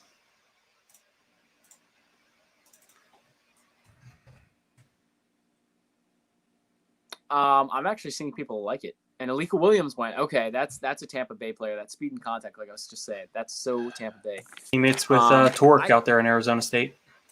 I like Alika Williams. I think he's going to be a plus defender. I really like his glove. He's definitely a guy I like a lot. So that's a solid pick. Definitely toward the bottom of the top 50 in this draft, but that is it. So that wraps up the first round and the competitive balance rounds. So tomorrow at 5:00, it will be the second round. We will not be live streaming that because we had enough picking today. We will be crying. I will be crying. Yeah, this is. Let's look at some positives. How about we wrap up the podcast with some optimism and speak of the good qualities about KJERSTAD and Westberg? Yeah, that's definitely good. One of the things I was just reading about Westberg is Jim Callis does think he has a very high ceiling. So there's that. Possibly higher than Foscue said.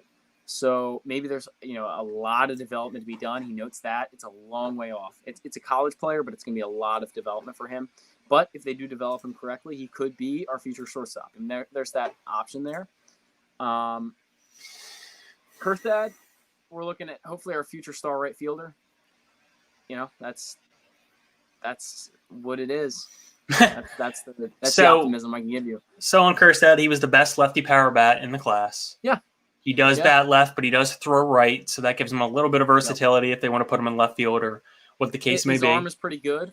Arm is good. Pretty good. We have some questions here. Paul Valley, any idea why Kelly has dropped? It might just be signability. It's got to be a signability issue. I mean, he's probably asking for somewhere in the neighborhood of like $3 to $5 million. He was the 12th best player, and he sees his opportunity in front of him in college. I could see that. Shocking the Orioles wouldn't give him that, but that's just, we've already been over that. The viewers can find our reactions on Twitter. Yep. So many players left. So many possibilities, or whatever it was. Yeah, I mean, there is. Folks, we've done 4 hours. I hope you have appreciated the content so far. Thanks to our guests, Dylan Atkinson, which felt like 2 days ago. Seriously. Eric Arditi for Barstool, Paul Valley, Utah Streets Report, Ryan Blake, Vasilios, and then we had Josh Soroka pop in. Thank you guys so much for listening. We will be back on Friday. We have a big podcast lined up for Friday. Dan Duquette, the former Orioles GM, is coming on the podcast. Zach was able to nail that interview down, and we will be discussing the rest of the draft on Friday. Yeah, we're looking forward to it. So, we'll discuss picks from all of the second day on Friday, and we're going to ask Dan a little bit about his drafts over the years and, kind of what he did as a major league GM. So we're looking forward to that. And so it's just, that's been 4 hours, and that's going to be it. And we will wrap it up with one positive note on Jordan Westberg. As Vivek points out, exit velocities of 109, 108 miles per hour. So they see something in Westberg that the rest of the industry didn't. Again, speaking to this analytics, these metrics that they can see that they can help develop. And I think that's a really positive thing looking forward. Glad Vivek brought that up, because that's a really good point. Exit velocity is so big in today's game. I mean, they look for that all day. That's one of the best things that you can have as a hitter, these days in the analytics age. So I'm glad to hear that. That's actually really, helps positive. Out a little bit with Westberg's profile. And I do think Westberg could be an average defender at short. Not great, but average. So there's some things to look forward to, I guess. Yep. And while you're here, please subscribe to our YouTube channel. We really appreciate it. All of our episodes are live streamed every Friday at 5:30. So that's where you can find us. We're also on iTunes and SoundCloud and Spotify and all that good stuff. So thank you so much for listening. Hopefully a better day 2, and hopefully KJERSTAD and Westberg are future Orioles. That's the goal.